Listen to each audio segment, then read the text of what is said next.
ಸ್ನೇಹಿತರೆ, ಹಲವು ದಿನಗಳ ನಂತರ ಅಥವಾ ತಿಂಗಳುಗಳ ನಂತರ ಮತ್ತೆ ಈ ಸ್ಪಿರಿಚುವಲ್ ಕನ್ನಡ ವಾಹಿನಿಯ ಮೂಲಕ ತಮ್ಮನ್ನು ಭೇಟಿಯಾಗ್ತಿರೋದು ಸಂತಸದ ವಿಷಯ.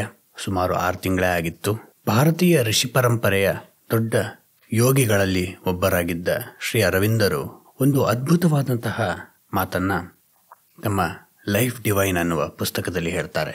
ಪುರಾತನ ಮನುಷ್ಯನಿಗೂ, ಅಂದರೆ ಇಲ್ಲಿಂದ ಒಂದು 10,000 ವರ್ಷದ ಹಿಂದೆ ಇದ್ದ ಮನುಷ್ಯನಿಗೂ ಇಂದಿನ ಮನುಷ್ಯನಿಗೂ ಏನು ವ್ಯತ್ಯಾಸ ಅಂದರೆ, ಪುರಾತನ ಮನುಷ್ಯ ಹೊರಗಿನ ಜಗತ್ತಿನಲ್ಲಿ ತೀವ್ರ ಬಡತನದಿಂದ ಹೋರಾಡಬೇಕಾಗ್ತಿತ್ತು. ಅಂದರೆ ಆಹಾರ, ಬದುಕು ಎಲ್ಲನೂ ಸಂಕಷ್ಟಗಳಿಂದ ಕೂಡಿತ್ತು, ಎಲ್ಲವೂ ಒಂದು ಸವಾಲಾಗಿತ್ತು.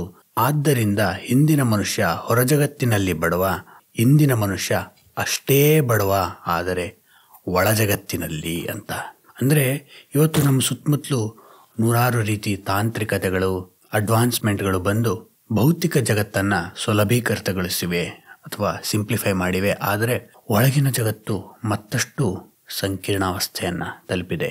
ಹಾಗಾಗಿ ಚಿಕ್ಕ ವಿಷಯಗಳೇ ದೊಡ್ಡದಾಗಿ ನಮಗೆ ಇನ್ವಿಸಿಬಲ್ ಇನ್ಸ್ಟಿಟ್ಯೂಷನ್ಸ್ ಅಂತ ಫ್ರೆಂಚ್ ಫಿಲಾಸಫರ್ ಮಿಶೆಲ್ ಫೂಕೋ ಹೇಳ್ತಿದ್ದ. ಕಾಣದ ಕಾರಾಗೃಹಗಳು ನಮ್ಮನ್ನು ಹಿಡಿದು ಕಾಡಿಸ್ತಾ ಇವೆ. ಯಾಕೆ ಹೀಗಾಗ್ತಿದೆ? ಹಿಂದಿನ ಮನುಷ್ಯ ತನಗೆ ಇದ್ದ ಸಮಸ್ಯೆಗಳನ್ನು ಪರಿಹರಿಸಿಕೊಳ್ಳಕ್ಕೆ ಪೂರ್ಣ ಪ್ರಜ್ಞೆಯಿಂದ ಯೋಚನೆ ಮಾಡಲು ಸಾಧ್ಯವಾಗ್ತಿರಲಿಲ್ಲ. ಅಂದರೆ ಇವತ್ತು ಇದರಿಂದ ತಪ್ಪಿಸ್ಕೊಂಡ್ರೆ ಸಾಕು ಅನ್ನುವ ಚಿಂತನೆಯಲ್ಲೇ ಇದ್ದಿದ್ದರಿಂದ ಹಂಗಾಗ್ತಿತ್ತು. ಆದರೆ ಸ್ನೇಹಿತರೆ, ಒಂದನ್ನು ನಾವು ಗಮನಿಸಬೇಕು.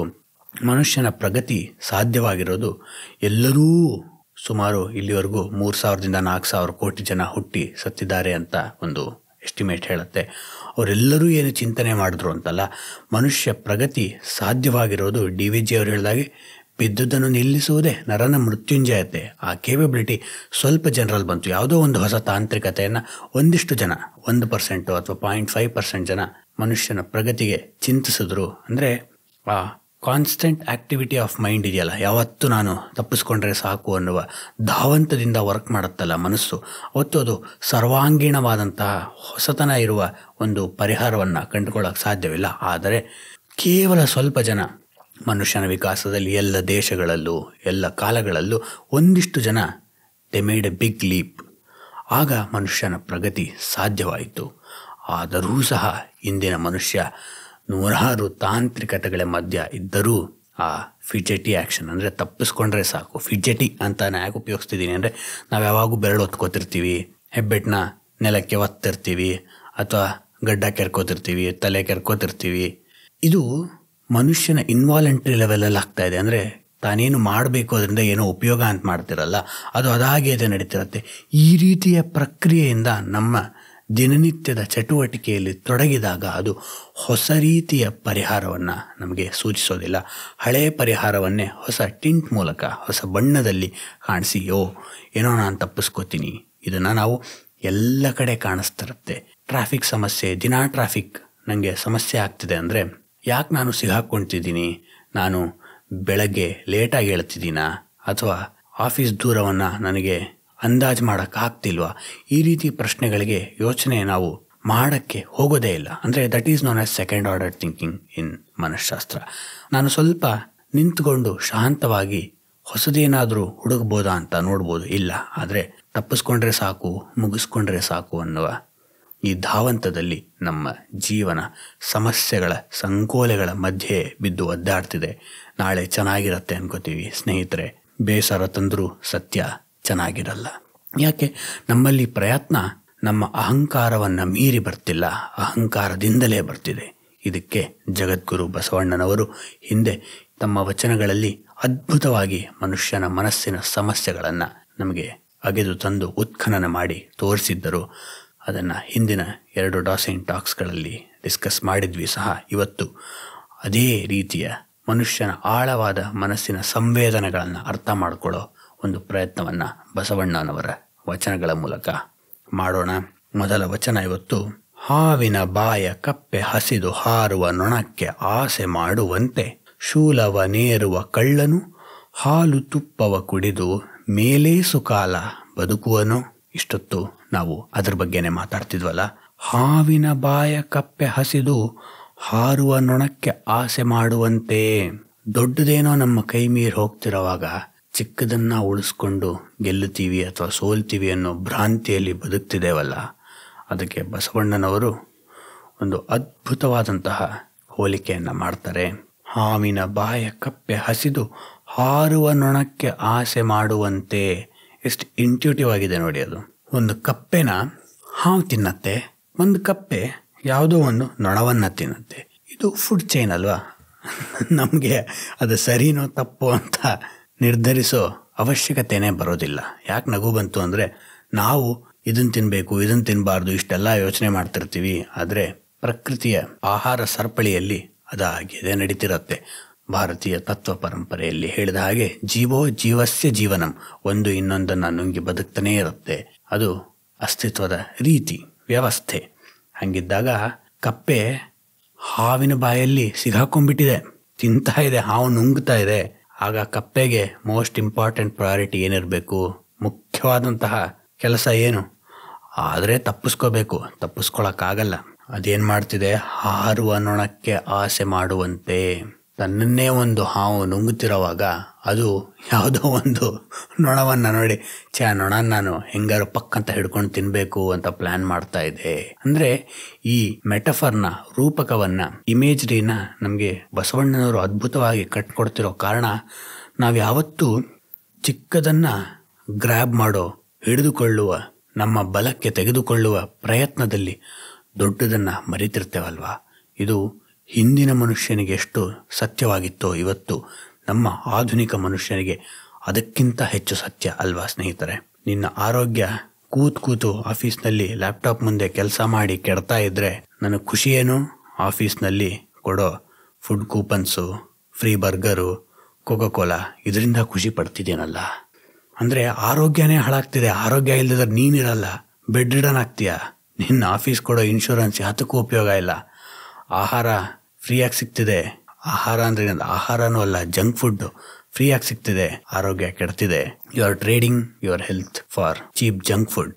ಆದರೆ ನೀನೇನು ಆ ಹಾವಿನ ಬಾಯಲ್ಲಿರುವ ಕಪ್ಪೆಯ ಹಾಗೆ ಯಾವುದೋ ಒಂದು ಚಿಕ್ಕದಕ್ಕೆ ಆಸೆ ಪಡ್ತಿದ್ಯಾ. ದೊಡ್ಡದು ನಿನ್ನನ್ನೇ ನುಂಗಾಗ್ತಾ ಇದೆ.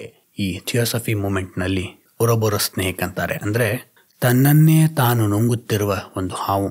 ಅಂದರೆ ಹಾವು ಸೃಷ್ಟಿಯ ಒಂದು ಸಂಕೇತ. ಇಲ್ಲಿ ಸೃಷ್ಟಿ ಎಲ್ಲರನ್ನೂ ನುಂಗಿ ಹಾಕತ್ತೆ. ಭಗವದ್ಗೀತೆಯಲ್ಲಿ ಹೇಳೋ ಹಾಗೆ ಎಲ್ಲಕ್ಕಿಂತ ದೊಡ್ಡ ಹಂತಕ ಸಮಯ. ಸಮಯವನ್ನು ಮೀರಿದ ಜೀವಿ ಯಾವುದೂ ಇಲ್ಲ. ಸಮಯ ಎಲ್ಲವನ್ನೂ ಕೊಲ್ಲತ್ತೆ. ಹಾಗಾಗಿ ಪ್ರತಿ ಕ್ಷಣವೂ ನಮ್ಮ ಆರೋಗ್ಯ ಡಿಟೋರೇಟ್ ಆಗ್ತಿದ್ರೆ, ಸೆಡೆಂಟ್ರಿ ಲೈಫ್ ಸ್ಟೈಲ್ ಅಂತಾರಲ್ಲ, ಕೂತ್ಕೊಂಡು ಕೆಲಸ ಮಾಡಿ ನಾವು ಅಲ್ಲಿ ಕೊಡೋ ಚೆಸ್ ಬೋರ್ಡ್ ಗೇಮ್ಸು, ಫುಡ್ ಕೂಪನ್ಸು, ಇದರಲ್ಲಿ ನಮ್ಮದು ಸ್ಟೇಟಸ್ ಸಿಂಬಲ್ ಇದೆ ಅಂತ ಅನ್ಕೋತಿದ್ದೀವಲ್ಲ. ಅಷ್ಟೇ ಯಾಕೆ, ನಮಗೆ ಇವತ್ತು ಹೊರಗಿನ ಜಗತ್ತು ಇದೆ ಅನ್ನೋದೇನೆ ಮರೆಸೋ ಅಂತ ಸ್ಮಾರ್ಟ್ಫೋನ್ ಕೈಯಲ್ಲಿದ್ದಾಗ ಉಪಯೋಗ ಇಲ್ದಿರೋ ಕೆಟ್ಟ ರೀಲ್ಸ್ ನೋಡಿ ತಾಸುಗಟ್ಟಲೆ ಸಮಯ ವ್ಯರ್ಥ ಮಾಡೋ ನಾನು 30 ಸೆಕೆಂಡ್ ಸಿಗ್ನಲ್ ಬ್ರೇಕ್ ಮಾಡಿ ಟೈಮ್ ಉಳಿಸ್ತೀನಲ್ಲ, ಎಷ್ಟು ಮೂರ್ಖತನ ಅಲ್ವಾ? ನಮಗೆ ಸಿಗ್ನಲಲ್ಲಿ 2 ಸೆಕೆಂಡು ಸ್ವಲ್ಪ ಲೇಟ್ ಆದರೆ 20 ಸಲ ಹಾರ್ನ್ ಮಾಡ್ತೀವಿ. ಆದರೆ 1.5 ತಾಸು ಮನೇಲಿ ಹೋಗಿ ಯಾರೋ ಮರದ ಮೇಲಿಂದ ಜಂಪ್ ಮಾಡೋದು, ಯಾರೋ ಅಧಿಕಾರಿಗಳ ಜೊತೆ ಜಗಳ ಆಡೋದು, ಚೀಪ್ ಮೈಂಡ್ ನಂಬಿಂಗ್ ಕಂಟೆಂಟ್ ಅಂತ ನೋಮ್ ಚಾಮ್ಸ್ಕಿ ಇವತ್ತು ಬದುಕಿರುವ ಶ್ರೇಷ್ಠ ದಾರ್ಶನಿಕರು, ಫಿಲಾಸಫರ್ಗಳಲ್ಲಿ ಅಗ್ರಗಣ್ಯ, ಅತಿ ದೊಡ್ಡ ಹೆಸರು, ಪ್ರಭಾವಿ ಹೆಸರು ಅಂದರೆ ನೋಮ್ ಚಾಮ್ಸ್ಕಿ. ಅವನು ಹೇಳ್ತಾನೆ, ಮೈಂಡ್ ನಂಬಿಂಗ್ ಕಂಟೆಂಟ್ ಅದನ್ನು ನಾನು ಕನ್ಸ್ಯೂಮ್ ಮಾಡಿ ತಾಸುಗಟ್ಟಲೆ, ವಾರಕ್ಕೆ ಸುಮಾರು 10-15 ತಾಸು ಹಾಳು ಮಾಡ್ತಿರೋ ನಾನು 30 ಸೆಕೆಂಡ್ ಸಿಗ್ನಲ್ಲೇ ನಿಂತ್ಕೊಳ್ಳೋಕ್ಕಾಗ್ತಿಲ್ಲ. ಎಷ್ಟು ಟೈಮ್ ಉಳಿಸ್ದೆ ಗೊತ್ತಿಲ್ಲ. ಆದರೆ ಟೈಮ್ ಉಳಿಸ್ದೆ ಅನ್ನುವ ಭ್ರಾಂತಿಯಲ್ಲಿ ಬದುಕುವ ಸಂತೋಷ ನನಗಿದೆ ಹೊರತು ಟೈಮ್ ಉಳಿಸೋ ಮುಖ್ಯ ಉದ್ದೇಶ ಇಲ್ಲ. ಟೈಮ್ ಉಳಿಸೋ ಉದ್ದೇಶ ಆಗಿದ್ದರೆ ಹಿಂದೆ ಆರಂಭದಲ್ಲಿ ಹೇಳಿದಾಗೆ ಸೆಕೆಂಡ್ ಆರ್ಡರ್ ಥಿಂಕಿಂಗ್ ಆ್ಯಕ್ಟಿವೇಟ್ ಮಾಡ್ಕೋತಿದ್ದೆ. ಅಂದರೆ ಶಾಂತವಾಗಿ ಯೋಚನೆ ಮಾಡ್ತಿದ್ದೆ, ನಾನು ಎಷ್ಟು ಸಮಯ ಉಳಿಸ್ತಿದ್ದೀನಿ ಸಿಗ್ನಲ್ ಬ್ರೇಕ್ ಮಾಡಿ, ಅಥವಾ ಬಲಗೈಯಲ್ಲಿ ಆಕ್ಸಲರೇಟ್ ಇಟ್ಕೊಂಡು ನಾನು ಆ್ಯಕ್ಟಿವಾ ಓಡಿಸ್ತಾ ಎಡಗೈಯಲ್ಲಿ ವಾಟ್ಸಾಪ್ ರೆಸ್ಪಾಂಡ್ ಮಾಡ್ತಿರ್ತೀನಿ. ಎಷ್ಟು ಸಮಯದ ಪ್ರಾಮುಖ್ಯತೆ ನಂಗೆ ಗೊತ್ತಿದೆ. ಅಥವಾ ಭುಜದಲ್ಲಿ ಫೋನ್ನ ಗಟ್ಟಿಯಾಗಿ ಹಿಡ್ಕೊಂಡು ಬಲಗೈಯಲ್ಲಿ ಆಕ್ಸಲರೇಟರ್ ಕೊಟ್ಕೊಂಡು ಓಡಿಸ್ತಿರ್ತೀನಿ. ಅಂದರೆ ಸ್ನೇಹಿತರೆ, ಬಸವಣ್ಣನವರ ಚಿಂತನೆ ಎಷ್ಟು ಸ್ಪಷ್ಟವಾಗಿತ್ತು ನೋಡಿ. ನಮಗೆ ಆ ದುಡ್ಡು ಹೋಗ್ತಿದೆ ಅನ್ನೋ ಮರೆಗುಳಿತನದಲ್ಲಿ ಚಿಕ್ಕದನ್ನೇನೋ ಪಡಿತಿದ್ದೀವಿ ಅನ್ನೋ ಭ್ರಾಂತಿ ಹೆಚ್ಚಾಗ್ತಿರತ್ತೆ. ಆ ಭ್ರಾಂತಿಲಿ ನಮಗೊಂದು ಏನೂ ಉಪಯೋಗ ಆಗ್ತಿಲ್ಲದಿದ್ರೂ ನಮ್ಮ ಅಹಂಕಾರಕ್ಕೆ ಅದೊಂದು ಪೋಷಣೆ ಕೊಡ್ತಿರುತ್ತೆ. ಅಹಂಕಾರ ಸಂತೋಷ ಪಡ್ತಿರುತ್ತೆ. ಹೆಲ್ಮೆಟ್ ಹಾಕ್ಕೊಳ್ದೆ ನಾನು ಗಾಡೀಲಿ ಓಡಿಸಿದ್ರೆ, ಪೊಲೀಸರಿಂದ ತಪ್ಪಿಸ್ಕೊಂಡ್ರೆ, ಯೂಟರ್ನ್ ಮಾಡಿಕೊಂಡು ತಪ್ಪಿಸ್ಕೊಂಡ್ರೆ ನಾನೇನೋ ಸಾಧನೆ ಮಾಡಿದೆ ಅಂತ ಅನ್ಕೋತಿರ್ತೀನಿ. ಅದೇನು ಸಾಧನೆ ಮಾಡಿರ್ತೀನಿ? ನನ್ನ ಜೀವನ ನನಗಿದ್ದೇ ಇರುತ್ತೆ, ನನ್ನ ಸಮಸ್ಯೆಗಳು ನನಗಿದ್ದೇ ಇರುತ್ತೆ, ಇಲ್ಲಲ್ಲ ಇನ್ನೊಂದು ಕಡೆ ಸಿಗಾಕ್ಕೋತೀನಿ. ಅಥವಾ ಇನ್ಯಾವುದೋ ಗಾಡಿ ಬಂದು ಹೊಡಿಬೋದು. ಅಂದರೆ ಏನನ್ನು ಉಳಿಸೋಕೆ ಹೋಗ್ತಿದೀವಿ ನಾವು? ಇದು ಬಸವಣ್ಣನವರ ಆಳವಾದ ಪ್ರಶ್ನೆ. 30 ರೂಪಾಯಿ ಅಮೆಝಾನ್ ಕ್ಯಾಶ್ ಬ್ಯಾಕ್ನ ಪಡೆಯೋ ಸಲುವಾಗಿ 10-15 ನಿಮಿಷನೋ ಅಥವಾ ಇನ್ನೂ ಹೆಚ್ಚು ತಾಸುಗಟ್ಟಲೆ ಆನ್ಲೈನ್ ಶಾಪಿಂಗ್ ಮಾಡ್ತೀವಿ. ಆದರೆ ಸ್ಕೋಡಾ ಶೋರೂಮ್ಗೋ ವೋಲ್ಸ್ ವ್ಯಾಗನ್ ಶೋರೂಮ್ಗೋ ಕಾರ್ ತಗೊಳ್ಳೋವಾಗ 18 ಲಕ್ಷ ಅಂದರೆ ಹಿಂದೆ ಮುಂದೆ ನೋಡದೆ ಕೊಟ್ಟು ಬರ್ತೀವಿ. ಸ್ಟಾಟಸ್ ಸಿಂಬಲ್ ಅಲ್ವಾ? ಅಂದರೆ ಮತ್ತೆ ದೊಡ್ಡದನ್ನ ಕಳ್ಕೊತಿದ್ದೀವಿ, ಯೋಚನೆ ಮಾಡ್ತಿಲ್ಲ. ದೊಡ್ಡದರ ಬಗ್ಗೆ ಯೋಚನೆ ಮಾಡದ ಮೂರ್ಖ ಮನುಷ್ಯನ ಮನಸ್ಸು ನಮ್ಮದು. ಅದನ್ನು ಬಸವಗುರು ಹೇಳ್ತಿರೋದು. ಚಿಕ್ಕದೇನೋ ಪಡ್ಕೋತಿದ್ದೀನಿ ಅನ್ನೋ ಹುಚ್ಚಿನಲ್ಲಿ ಬದುಕ್ತಾ ಇದ್ದೀನಿ. 20 ರೂಪಾಯಿನ ಮಾಲಲ್ಲಿ ಪಾರ್ಕಿಂಗ್ ಲಾಟ್ ಕೊಡಬಾರ್ದು, ಉಳಿಸ್ಬೇಕು ಅಂದ್ಬಿಟ್ಟು ಅದೆಲ್ಲೋ ಪಾರ್ಕ್ ಮಾಡಿ ಬರ್ತೀನಿ. 400 ರೂಪಾಯಿ ಪಾಪ್ಕಾರ್ನ್ ತಿಂತಿರ್ತೀನಿ ಸಿನಿಮಾಲ್ ಕೂತ್ಕೊಂಡು. ಅಂದರೆ ಮತ್ತೆ ಅದೇ ಏನೋ ಉಳಿಸ್ತಿದ್ದೀನಿ ಅನ್ನೋ ಭ್ರಾಂತಿಲಿ ಬದುಕುವ ಖುಷಿನೇ ಇದೆ. ಅದೇ ಮುಖ್ಯನೇ ಹೊರತು ನಿಜವಾಗ್ಲೂ ನಾವು ಒಂದು ಆ್ಯಕ್ಷನ್ನ ತಗೊಳ್ಳೋ ಪ್ರವೃತ್ತಿ ಇಲ್ಲ. ಅಂದರೆ ಒಂದು ಚಿಕ್ಕದನ್ನು ಹತೋಟಿಗೆ ತೆಗೆದುಕೊಳ್ಳುವ ಭರದಲ್ಲಿ ದೊಡ್ಡದನ್ನು ಕಳ್ಕೋತಿದ್ದೀವಿ. ಅಥವಾ ಸ್ನೇಹಿತರೆ, ದೊಡ್ಡದ್ದು ನಮ್ಮನ್ನು ಸದಾ ನುಂಗುತ್ತಿದೆ. ಅದು ಸಮಯ, ಹಾವು ಸಮಯದ ಸಂಕೇತ. ಅದನ್ನು ಮರಿತಿದ್ದೀವಲ್ಲ. ಮುಂದೆ ನೋಡಿ, ಶೂಲವನೇರುವ ಕಳ್ಳನು ಹಾಲು ತುಪ್ಪವ ಕುಡಿದು ಮೇಲೆ ಸುಕಾಲ ಬದುಕುವನು. ಅದಂತೂ ನಮಗೆ ಹೇಳ್ದಂಗಿದೆ. ಶೂಲವನೇರುವ ಕಳ್ಳ, ಯಾರೋ ಒಂದು ಕಳ್ಳ? ನಾನೇ. ಪ್ರತಿಯೊಬ್ಬರು ಹೇಳ್ತಿರೋ ಕೇಳ್ತಿರೋ ಈ ವಚನದ ಬಗ್ಗೆ ಆಸಕ್ತಿ ತೋರಿಸಿರೋ ನಾವೆಲ್ಲರೂ ಆ ಕಳ್ಳರು. ಶೂಲವನೇರುವ ಕಳ್ಳ. ಆ ಶೂಲ ಯಾವುದು? ಸಮಯದ ಶೂಲವನೇರುವ ಕಳ್ಳ ಹಾಲು ತುಪ್ಪವ ಕುಡಿದು ಮೇಲೆ ಸುಕಾಲ ಬದುಕುವನು. ಹಾಲು ತುಪ್ಪವ ಕುಡಿದು ಅಂದರೆ ಏನಪ್ಪ?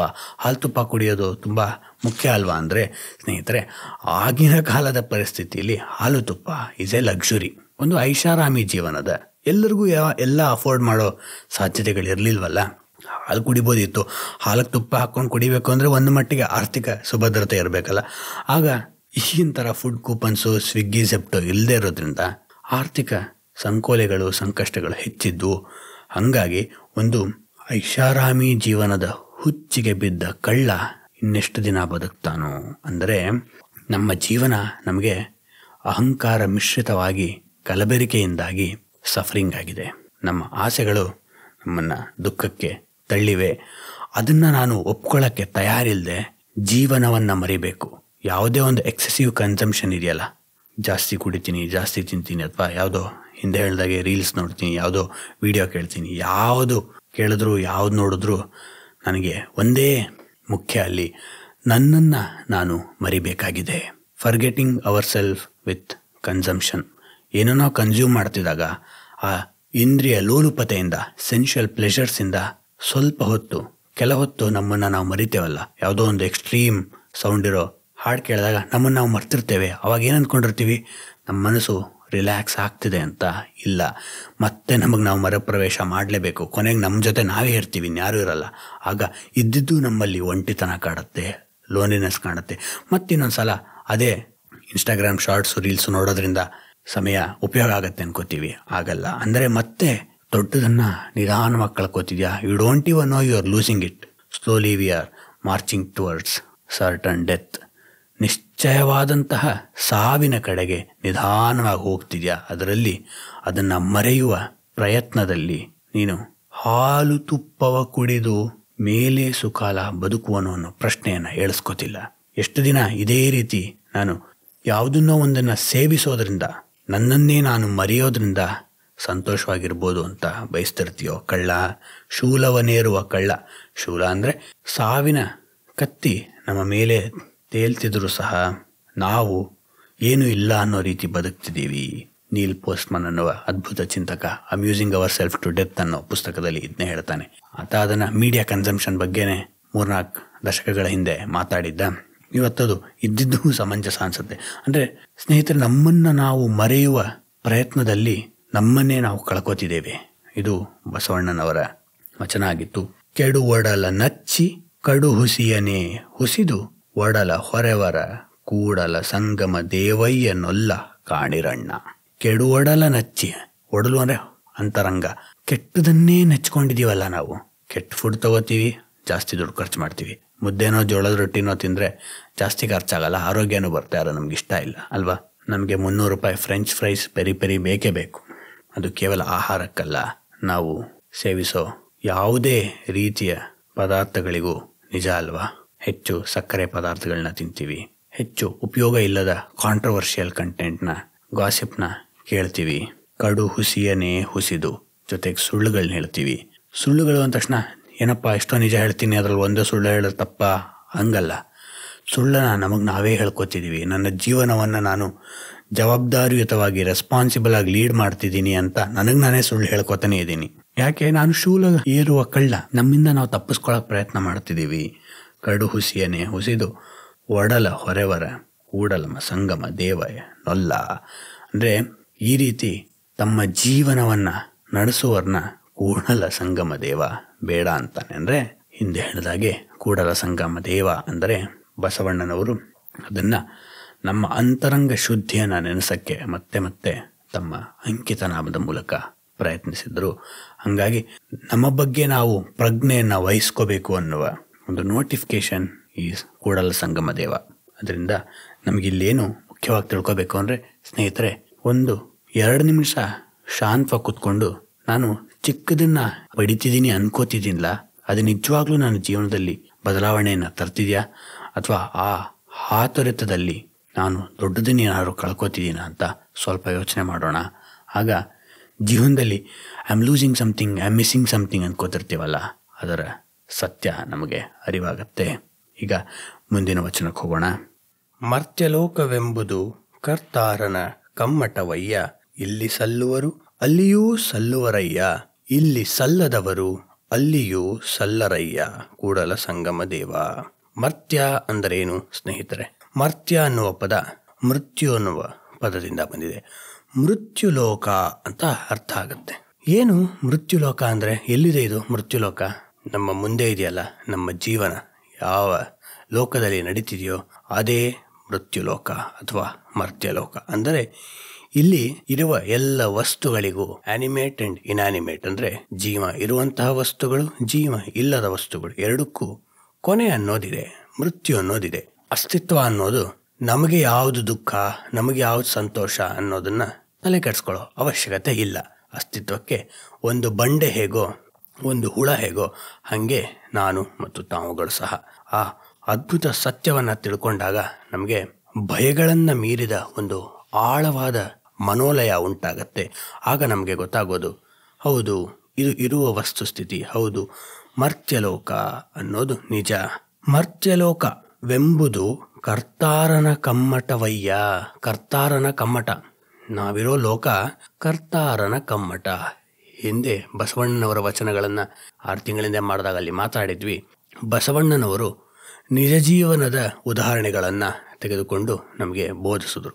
ಹಾಗಾಗಿ ಬಸವ ತತ್ವಕ್ಕೆ, ವಚನ ಚಳುವಳಿಗೆ ಎಷ್ಟೋ ಜನ ಶ್ರಮಿಕ ವರ್ಗದಿಂದ ಬಂದು ತಮ್ಮ ಶ್ರಮದಿಂದ ಸಂಪಾದಿಸಿದ ಜ್ಞಾನವನ್ನು ಧಾರೆ ಎರೆದ್ರು. ಸುಂಕದ ಬಂಕಣ್ಣ. ಸುಂಕದ ಬಂಕಣ್ಣ ಅಂದ್ರೇನು? ಸುಂಕದಲ್ಲಿ ಕೆಲಸ ಮಾಡೋನು ಅಂದರೆ ಚೆಕ್ ಪಾಯಿಂಟು, ಟೋಲ್ ಗೇಟ್ ಇರುತ್ತಲ್ಲ, ಅಲ್ಲಿ ಕೆಲಸ ಮಾಡೋನು. ಅದ್ರ ಜೊತೆಗೆ ಅಂಬಿಗರ ಚೌಡಯ್ಯ ಅಂದರೆ ಶ್ರಮಿಕ ವರ್ಗದಿಂದ, ಪ್ರಾಲಿಟ್ರೇಟ್ ಅಂತಾರಲ್ಲ, ಅಲ್ಲಿಂದ ಬಂದ ಜನ ತಮ್ಮ ದರ್ಶನಗಳನ್ನು ಸರಳ ಭಾಷೆಯಲ್ಲಿ ಹೇಳಕ್ಕೆ ಬಸವಣ್ಣನವರ ವಚನ ಚಳುವಳಿಯಿಂದ ಸಾಧ್ಯವಾಯಿತು. ಅದನ್ನು ಪ್ರೇರೇಪಿಸಲೇ ಬಸವಗುರು ಸರಳ ಜೀವನದ ಉದಾಹರಣೆಯನ್ನು ಕೊಟ್ಟರು. ಕರ್ತಾರನ ಕಮ್ಮಟ. ಕಮ್ಮಟ ಅಂದರೆ ಏನು ಅಂದರೆ ಕೆಲಸ ನಡೆಯುವ ಸ್ಥಳ ಅಥವಾ ವರ್ಕ್ಶಾಪ್ ಅಂತ ತಿಳ್ಕೊಬೋದು. ಅಥವಾ ನಾವು ಈಗಿನ ಕಾಲದ ಉದಾಹರಣೆ ತಗೊಂಡ್ರೆ ಜಿಮ್ ಅನ್ಕೋಣ. ಎಲ್ಲಿ ಕೆಲಸ ನಡೆಯುತ್ತೋ ಅಲ್ಲಿ ಆಧ್ಯಾತ್ಮಿಕ ಚಿಂತನೆ ಹುಟ್ಟತ್ತೆ ಅನ್ನೋದು ಬಸವಗುರು ಮತ್ತು ಭಗವದ್ಗೀತೆಯ ಸ್ಪಷ್ಟ ನಿಲುವು. ಅಲ್ಲಿ ಕರ್ಮಣ್ಯೇವಾಧಿಕಾರಸ್ಥೆ ಮಾ ಫಲೇಷು ಕದಾಚನ ಅಂತ ಹೇಳಿದ ಹಾಗೆ ಇಲ್ಲಿ ಬಸವಗುರು ಸ್ಪಷ್ಟವಾಗಿ ಕಾಯಕವೇ ಕೈಲಾಸ ಅಂತ ಹೇಳಿಬಿಟ್ಟಿದ್ರು.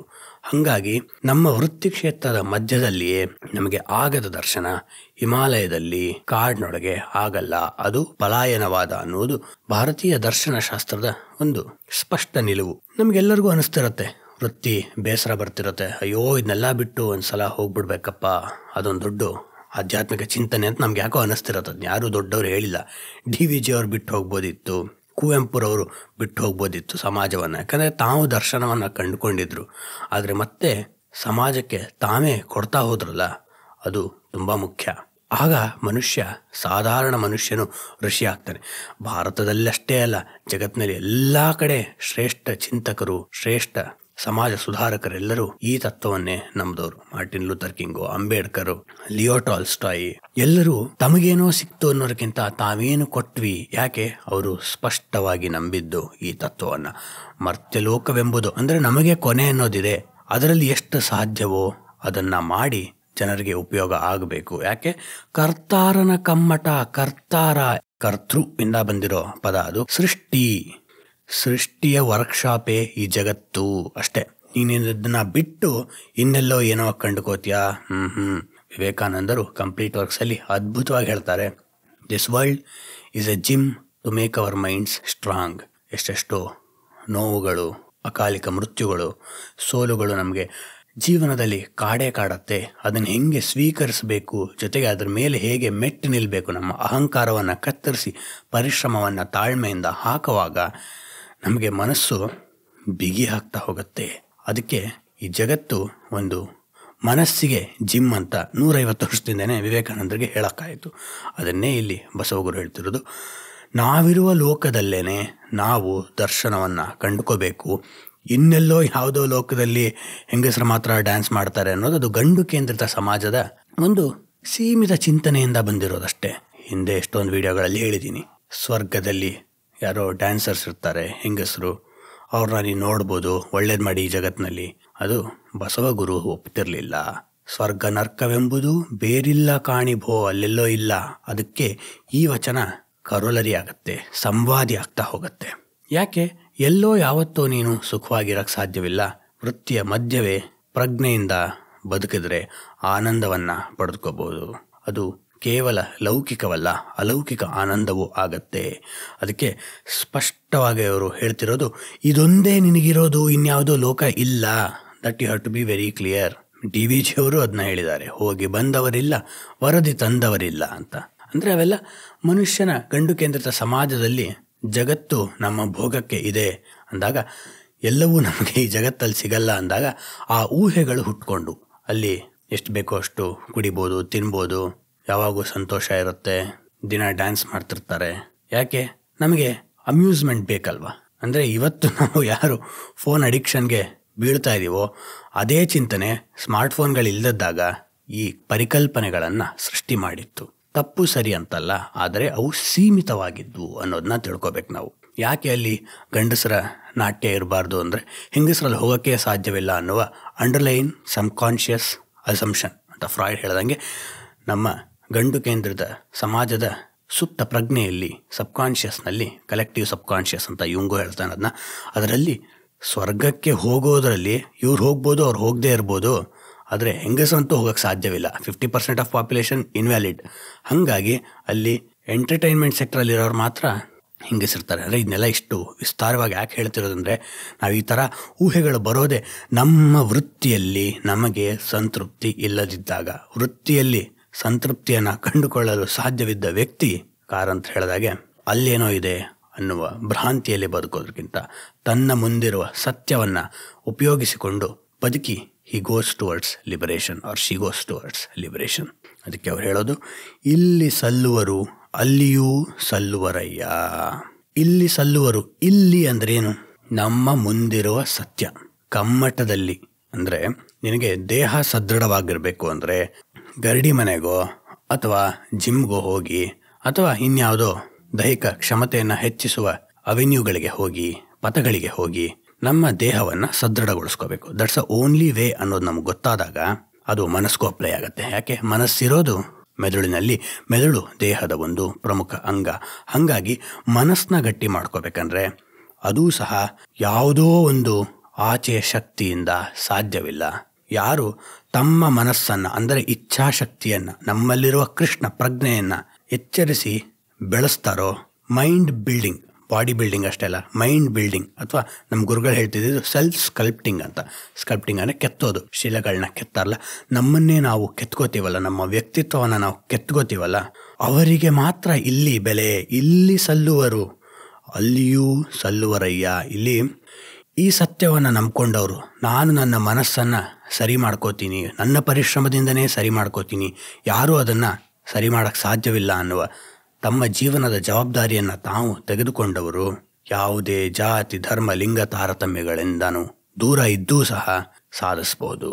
ಅದಕ್ಕೆ ಮನಃಶಾಸ್ತ್ರದಲ್ಲಿ ಮೆದುಳಿಗೆ use it or lose it ಅಂತಾರೆ. ಅಂದರೆ ನೀನು ಯಾವ ಚಿಂತನಾ ಪಥಗಳನ್ನು, ಅದಕ್ಕೆ ನ್ಯೂರಲ್ ಸ್ಟ್ರಕ್ಚರ್ಸ್ ಅಥವಾ ನ್ಯೂರಲ್ ಪಾತ್ವೇಸ್ ಅಂತಾರೆ, ಅದನ್ನು ಉಪಯೋಗಿಸ್ತೀಯೋ ಅದು ಬೆಳೆಯುತ್ತೆ. ಯಾವುದು ಉಪಯೋಗಿಸಲ್ವೋ ಅದು ಬೆಳೆಯಲ್ಲ. ಅಂದರೆ ನಿನಗಿರುವ ಅವಕಾಶಗಳನ್ನು ಹುಡುಕುವ ಪ್ರಕ್ರಿಯೆಯನ್ನು ನೀನು ಜಾಸ್ತಿ ಮಾಡಿಕೊಂಡಾಗ ನಿನಗೆ ಅವಕಾಶಗಳನ್ನು ಹುಡುಕುವ ಕ್ಷಮತೆ ಮತ್ತು ಕೇಪಬಿಲಿಟಿ ಬೆಳೀತಾ ಹೋಗುತ್ತೆ. ಅದೇ ನನಗೆ ಆಫೀಸಲ್ಲಿ AC ಪ್ರಾಬ್ಲಮ್ಮು, AC ಹಾಕ್ತಿದ್ರೆ ಪ್ರಾಬ್ಲಮ್ಮು, ಪಕ್ಕದಲ್ಲಿ ಯಾರೋ ಫೋನಲ್ಲಿ ಮಾತಾಡಿದ್ರೆ ಪ್ರಾಬ್ಲಮ್ಮು, ಈ ಥರ ಚಿಕ್ಕದಕ್ಕೆ ಅಗ್ರೀವ್ ಆಗೋ ಇಂಪಲ್ಸ್ ಬೆಳೆದಾಗ ನಿನಗೆ ಅದೇ ರೀತಿ ಟ್ರಾಫಿಕಲ್ಲೂ ಪ್ರಾಬ್ಲಮ್ಮು, ಮನೆಗೆ ಬಂದರೆ ಪ್ರಾಬ್ಲಮ್ಮು, ಪಕ್ಕದ ಮನೆಯವ್ರ ಜೋರ ಮಾತಾಡಿದ್ರೆ ಪ್ರಾಬ್ಲಮ್, ಜಗತ್ತಿನಲ್ಲಿ ಎಲ್ಲ ಪ್ರಾಬ್ಲಮ್ ಅನ್ಸಕ್ಕೆ ಶುರು ಆಗುತ್ತೆ. ಯಾಕೆ ಆ ಮೆದುಳಿನ ಪಥಗಳು, ನ್ಯೂರಲ್ ಸ್ಟ್ರಕ್ಚರ್ಸ್ ಅಥವಾ ನ್ಯೂರಲ್ ಪಾತ್ವೇಸ್ ಸ್ಟ್ರೆಂಥನ್ ಆಗ್ತಾ ಹೋಗುತ್ತೆ. ಹಾಗಾಗಿ ಯಾವ ಪಾತ್ವೇಸ್ನ, ಯಾವ ನರಮಂಡಲ ಪಥಗಳನ್ನು ಉಪಯೋಗಿಸ್ತೇವೋ ಅವು ಉಳಿಯುತ್ತವೆ, ಅವು ಬೆಳೆಯುತ್ತವೆ. ಯಾವುದನ್ನು ಉಪಯೋಗಿಸಲ್ವೋ ಅವು ಕಟ್ಟಾಗಿ ಪ್ರೂನಿಂಗ್ ಅಂತಾರೆ, PRUNE ಪ್ರೂನಿಂಗ್, ಅವು ಕಟ್ಟಾಗಿ ಹೋಗ್ಬಿಡುತ್ತವೆ. ಯಾಕಿಷ್ಟು ಹೇಳಬೇಕಾಗಿ ಬಂತು ಅಂದರೆ, ಇದನ್ನು ನೀನು ನಂಬ್ಕೊಂಡಾಗ ನೀನು ಅನ್ನುವ ಅಹಂಕಾರ ಡಿಸ್ಪ್ಲೇಸ್ ಆಗಿ ಕರಗಿ ನಿನ್ನ ಜವಾಬ್ದಾರಿ ಅನ್ನೋದು ಎಲ್ಲದರ ಮಧ್ಯ ಬಂದು ನಿಂತ್ಕೊಳ್ಳುತ್ತೆ. ನಾವು ನಮ್ಮ ಅಹಂಕಾರವನ್ನ ಮಧ್ಯ ಕೂಡಿಸಿ ಈ ಜೀವನ, ಸಮಸ್ಯೆ, ಸಫರಿಂಗು, ದುಃಖ ಅನ್ಕೋತಿದ್ದೀವಿ. ಆದರೆ ನಮ್ಮ ಅಹಂಕಾರವನ್ನ ಮಧ್ಯದಿಂದ ತೆಗೆದು, ಸೆಂಟ್ರಿಂದ ತೆಗೆದು ನಮ್ಮ ಪ್ರಜ್ಞೆಯನ್ನ ಅಲ್ಲಿ ಸ್ಥಾಪಿಸಿದಾಗ ಗೊತ್ತಾಗೋದು, ನನ್ನ ಪರಿಶ್ರಮದಿಂದನೇ ಅದು ಬದಲಾಗಬಹುದು. ಇಲ್ಲಿ ಸಲ್ಲುವರು ಅಲ್ಲಿಯೂ ಸಲ್ಲುವರಯ್ಯ. ಇಲ್ಲಿ ಸಲ್ಲುವರು ಅಂದರೆ ಸ್ನೇಹಿತರೆ, ಸ್ವಲ್ಪ ಮೆಟಾಫಿಸಿಕಲ್ ಡೊಮೈನ್ಗೆ ಹೋಗ್ಬಿಟ್ಟು ಯೋಚನೆ ಮಾಡೋಣ. ಬಸವಗುರುವಿನ ತತ್ವ ಏನಿದೆ ಅಂದರೆ, ಇಲ್ಲಿ ಅಂದ್ರೇನು ಹಿಯರ್, ನಮ್ಮ ಮುಂದಿರುವುದು ಅಲ್ಲ. ಅಲ್ಲಿ ಅಂದ್ರೇನು ದೇರ್, ದೂರ, ನಮಗೆ ಕಾಣದ್ದು ಅನ್ನುವ ಒಂದು ಅಸಂಪ್ಷನ್, ಊಹೆ ಅಂತ ತಿಳ್ಕೊಳ್ಳೋಣ. ನಾನು ಈ ಮನೆ ಒಳಗಡೆನೇ ಇದ್ದೀನಿ ಅಂದರೆ ಮನೆ ಹೊರಗಡೆ ಏನಿದೆ ನಂಗೆ ಗೊತ್ತಿರಲ್ಲ. ಅಥವಾ ನಾನು ಕಾರಾಗೃಹದಲ್ಲಿ 20 ವರ್ಷ ಇದ್ದೀನಿ ಅಂದರೆ ಕಾರಾಗೃಹದ ಹೊರಗೆ ಏನಿದೆ ಅನ್ನೋದು ನನಗೆ ಗೊತ್ತಿರಲ್ಲ. ಹಾಗಾಗಿ ಅದು ಅಲ್ಲಿ ಅಂತ ತಿಳ್ಕೊಳ್ಳೋಣ. ಇಲ್ಲಿ ಮತ್ತು ಅಲ್ಲಿಯ ಮಧ್ಯ ನಾನು ಹೋಗಬೇಕಂದ್ರೆ ಒಂದು ಸಮಯ ಬೇಕು. ಹಾಗಾಗಿ ದೇಹ ಮತ್ತು ಮನಸ್ಸು ಮನುಷ್ಯನಿಗೆ ಇರುವ 2 ಡೈಮೆನ್ಷನ್ಗಳು. ದೇಹ ಸ್ಪೇಸ್ನಲ್ಲಿದ್ದರೆ ಮನಸ್ಸು ಸಮಯದಲ್ಲಿ ಅಡಗಿರುತ್ತೆ. ಸಮಯ ಅನ್ನುವ ಪರಿಕಲ್ಪನೆ ಇಲ್ಲ ಅಂದರೆ ಮನಸ್ಸೇ ಇಲ್ಲ. ಅದಕ್ಕೆ ಧ್ಯಾನದಲ್ಲಿ ಹೇಳೋದು ಸಮಯವನ್ನು ಮೀರಿ, ಬಿಕಮ್ ಟೈಮ್ಲೆಸ್ ಅಂತ ಅಲ್ವಾ. ಆದರೆ ಇವೆರಡು ನಮ್ಮ ಮೂಲ ವಸ್ತುಸ್ಥಿತಿಗಳು. ಏನು? Body exist in space, mind exist in time. ಹಂಗಿದ್ದಾಗ ಇಲ್ಲಿ ಮತ್ತು ಅಲ್ಲಿ ಅನ್ನುವುದು ದೇಹಕ್ಕೆ ಸಂಬಂಧಿಸಿದ್ದಾದರೆ ಅದರ ಜೊತೆಗೆ ಈಗ ಮತ್ತು ಆಗ ಅನ್ನುವುದು ಬಂದ್ಬಿಡುತ್ತೆ. ಅಂದರೆ ಇಲ್ಲಿ ಸಲ್ಲುವರು ಅಲ್ಲಿಯೂ ಸಲ್ಲುವರಯ್ಯ ಅಂದಾಗ ಇಲ್ಲಿಯ ಜೊತೆ ಈಗ ಅನ್ನುವುದು ಬರುತ್ತೆ. ಅಂದರೆ ಈಗ ಸಲ್ಲುವರು ಆಗಲೂ ಸಲ್ಲುವರಯ್ಯ ಅಂತಾನೂ ನಾವು ತಿಳ್ಕೊಬೇಕಾಗತ್ತೆ. ಅದು ಸ್ಪಷ್ಟವಾಗಿ ನಮ್ಮ ಅಂತರಂಗಕ್ಕೆ ಗೊತ್ತಾಗಲಿ. ಅಂದರೆ ಅಲ್ಲಿ ಅನ್ನೋದಿದೆಯಲ್ಲ, ಆವಾಗ ಅನ್ನೋದು ನಿಜ. ಅಂದರೆ ಇಲ್ಲಿ ನಿನ್ನ ವೃತ್ತಿ ಕ್ಷೇತ್ರದಲ್ಲಿ, ಮರ್ತ್ಯಲೋಕದಲ್ಲಿ, ಜೀವನ ಅನ್ನುವ ವರ್ಕ್ಶಾಪ್ನಲ್ಲಿ, ಜಿಮ್ನಲ್ಲಿ ಸಲ್ಲುವರು, ಪರಿಶ್ರಮ ಹಾಕುವರು, ಅಲ್ಲಿಯೂ ಸಲ್ಲುವರಯ್ಯ. ಇನ್ಯಾವುದೋ ಜಗತ್ತು ಅನ್ಕೋತಿದ್ಯಲ್ಲ ನೀನು, ಅಲ್ಲಿಯೂ ಸಲ್ಲೋ ಥರ ಆಗ್ತೀಯ. ಅಂದ ತಕ್ಷಣ ಏನಪ್ಪ ಸ್ವರ್ಗ ಇದೆಯಾ ಅಂದರೆ, ನಿನಗೆ ಯಾವತ್ತು ಪರಿಶ್ರಮ ಹಾಕಿ ಅದ್ರ ಮೂಲಕ ಆನಂದ ಪಡೆಯುತ್ತೀಯೋ ಆಗ ಆ ಪ್ರಶ್ನೆಗಳೇ ಹೇಳಲ್ಲ ನಿನಗೆ. ಕಾರಂತರದನ್ನ ಅದ್ಭುತವಾಗಿ ಹೇಳ್ತಿದ್ರು. ನನಗೆ ಅದಿದೆಯೋ ಇಲ್ವೋ ಅಂತಲ್ಲ, ನಾನು ಆ ವಾದಕ್ಕೂ ಹೋಗಲ್ಲ, ಯಾಕಂದ್ರೆ ಆ ಪ್ರಶ್ನೆನೇ ಎದ್ದಿಲ್ಲ. ಯಾಕೆ? The moment we go into transformation of self, Jiddu Krishnamurti ಹೇಳಿದಾಗೆ, ನಮ್ಮ ಅಂತರಂಗವನ್ನು ಪರಿವರ್ತಿಸಿದಾಗ ಯಾವತ್ತೋ ಚೆನ್ನಾಗಿರ್ತೀನಿ ಅಥವಾ ಯಾವಾಗೋ ಚೆನ್ನಾಗಿರ್ತೀನಿ, ಎಲ್ಲೋ ಚೆನ್ನಾಗಿರ್ತೀನಿ ಅನ್ನುವ ಭ್ರಾಂತಿಗಳು ಕಡಿಮೆ ಆಗುತ್ತೆ. ಹಾಗಾಗಿ ಅಲ್ಲಿ ಅನ್ನುವ ಅರ್ಥದಲ್ಲಿ ಅವಾಗ ಅಂದರೆ ಜೀವನ ಸ್ನೇಹಿತರೆ ಸಂಕೀರ್ಣವಾಗಿದೆ. ನಾವು ಯಾವುದೋ ಒಂದು ಸಾಧನೆಯನ್ನು ಯಾಕೆ ಮಾಡ್ತೇವೆ? ಬಹುತೇಕವಾಗಿ ಸಾಧನೆಯನ್ನು ಮಾಡೋದಕ್ಕಿಂತ ಸಾಧನೆಯನ್ನು ಮಾಡುವ ಹಾತುರತ ನಮ್ಮಲ್ಲಿ ಯಾಕಿದೆ ಅಂದರೆ, ಅದೇನೋ 4 ಜನಕ್ಕೆ ಒಳ್ಳೇದಾಗಲಿ, ಅದ್ರ ಮೂಲಕ ನಾವು ಚೆನ್ನಾಗಿ ಬದುಕೋಣ, ಅದೇನೂ ಇಲ್ಲ. ಅದರಲ್ಲಿರೋದು ಯಾವುದೋ ಒಂದು ರಿವೆಂಜ್ ಕಾಂಪ್ಲೆಕ್ಸ್. ಯಾರೋ ಚೆನ್ನಾಗಿದ್ದಾರೆ, ನಾನು ಅವ್ರಿಗಿನ್ನ ಚೆನ್ನಾಗಿ ಬದುಕಬೇಕು. ಅಂದರೆ ನಮ್ಮ ಸಾಧನೆಯಲ್ಲಿ ಒಂದಿಷ್ಟು ದ್ವೇಷದ ಅಂಶ, ಸಿಟ್ಟಿನ ಅಂಶಗಳಿದೆ. ಅದು ನಮ್ಮ ಸಾಧನೆಗೆ ಎಲ್ಲೂ ಸಹ ಪೂರಕವಾಗಲ್ಲ. ಅಥವಾ ಇನ್ನೊಂದು ಅಂದ್ಕೊಂಡಿರ್ತೀವಿ, ನಾನು ಈಗ ಒದ್ದಾಡ್ಕೊಂಡು ಆರೋಗ್ಯ ಕೆಡಿಸ್ಕೊಂಡು ಕೆಲಸ ಮಾಡಿಬಿಡ್ತೀನಿ, ರಿಟೈರ್ ಆದಮೇಲೆ ಚೆನ್ನಾಗಿರ್ತೀನಿ ಅಂತ. ಅದನ್ನೇ ಇಲ್ಲಿ ಬಸವಗುರು ಹೇಳ್ತಿರೋದು. ಈಗ ಸಲ್ಲದವರು ಆಗಲೂ ಸಲ್ಲದವರಯ್ಯ, ಇಲ್ಲಿ ಸಲ್ಲುವರು ಅಲ್ಲಿಯೂ ಸಲ್ಲುವರಯ್ಯ. ಅಂದರೆ ಅದೇ ಅರ್ಥ. ಅದಕ್ಕೆ 2 ಲೈನಲ್ಲಿ ಒಂದಕ್ಕೊಂದು ಸಂವಾದಿಯಾಗಿ ಹೇಳ್ತಿದ್ದಾರೆ. ಇಲ್ಲಿ ಸಲ್ಲುವರು ಅಲ್ಲಿಯೂ ಸಲ್ಲುವರಯ್ಯ, ಇಲ್ಲಿ ಸಲ್ಲದವರು ಅಲ್ಲಿಯೂ ಸಲ್ಲರು. ಅಂದರೆ ಈಗ ನೀನು ಸರಿ ಇದ್ದರೆ ಮುಂದೊಂದು ದಿನಾನೂ ಸರಿ ಇರ್ತೀಯ. ಈಗ ನೀನು ಸರಿಯಾದ ಚಿಂತನೆ ಮಾಡದಿದ್ರೆ 30 ವರ್ಷ ಆದಮೇಲೋ ಅಥವಾ 60 ವರ್ಷ ಆದಮೇಲೋ ನೀನು ಸರಿಯಾದ ಚಿಂತನೆ ಮಾಡೋಕ್ಕೆ ಸಾಧ್ಯವಿಲ್ಲ. ಸಿಂಪಲ್ ತತ್ವ. ನೀನು ನಿನ್ನ ವೃತ್ತಿಯಲ್ಲಿ ಇದ್ದಾಗ ಸಂತೋಷವಾಗಿಲ್ಲದಿದ್ದರೆ ರಿಟೈರ್ಮೆಂಟ್ ಆದಮೇಲೆ ಸಂತೋಷವಾಗಿರೋಕ್ಕೆ ಸಾಧ್ಯವಿಲ್ಲ. ವೃತ್ತಿಯಲ್ಲಿ ನೀನು ಸಂತೋಷವಾಗಿದ್ದರೆ ರಿಟೈರ್ಮೆಂಟ್ ಕಾಯೋದು ಕಡಿಮೆ ಮಾಡ್ತೀಯಾ, ಅದಾಗಿ ಅದೇ ಬರುತ್ತೆ. ಅಥವಾ ಎಷ್ಟೋ ಜನ ಕೆಲಸವನ್ನು ಇಷ್ಟಪಡೋರಿಗೆ ರಿಟೈರ್ಮೆಂಟ್ ಆದಮೇಲೂ ನಿವೃತ್ತಿ ಆದಮೇಲೂ ಕರೀತಾರಲ್ಲ, ಬನ್ನಿ. ಯಾಕೆ? ಅವ್ರಿಗೆ ಕೆಲಸವನ್ನು ಇಷ್ಟಪಡ್ತಿರ್ತಾರೆ, ಯಾಕೆಂದರೆ ಅವ್ರು ಇಲ್ಲಿ ಸಲ್ಲಕ್ಕೆ ತಯಾರಾಗಿರ್ತಾರೆ. ಅದಕ್ಕೆ ಇಂದೊಂದು ವಿಡಿಯೋದಲ್ಲೂ ಹೇಳಿದ್ದೆ, ನೀನು ಸಾಹುಕಾರ ಆದ ತಕ್ಷಣ ಚೆನ್ನಾಗಿ ಬದುಕ್ತೀಯಾ, ಸಂತೋಷವಾಗಿ ಬದುಕ್ತೀಯಾ, ಒಂದಿಷ್ಟು ಆರ್ಥಿಕ ಸದೃಢತೆ ಇರ್ಬೋದು, ಅದರಿಂದ ಒಂದು ಮಟ್ಟಿಗೆ ಫೌಂಡೇಶನ್ ಅಡಿಪಾಯ ಬಿಗಿ ಆಗ್ಬೋದು ಅನ್ನೋದು ಬಿಟ್ಟರೆ ನಿನ್ನ ಸರ್ವ ಸಂತೋಷಕ್ಕೂ ಅದು ಉಪಯೋಗ ಆಗತ್ತೆ ಅಂತಲ್ಲ. ಅಂದರೆ ನಾನಿವತ್ತು ದುಃಖಿತ ಬಡವ ಆಗಿದ್ರೆ, ನನ್ನ ಮನಸ್ಸಿನ ಮೇಲೆ ನಾನು ಯೋಚನೆ ಮಾಡದೆ ಉಪಯೋಗಿಸ್ಕೊಳ್ದೆ ಗಟ್ಟಿಗೊಳಿಸ್ಕೊಳ್ದಿದ್ರೆ, ನಾನು ಸಾಹುಕಾರ ಆದ್ಮೇಲೂ ಸಹ ದುಃಖಿತ ಸಾಹುಕಾರ ಆಗಿರ್ತೀನಿ. ಇದು ನಮ್ಮ ಕಾರ್ಪೊರೇಟ್ ಸ್ಟ್ರಕ್ಚರ್ಸಲ್ಲಿ ನಮಗೆ ವರ್ಕ್ ಮಾಡ್ತಿರೋ ದೊಡ್ಡ ದೊಡ್ಡ ಬಿಲ್ಡಿಂಗಲ್ಲಿ AC, ಏರ್ ಕಂಡೀಷನ್ ಆಫೀಸ್ ಮಧ್ಯ ಯಾವುದೇ ಸಮಸ್ಯೆ, ಹೊರಗಿನ ಸಮಸ್ಯೆಗಳಿಲ್ಲದೆ ಬದುಕ್ತಿರೋ ನಮಗೆ ಅನುಭವ ಆಗಿರಬಹುದಲ್ವಾ? ಹಂಗಿದ್ದಾಗ ನಾವು ನಮ್ಮ ದೃಷ್ಟಿಕೋನವನ್ನು ಬದಲಾಯಿಸ್ಕೋಬೇಕು. ಅದಕ್ಕಾಗಿ ಇಲ್ಲಿ ಸಲ್ಲೋದನ್ನು ನೋಡಬೇಕು. ಈಗ ಏನು ಮಾಡ್ತಿದ್ಯಾ ನೋಡಬೇಕಿಲ್ಲ. ನಿನಗೆ ನೂರಾರು ಡಿಸ್ಟ್ರಾಕ್ಷನ್ಸ್ ಜಾಸ್ತಿ ಆಗುತ್ತೆ. ಅವ್ರೇನು ಮಾಡ್ತಿದ್ದಾರೆ, ಡಿಸ್ಟ್ರಾಕ್ಷನ್ಸ್ ಜಾಸ್ತಿ ಆದಾಗ ನಮಗೆ ಊರ್ದ ವಿಷಯ ಎಲ್ಲ ಬೇಕನ್ಸುತ್ತೆ. ಅವ್ರೇನು ಮಾತಾಡ್ತಿದ್ದಾರೆ, ಹಾಗಾಗಿ ಅವರೇ ನಮ್ಮ ಬಗ್ಗೆ ಅನ್ಕೋತಾರೆ, ಯಾಕಂದ್ರೆ ನಾನು ಅವ್ರ ಬಗ್ಗೆ ಯಾವಾಗೂ ಅನ್ಕೋತಾ ಇದ್ದೀನಿ. ಆ ಗಾಸಿಪ್ ಮೆಂಟಾಲಿಟಿ ಜಾಸ್ತಿ ಆಗ್ತಾ ಹೋಗುತ್ತೆ. ಆಗ ಮೈಂಡು ವಿಚಲಿತವಾಗ್ತಾ ಹೋಗುತ್ತೆ, ಡಿಸ್ಟರ್ಬ್ ಆಗುತ್ತೆ. ಡಿಸ್ಟರ್ಬ್ ಆದಾಗ ಇನ್ನೊಂದಿಷ್ಟು ಕೆಟ್ಟ ಕಂಟೆಂಟ್ ನೋಡ್ಬೇಕನ್ಸುತ್ತೆ. ಅಂದರೆ ಬಸವಗುರುವಿನ ಚಿಂತನಾ ಲಹರಿ ಎಷ್ಟು ಸ್ಪಷ್ಟವಾಗಿದೆ ಅಂದರೆ, ಈಗ ನೀನು ಪ್ರೆಸೆಂಟಿಗೆ ಬಾ, ಇಲ್ಲೇನು ಮಾಡ್ಬೋದು ನೋಡು, all you have is next 30 minutes ಅಂತ ಸ್ನೇಹಿತರ ಜೊತೆ ನಾವು ಮಾತಾಡ್ತಿರ್ತೀವಿ. ದೊಡ್ಡ ಪ್ರತಿಜ್ಞೆಯನ್ನು ತೊಗೊಳೋದು, ಇನ್ಮೇಲೆ ಕೆಲಸ ಮಾಡ್ತೀನಿ, ಹೊಸ ವರ್ಷ ಬಂದಮೇಲೆ ಮಾಡ್ತೀನಿ, ಹೊಸ ವಾರ ಬಂದಮೇಲೆ ಮಾಡ್ತೀನಿ, ಹೊಸ ದಿನ ಬಂದಮೇಲೆ ಮಾಡ್ತೀನಿ, ಅದಾದಮೇಲೆ ಮಾಡ್ತೀನಿ, ಇದು ಇಂಡಿಪೆಂಡೆನ್ಸ್ ಡೇ ಆದಮೇಲೆ ಮಾಡ್ತೀನಿ. ಅದೆಲ್ಲ ಸುಳ್ಳು. ನಿನ್ನ ನೆಕ್ಸ್ಟ್ 30 ನಿಮಿಷ ಹೆಂಗೆ ಕಳೀತೀಯೋ ಹಾಗೆ ನಿನ್ನ ಜೀವನ ಕಳೀತೀಯ ಅಂತ ನನ್ನ ಗುರುಗಳು ಹೇಳ್ತಿದ್ರು. ಅದೇ ತುಂಬ ನಿಜ ಅನಿಸುತ್ತೆ. ಅಂದರೆ ನಿನ್ನ 30 ನಿಮಿಷವನ್ನು, ನಿನ್ನ ಮುಂದಿರೋ 30 ನಿಮಿಷವನ್ನು ಸರಿಯಾಗಿ ಒಳ್ಳೆಯ ದೃಷ್ಟಿಕೋನವನ್ನು ಬೆಳೆಸ್ಕೋತೀನಿ ಅಂತ ನೀನು ಕಳೆದ್ರೆ ನಿನ್ನ ಜೀವನ ಪೂರ್ತಿ ಹಾಗೆ ಕಳೆಯೋ ಸಾಮರ್ಥ್ಯವನ್ನು ಪಡ್ಕೋತೀವಿ. ಯಾಕೆ? Life is A series of small 30 minutes segment ಅಲ್ವಾ? ಪ್ರತಿ 30 ನಿಮಿಷಗಳನ್ನ ನಾವು ಕಂಟ್ರೋಲ್ ತೊಗೊಳಕ್ಕೆ ಪ್ರಯತ್ನ ಮಾಡಬೇಕು. ಅದನ್ನು ಬಿಟ್ಟು ಆಫೀಸಲ್ಲಿ ಕೆಲಸ ಮಾಡ್ತಿರೋವಾಗ ನಮಗೆ ಆ ಕೆಲಸ ಇಷ್ಟ ಇರಲ್ಲ, ಇಲ್ಲಿ ಸಲ್ಲುತ್ತಿರಲ್ಲ ನಾನು. ಅದೇ ಸಮಸ್ಯೆ. ಇಲ್ಲಿ ಸಲ್ಲದಿದ್ದಾಗ ನೂರಾರು ಜನ ಏನು ಮಾತಾಡ್ತಿರ್ತಾರೋ, ಪಕ್ಕದಲ್ಲಿ ಯಾರೋ ಶೇರ್ ಮಾರ್ಕೆಟು, ಈ ಕಡೆ ರಿಯಲ್ ಎಸ್ಟೇಟ್ ಇನ್ವೆಸ್ಟ್ಮೆಂಟು ಮಾತಾಡ್ತಿರ್ತಾರೆ. ನನಗೂ ಅದು ಕೇಳಿಸ್ಕೊಳ್ತೀನಿ, ಅರ್ಧ ಹಿಂಗೆ ಕಿವಿ ಮಾಡಿಬಿಟ್ಟು ಕೇಳಿಸ್ಕೊತೀನಿ ಕ್ಯೂಬಿಕಲಲ್ಲಿ. ಆಗ ನನ್ನ ಕೆಲಸವನ್ನು ಇಗ್ನೋರ್ ಮಾಡಲೇಬೇಕು ನಾನು. ಯಾಕೆ? ಎರಡನ್ನೂ ಮಾಡುವ ಸಾಮರ್ಥ್ಯ ಇದ್ದರೆ ನಾನೇ ಕಲ್ಲಿಡ್ತಿದ್ದೆ.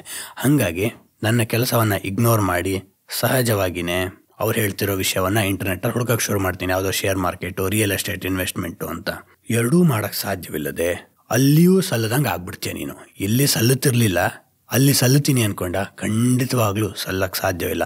ಅದನ್ನು ಬಿಟ್ಟು ನಿನ್ನ ಮುಂದಿರೋದ್ರ ಕೆಲಸವನ್ನು, ಅದು ಏನಿದೆಯೋ, ಕೋಡಿಂಗೋ ಟೆಸ್ಟಿಂಗೋ ಏನಾದರೂ ಒಂದು ಮಾಡು.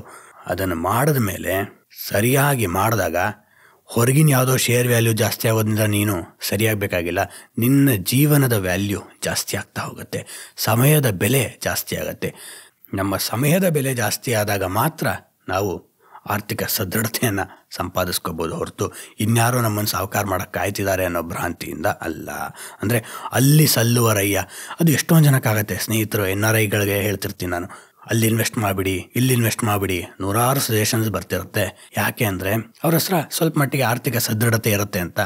ನಾನಿಷ್ಟೇ ಪ್ರಶ್ನೆ ಕೇಳೋದು, ನಿಮ್ಮ ಸಂತೋಷವನ್ನು ವೃತ್ತಿಯಲ್ಲಿ ಕಂಡುಕೊಳ್ಳದೆ ಯಾವತ್ತೋ ಎಲ್ಲೋ ಇನ್ವೆಸ್ಟ್ ಮಾಡಿ ಚೆನ್ನಾಗಿರ್ತೀನಿ ಅನ್ನುವ ಹಾತೊರೆತದಿಂದ ನೀವೇನಾದ್ರು ಇನ್ವೆಸ್ಟ್ ಮಾಡ್ತಿದ್ರೆ ಅದರಿಂದ ಏನು ಉಪಯೋಗ ಆಗಲ್ಲ. ಅಥವಾ ಒಳ್ಳೇದು ಮಾಡಬೇಕು, ಒಳ್ಳೇದಂದ ತಕ್ಷಣ ಸಮಾಜ ಸೇವೆ ಅಷ್ಟೇ ಅಲ್ಲ. ಹಿಂದಿನ ಉದಾಹರಣೆಯಲ್ಲಿ ಕೊಟ್ಟಿದ್ದೀನಲ್ಲ, ಒಳ್ಳೆ ಉಪ್ಪಿನಕಾಯಿ ಮಾಡಬೇಕು, ಯಾವುದೇ ಕೆಮಿಕಲ್ ಹಾಕದೆ ಅಂದ್ರೂ ಅದು ಒಂದು ರೀತಿಯ ಸಮಾಜ ಸೇವೆ. ಅದನ್ನು ಸರಿ ಮಾಡಿದ್ರೆ ಆರ್ಥಿಕ ಸದೃಢತೆ ಅದರ ಡಿರೈವೇಟಿವ್ ಆಗಿ ಬರುತ್ತೆ. It's A by product. Economic well being is A by product. ಅದರ ಮುಖ್ಯ ಉದ್ದೇಶ ಒಳ್ಳೆಯದನ್ನು ಮಾಡಬೇಕು. ಅದನ್ನು ನಾವು ಕೆಲಸದಲ್ಲೇ ಕಂಡ್ಕೊಳ್ಳೋಕೆ ಸಾಧ್ಯವಾದರೆ, ಕೆಲಸವನ್ನು ಸರಿ ಮಾಡಿದ್ರೆ, ಈಗಿನ ಕಾಲದಲ್ಲಿ ಒಳ್ಳೆಯ ಕೆಲಸವನ್ನು ಮಾಡೋರಿಗೆ ಆರ್ಥಿಕ ಸದೃಢತೆ ಹಿಂದಿನ ಎಲ್ಲ ಜನ್ರೇಷನ್ಗಳಿಗೆ ಕಂಪೇರ್ ಮಾಡಿದ್ರು ಇವತ್ತು ಅದು ಸುಲಭ ಸಾಧ್ಯ ಅಂತ ಹೇಳ್ಬೋದು. ಹಂಗಂತ ಕೆಲಸ ಸುಲಭ ಅಂತಲ್ಲ, ಕಷ್ಟ ಇದ್ದೇ ಇದೆ, ಜೀವನ ಅಂದರೆ ಕಷ್ಟ ಇದ್ದೇ ಇರುತ್ತೆ. ಆದರೆ ಆರ್ಥಿಕ ಸದೃಢತೆಯನ್ನು ಪಡ್ಕೊಳ್ಳುವ ದಾರಿಗಳು ಎಷ್ಟೋ ಇದೆ, ಸರಿಯಾಗಿ ಪ್ರಾಮಾಣಿಕತೆಯಿಂದ ದುಡಿದವ್ರಿಗೆ. ಆಗ ನಮ್ಮ ಜೀವನ ಸ್ವಲ್ಪ ಮಟ್ಟಿಗೆ ನಿಧಾನವಾಗಿ ದಾರಿಗೆ ಬರಬಹುದು ಅನ್ನೋದು ಬಸವಗುರುವಿನ ಸ್ಪಷ್ಟ ನಿಲುವು. ಈಗ ಮುಂದಿನ ವಚನಕ್ಕೆ ಹೋಗೋಣ. ಹಂಜರ ಬಲ್ಲಿತ್ತೆಂದು ಅಂಜದೆ ಓದುವ ಗಿಳಿಯೇ ಎಂದೆಂದೂ ಅಳಿಯನೆಂದು ಗುಡಿಗಟ್ಟಿದೆಯಲ್ಲ ನಿನ್ನ ಮನದಲ್ಲಿ ಮಾಯಾ ಮಂಜರ ಕೊಲುವೆಡೆ ನಿನ್ನ ಹಂಜರ ಕಾವುದೇ. ಏನು ಅದ್ಭುತವಾಗಿದೆ ನೋಡಿ. ಹಂಜರ ಅಂದ್ರೇನು? ಪಂಜರ, ಬೋನು, ಕೇಜ್. ಹಂಜರ ಬಲ್ಲಿತ್ತೆಂದು, ಬಲ್ ಇತ್ತೆಂದು ಅಂದರೆ ಬಲು ಇತ್ತೆಂದು, ಚೆನ್ನಾಗಿದೆ ಅಂತ, ಪಂಜರ ಚೆನ್ನಾಗಿದೆ ಅಂತ ಅಂಜದೇ ಓದುವ ಗಿಳಿಯೇ. ಅಂಜದೆ ಯಾವುದೇ ಹೆದರಿಕೆ ಇಲ್ಲದೆ ಬದುಕುವ ಗಿಳಿಯೇ. ಗಿಳಿ ಅಂದರೆ ಪ್ಯಾರೆಟ್. ಮನೆಯಲ್ಲಿ ಒಂದು ಗಿಳಿಯನ್ನ ಸಾಕಿದ್ದರೆ ಅದರ ಪಂಜರ ತುಂಬಾ ಚೆನ್ನಾಗಿರುತ್ತೆ. ಅವಾಗ ಅದ್ರೊಳಗಡೆ ಇರೋ ಗಿಳಿ ಏನ್ ಅಂದ್ಕೊಳತ್ತಂತೆ, ಬಸವಗುರುವಿನ ಇಮೇಜ್ರಿ ನೋಡಿ ಎಷ್ಟು ಚೆನ್ನಾಗಿದೆ. ನಾನು ಒಳಗಡೆ ಸದೃಢವಾಗಿ ಸುಭದ್ರವಾಗಿದ್ದೇನೆ, ಯಾವುದರ ಭಯವೂ ಇಲ್ಲ. ಹೊರಗಡೆ ಆಗಿದ್ರೆ ಏನೇನೆಲ್ಲ ಸಮಸ್ಯೆ ಆಗ್ತಿತ್ತು, ಇಲ್ಲಿ ಒಳಗಡೆ ಅದಾಗಿ ಅದೇ ಆಹಾರ ಬರ್ತಿದೆ. Secure life, silicon valley secure life ಇದೆ ನನಗೆ ಅನ್ನುವ ಗಿಳಿಯೇ. ಎಂದೆಂದೂ ಅಳಿಯನೆಂದು ಗುಡಿಗಟ್ಟಿದೆಯಲ್ಲ. ಗುಡಿ ಏನಂದ್ರೆ, ಗುಡಿ ಅಂದರೆ ಇಲ್ಲಿ ನಂಬಿಕೆಗೆ ರೂಪಕವಾಗಿ ಬಸವಗುರು ಉಪಯೋಗಿಸಿದ್ದಾರೆ. ಅಂದರೆ ನನಗೇನೂ ಆಗಲ್ಲ ಅಂತ ಅನಿಸ್ತಿರುತ್ತಲ್ಲ, ಒಳ್ಳೆ ಕೆಲಸ ಇದ್ದು ಮನೆ ಮುಂದೆ ಕ್ಯಾಬ್ ಬಂದು ಅದರಲ್ಲೂ ಸೆಡಾನ್ ಏನಾದ್ರು ಬಂದ್ಬಿಡ್ತು, ಅದೇ ನನಗೆ ಒಬ್ಬನಿಗೆ ಅಂತಲೇ ಒಂದು ಕಾರ್ ಕಳಿಸ್ತು ಆಫೀಸ್ ಅಂದರೆ ನನ್ಯಾರು ತಡೆಯೋರು ಅನ್ನುವ ಆರೋಗೆನ್ಸಲ್ಲಿ ಬದುಕ್ತಿದೆಯಲ್ಲ. ಆರೋಗೆನ್ಸ್ ಟರ್ನ್ಸ್ ಇಂಟು ಹೆಡೋನಿಸ್ಟಿಕ್ ಕನ್ಸಂಪ್ಷನ್ ಅಂತ ನಿಕೋಲಸ್ ಕಾರ್ ಅನ್ನುವ ಚಿಂತಕ ಹೇಳ್ತಾನೆ. ಅಂದರೆ ನಾವು ಯಾವತ್ತು ನಾನೇ ನನ್ನ ಬಿಟ್ಟರೆ ಇಲ್ಲ ಅನ್ನೋ ಆರೋಗೆನ್ಸಲ್ಲಿ ಬದುಕ್ತೀವೋ ಆಗ ಅದು ಇದ್ದಿದ್ದು ಹೆಚ್ಚನ್ನ ಕನ್ಸ್ಯೂಮ್ ಮಾಡೋದು, ಕೆಟ್ಟ ಆಹಾರವನ್ನು ಜಂಕನ್ನು ಕನ್ಸ್ಯೂಮ್ ಮಾಡೋದು, ಅಥವಾ ಸ್ಲಾತ್ ಲೇಸಿನೆಸ್ನ ಹೆಚ್ಚು ಮಾಡುವ ಪ್ರಕ್ರಿಯೆಯನ್ನು ಜಾಸ್ತಿ ಮಾಡುತ್ತೆ ಅಂತ. ಹಂಗಾಗಿ ನನಗೇನೂ ಆಗಲ್ಲ ಅಂತ, ನಾನೇ ಜಗತ್ತಿನ ಮೇಲಿದ್ದೀನಿ ಅಂತ ಅಂದ್ಕೊಂಡು ಗುಡಿ ಕಟ್ಟಿದೆಯಲ್ಲ. ಗುಡಿಗಟ್ಟಿದೆ ಅಂದರೆ ಗುಡಿಯನ್ನು ಕಟ್ಟಿದೆಯಲ್ಲ, ನಂಬಿಕೆಯನ್ನು ಕಟ್ಟಿಕೊಂಡಿಯಲ್ಲ. ನಿನ್ನ ಮನದಲ್ಲಿ ಎಲ್ಲಿದೆ ಆ ನಂಬಿಕೆ? ನಿನ್ನ ಮನದಲ್ಲೇ ಕಟ್ಕೊಂಡಿದ್ಯಾ. ಯಾವುದೋ ಒಬ್ಬ ಜರ್ಮನಿಯ ರಾಜ ಸುಮಾರು 1000 ವರ್ಷಗಳ ಹಿಂದೆ ನನಗೆ ಯಾರಿಂದಾನೂ ಹೊರಗಡೆ ಸಾವು ಬರಬಾರ್ದು ಅಂತ 11 ಸುತ್ತಿನ ಪ್ರೊಟೆಕ್ಷನ್ಗಳನ್ನ ಇಟ್ಕೊಂಡಿದ್ದಂತೆ. ಈಗ ನಾವು ಹೆಂಗೆ CCTV ಅವನ್ನೆಲ್ಲ 100 ಇಟ್ಕೊಂಡಿರ್ತೀವೋ ಹಾಗೆ ಅವನು ಆಗಿನ ಕಾಲದ ಪ್ರೊಟೆಕ್ಷನ್, ಒಂದಿಷ್ಟು ಕೋಟೆಯ ಬಾಗಿಲುಗಳು, ಇನ್ನೊಂದಿಷ್ಟು ಮೊಸಳೆಗಳು, ಇನ್ನೊಂದಿಷ್ಟು ನಾಯಿಗಳನ್ನ ಎಲ್ಲ ಇಟ್ಕೊಂಡು ಮನೆಯಲ್ಲಿ ಕುತ್ಕೊಂಡು ಮದ್ಯವನ್ನ ಸೇವಿಸ್ತಿದ್ದಾಗ ಅವನ ಮಗನೇ ಬಂದು ಕೊಂದನಂತೆ ಅಂತ ಕೇಳಿದ್ದೆ. ಆಗದು ಓದಿದಾಗ ಸುಮ್ಮನೆ ಒಂದು ಕತೆ ಅನಿಸಿತ್ತು, ಆದರೆ ಬಸವಗುರು ಹೇಳಿದ ತತ್ವಕ್ಕೆ ಇದು ಸಂವಾದಿಯಾಗತ್ತೆ. ಅಂದರೆ ಹಂಜರ ಬಲ್ಲಿತ್ತೆಂದು ಅಂಜದೆ ಓದುವ ಗಿಳಿಯೇ. ನಿನ್ನ ಜೀವನವನ್ನು ತೀರಾ ನೆಚ್ಕೊಂಡು ಇದರ ಮುಂದೆ ಏನೂ ಆಗಲ್ಲ ಅಂತ ಅಂದ್ಕೊಂಡಿದ್ಯಲ್ಲ. ಮುನ್ನ ಶತಕೋಟಿ ರಾಯರುಗಳಾಳಿದ ನೆಲವ ತನ್ನದೆಂದೆನುತ ಶಾಸನವ ಬರೆಸಿ ಅಂತ ಪುರಂದರದಾಸರು ಹೇಳ್ತಾರೆ.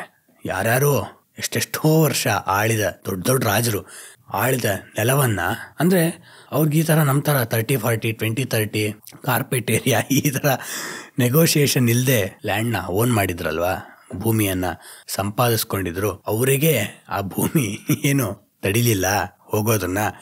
ಇನ್ನ ಮುನ್ನ ಶತಕೋಟಿ ರಾಯರುಗಳಾಳಿದ ನೆಲವ ತನ್ನದೆಂದೆನ್ನುತ್ತ ಶಾಸನವ ಬರೆಸಿ ಈ ಖಾತ ಆ ಖಾತ ಅಂತೆಲ್ಲ ಮಾಡ್ಕೋಬೇಕಾಗತ್ತೆ. ಆದರೆ ಅದರಲ್ಲಿ ಅಷ್ಟು ಹೆಮ್ಮೆ ಪಡುವ ಅವಶ್ಯಕತೆ ಇರಲ್ಲ. ಕೋಟೆ ಕೊತ್ತಲ ವಿಕ್ಕಿ 100 ರೀತಿ ಅದಕ್ಕೆ ಪ್ರೊಟೆಕ್ಷನ್ಗಳನ್ನ ಇಟ್ಕೊಂಡು ಭಿನ್ನ ಹಣದ ಮನೆ ಕಟ್ಟಿ EMIಗಳನ್ನು ಉಪಯೋಗಿಸ್ಕೊಂಡು ಕಟ್ಟಿ 100 ಜನಕ್ಕೆ ಮೈ ಡ್ರೀಮ್ ಹೌಸ್ ಅಂತ ಇನ್ಸ್ಟಾಗ್ರಾಮಲ್ಲಿ ಶೇರ್ ಮಾಡಿದ ಮೇಲೆ ನಿನಗೇನೋ ಸ್ಟ್ರೆಸ್ಗೆ, ಆಂಗ್ಸೈಟಿಗೆ, ಹಾರ್ಟ್ ಪ್ರಾಬ್ಲಮ್ ಬಂತು ಅಂದರೆ, ಜೀವನದಿಂದ ಹೊರಡಬೇಕಾಗಿ ಬಂತು ಅಂದರೆ, ಹೊರಡು ಕರೆಬರಲ್ಲಳದೆ ಮಂಕುತಿಮ್ಮ ಅಂದಾಗ ನೀನು ಹೋದಾಗ ಅದೇ ಮನೆಯಿಂದ ನಿನ್ನನ್ನು ಆಚೆ ಹಾಕ್ತಾರಲ್ಲ, ಚೆನ್ನಿಗನು ಹಸುವಳಿ ಹೊರಗೆ ಹಾಕುವರು ಅಂತ ಪುರಂದರದಾಸ್ ಹೇಳ್ತಾರಲ್ಲ. ಹಾಗೆ ನನಗೇನೂ ಆಗಲ್ಲ ಎಂದೆಂದೂ ಅಳಿಯನೆಂದು ಆ ಇನ್ಶೂರೆನ್ಸು ಈ ಇನ್ಶೂರೆನ್ಸು ಬೇಕಾಗತ್ತೆ. ಆದರೆ ಅದೇ ಫೈನಲ್ ಅಲ್ಲ. ಅದನ್ನು ದಾಟಿಯೂ ಜೀವನ ಸಾಧ್ಯತೆಗಳಿದೆ. CCTV, object detection, movement detection, face scan entry. ಮನೆ ಮುಂದೆ ನಿಂತ್ಕೊಂಡ್ರೆ ಫೇಸ್ ಇದ್ರೆ ಮಾತ್ರ ನಮ್ಮದು ಓಪನ್ ಆಗುತ್ತೆ, ಯಾರಿದ್ರು ಓಪನ್ ಆಗಲ್ಲ. ಗೇಟೆಡ್ ಕಮ್ಯುನಿಟಿಗಳು, ಮೈ ಗೇಟ್ ಆ್ಯಪ್ಗಳು, ದೊಡ್ಡ ದೊಡ್ಡ ಅಪಾರ್ಟ್ಮೆಂಟಲ್ಲಿ ಇವೆಲ್ಲ ಇದ್ದರೂ ಸಹ ಅಪಾರ್ಟ್ಮೆಂಟಲ್ಲಿ ದೊಡ್ಡ 3 ಲೆವೆಲ್ ಸೆಕ್ಯೂರಿಟಿ ಚೆಕ್ಸ್ ಇರುತ್ತೆ. ಇಷ್ಟೆಲ್ಲ ಆಗಿ ತುಂಬ ಸೇಫಾದ ಜೀವನವನ್ನು, ಆರ್ಥಿಕ ಸುಭದ್ರತೆ ಮಧ್ಯ ನೀನು ಬದುಕ್ತಿದ್ರೂ ಸಹ ಮನೆಯಲ್ಲೇ ಕುತ್ಕೊಂಡು ಆಂಗ್ಸೈಟಿಯಿಂದ ಹಾರ್ಟ್ ಅಟ್ಯಾಕ್ ಆಗ್ಬೋದು ಅಥವಾ ಬ್ರೈನ್ ಹೆಮರೇಜ್ ಆಗ್ಬೋದು.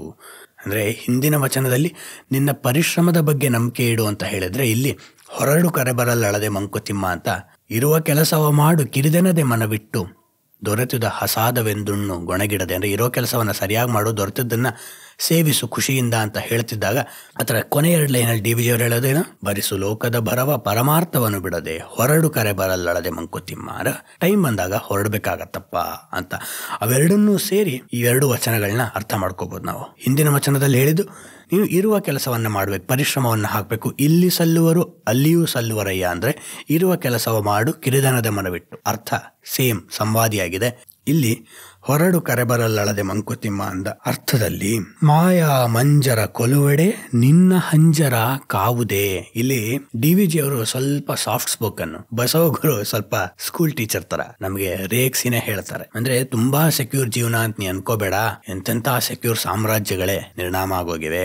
ಸೆಪ್ಟೆಂಬರ್ 11, 2001 ಅಮೆರಿಕದ ಟ್ವಿನ್ ಟವರ್ಸ್ ಮೇಲೆ ಅಟ್ಯಾಕ್ ಆಯ್ತಲ್ಲ, ಅದಕ್ಕಿಂತ ಮೊದಲು ಆ ಟ್ವಿನ್ ಟವರ್ಸ್ನ ಎಷ್ಟು ಸುಭದ್ರವಾಗಿ ಕಟ್ಟಿದ್ರು ಅಂದ್ರೆ, ಅದರ ಮೆಟಲ್ ಸ್ಟ್ರಕ್ಚರ್ಸ್ ಎಷ್ಟು ಸುಭದ್ರವಾಗಿತ್ತು ಅಂದ್ರೆ it was built to take aeroplane attack ಅಂತ ಹೇಳ್ತಿದ್ರು ಆರ್ಕಿಟೆಕ್ಟ್ಗಳು, ತಂತ್ರಜ್ಞರು ಎಲ್ಲ ಕಟ್ಟಿದವರು. ಅಂದ್ರೆ ಒಂದು ವಿಮಾನ ಹೋಗ್ಬಿಟ್ಟು ಅದಕ್ಕೆ ಅಪ್ಪಳಿಸಿದ್ರು ಸಹ ಅದು ಬೀಳಲ್ಲ ಅಂತ ಹೇಳಿದ್ರು. ಅಷ್ಟು ಚೆನ್ನಾಗೇ ಕಟ್ಟಿದ್ರು, ಅದೇನು ಸುಳ್ಳು ಅಂತಲ್ಲ. ಮತ್ತೆ ಯಾಕೆ ಬಿತ್ತು?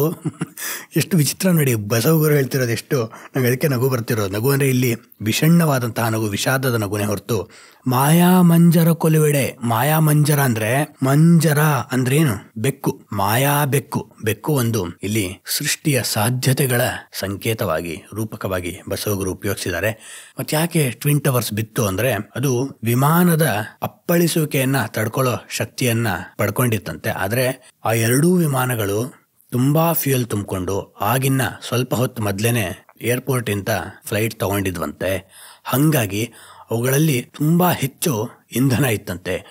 ಆಗ ಒಳಗಡೆ ಹೋಗಿ ವಿಮಾನ ಅಪ್ಪಳಿಸಿದಾಗ ಅದ್ರ ಜೊತೆಗೆ ಆ ಇಂಧನದ ಜೊತೆ ಅದು ಫ್ರಿಕ್ಷನ್ ಆಗಿ ಬೆಂಕಿ ಹತ್ಕೊಂಡು ಅದರ ಒಳಗಿರೋ ಮೆಟಲ್ ಸ್ಟ್ರಕ್ಚರ್ಸು ಕರಗದ್ವಂತೆ, ಅದರಿಂದ ಬಿತ್ತು. ಅಂದ್ರೆ ಇದನ್ನ ಊಹಿಸ್ಕೊಂಡಿರ್ಲಿಲ್ಲ ಅಂದ್ರೆ, ಎಲ್ಲವನ್ನ ಊಹಿಸ್ಕೊಳ್ಳೋಕ್ಕೆ ಆಗಿದ್ರೆ ಮನುಷ್ಯ ಕೋವಿಡ್ನ್ಯಾಗ ಸಫರ್ ಮಾಡ್ಬೇಕಾಗ್ತಿತ್ತು. ಯಾರಿಗೂ ಊಹೆ ಆಗಲ್ಲ ಅಂತಾನೆ ಇಷ್ಟೆಲ್ಲ ಆಗುತ್ತೆ ಅಲ್ವಾ?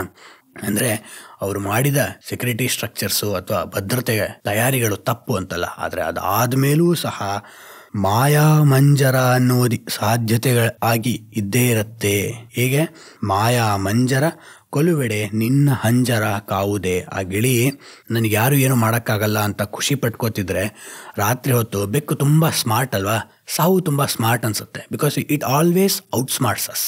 ನಮ್ಮನ್ನು ದಾಟಿ ಅದು ಬರುತ್ತೆ. ನಾವೇನು ತುಂಬ ಸೆಕ್ಯೂರ್ ಆಗಿರೋಕ್ಕೆ ಪ್ರಯತ್ನ ಮಾಡ್ತಿರ್ತೀವಿ, ಆದರೆ ನಮ್ಮನ್ನು ದಾಟಿ ಬರುತ್ತಲ್ವ. ಹಾಗಾಗಿ ಆ ಮಾಯಾ ಬೆಕ್ಕು ಬೋನ್ ಒಳಗಡೆ ನಿಧಾನಕ್ಕೆ ತಲೆ ಹಾಕಿ ಬಂದು ಕಬಕ್ ಅಂತ ಹಿಡ್ಕೊಂಡು ಹೋಗತ್ತಲ್ಲ, ಆಗ ನಿನ್ನ ಪಂಜರ ಕಾವುದೇ. ಎಷ್ಟು ಅದ್ಭುತವಾದಂತಹ ಚಿಂತನೆಯ ಆಳ ನೋಡಿ ಬಸವಗುರುವಿಂದು. ಇಲ್ಲಿ ಜರ್ಮನ್ ಚಿಂತಕ G.W. ಹೆಗೆಲ್ ಒಂದು ಅದ್ಭುತ ತತ್ವವನ್ನು 18ನೇ ಶತಮಾನ 19ನೇ ಶತಮಾನದಲ್ಲಿ ಹೇಳ್ದ. ಹೆಗೆಲಿಯನ್ ಸರ್ಪ್ಲಸ್ ಅಂತ, ದ ಸರ್ಪ್ಲಸ್ ಥಿಯರಿ ಅಂತ ಇಂಟರ್ನೆಟ್ ಹುಡುಕ್ಬೋದು. ಅಂದರೆ ಯಾವುದು ನಾವು ಸಮಸ್ಯೆಗೆ ಪರಿಹಾರ ಅಂತ ಕಟ್ಟಿಕೊಂಡಿರ್ತೇವೋ ಅದೇ ಸಮಸ್ಯೆಯನ್ನು ಉಂಟು ಮಾಡುತ್ತೆ ಕಾಲಾನುಕ್ರಮದಲ್ಲಿ. ಇದು ನಮಗೆ ಇಂದಿನ ಆಧುನಿಕ ಕಾಲದಲ್ಲಂತೂ ಎಷ್ಟು ಸಮಂಜಸ ಅನ್ಸುತ್ತೆ ಅಂದರೆ, ಹಿಂದಿನ ಕಾಲದಲ್ಲಿ ಆಫೀಸ್ಗಳಲ್ಲಿ ಏರ್ ಕಂಡೀಷನ್ ಇರ್ತಿರ್ಲಿಲ್ಲ, ಹಾಗಾಗಿ ಎಲ್ಲಿ ಬೇಕೋ ಅಲ್ಲಿ ಒಂದಿಷ್ಟು ಕಿಟಕಿ ಬಾಗಿಲು ಎಲ್ಲ ಇರ್ತಿದ್ದು. ಈಗಿನ ಆಫೀಸಲ್ಲಿ ಏರ್ ಕಂಡೀಷನ್ ಆಗಿರೋದ್ರಿಂದ 1 ಅಥವಾ 2 ಎಕ್ಸಿಟ್ ಇರುತ್ತೆ. ಎಷ್ಟೊಂದು ಕಡೆ ನೀವೇ ನೋಡಿರ್ಬೋದು ವಿಂಡೋಸ್ ಇರೋದೇ ಇಲ್ಲ, ಯಾಕೆ? ಏರ್ ಕಂಡೀಷನ್ ಆಗಿರೋದ್ರಿಂದ. ಆದರೆ ಎಕ್ಸ್ಟ್ರೀಮ್ ಕಂಡೀಷನಲ್ಲಿ ಬೆಂಕಿ ಬಿದ್ದಾಗ ಎಷ್ಟೊಂದು ಜನಕ್ಕೆ ಸಮಸ್ಯೆ ಆಗುತ್ತೆ ಅಂತೆಲ್ಲ ಕೇಳಿದೀವಲ್ಲ. ಅಂದರೆ ಪರಿಹಾರವೇ ಸಮಸ್ಯೆ ಆಯ್ತಲ್ಲ. ಅಷ್ಟೇ ಯಾಕೆ, ನಮ್ಮ ಕೈಯಲ್ಲಿರೋ ಫೋನ್ಗಳಲ್ಲಿ ಸೋಷಿಯಲ್ ಮೀಡಿಯಾನ ಉಪಯೋಗಿಸಕ್ಕೆ ಶುರು ಮಾಡಿದಾಗ 10-15 ವರ್ಷದಿಂದ ನಾವು ಜಗತ್ತಿನ ಮೇಲಿದ್ದೇವೆ, ಎಷ್ಟೆಲ್ಲ ಖುಷಿ ಪಡ್ತಿದ್ವಿ. ಈಗೂ ಸಹ ರೋಡಲ್ಲಿ ಡ್ಯಾನ್ಸ್ ಮಾಡ್ತೀವಿ, ನೀರಲ್ಲಿ ಈಜುವಾಗ ಡ್ಯಾನ್ಸ್ ಮಾಡ್ತೀವಿ, ಮುಳುಗ್ತೀವಿ, ತೊಂದರೆ ಮಾಡ್ಕೋತೀವಿ. ಯಾಕೆ? ನಿನಗೆ ಪರಿಹಾರ ಅಂದುಕೊಂಡಿದ್ದೇ ಸಮಸ್ಯೆ ಆಯ್ತಲ್ಲ. That is known as Hegelian surplus. ಚಿಕ್ಕ ಮಕ್ಕಳಿದ್ದಾಗ ಆ ಆಹಾರವನ್ನು ಈ ಆಹಾರವನ್ನು ತಿನ್ನಬೇಕು ಅನಿಸ್ತಿತ್ತು. ಆದರೆ ಎಷ್ಟೋ ನಾವೆಲ್ಲ ಮಧ್ಯಮ ವರ್ಗದವರು ಅಥವಾ ಕೆಳ ಮಧ್ಯಮ ವರ್ಗದವರಿಂದ ಬಂದವ್ರಿಗೆ ಸಾಧ್ಯ ಆಗ್ತಿರಲಿಲ್ಲ. ನನಗೆ ಒಳ್ಳೆ ಕೆಲಸ ಸಿಕ್ಕರೆ ಅದನ್ನು ತಿನ್ಬೋದು ಇದನ್ನು ತಿನ್ಬೋದು ಅನ್ಕೋತೀವಿ. ಈಗ ದಿನ ನಾವು ಸ್ವೀಟ್ ತಿನ್ನೋ ಅಥವಾ ಜಂಕ್ ಫುಡ್ ತಿನ್ನೋ, ಕೇಕ್ ತಿನ್ನೋ ಆರ್ಥಿಕ ಸಾಮರ್ಥ್ಯ ಇದ್ದರೂ ತಿಂದ್ರೆ ಏನಾಗುತ್ತೆ? ಆರೋಗ್ಯ ಕೆಡುತ್ತೆ. ಅಂದರೆ ನಮಗೆ ಬಂದ ಆರ್ಥಿಕ ಸುಭದ್ರತೆ ಎನ್ನುವ ಪರಿಹಾರವೇ ಸಮಸ್ಯೆ ಆಯ್ತಲ್ಲ.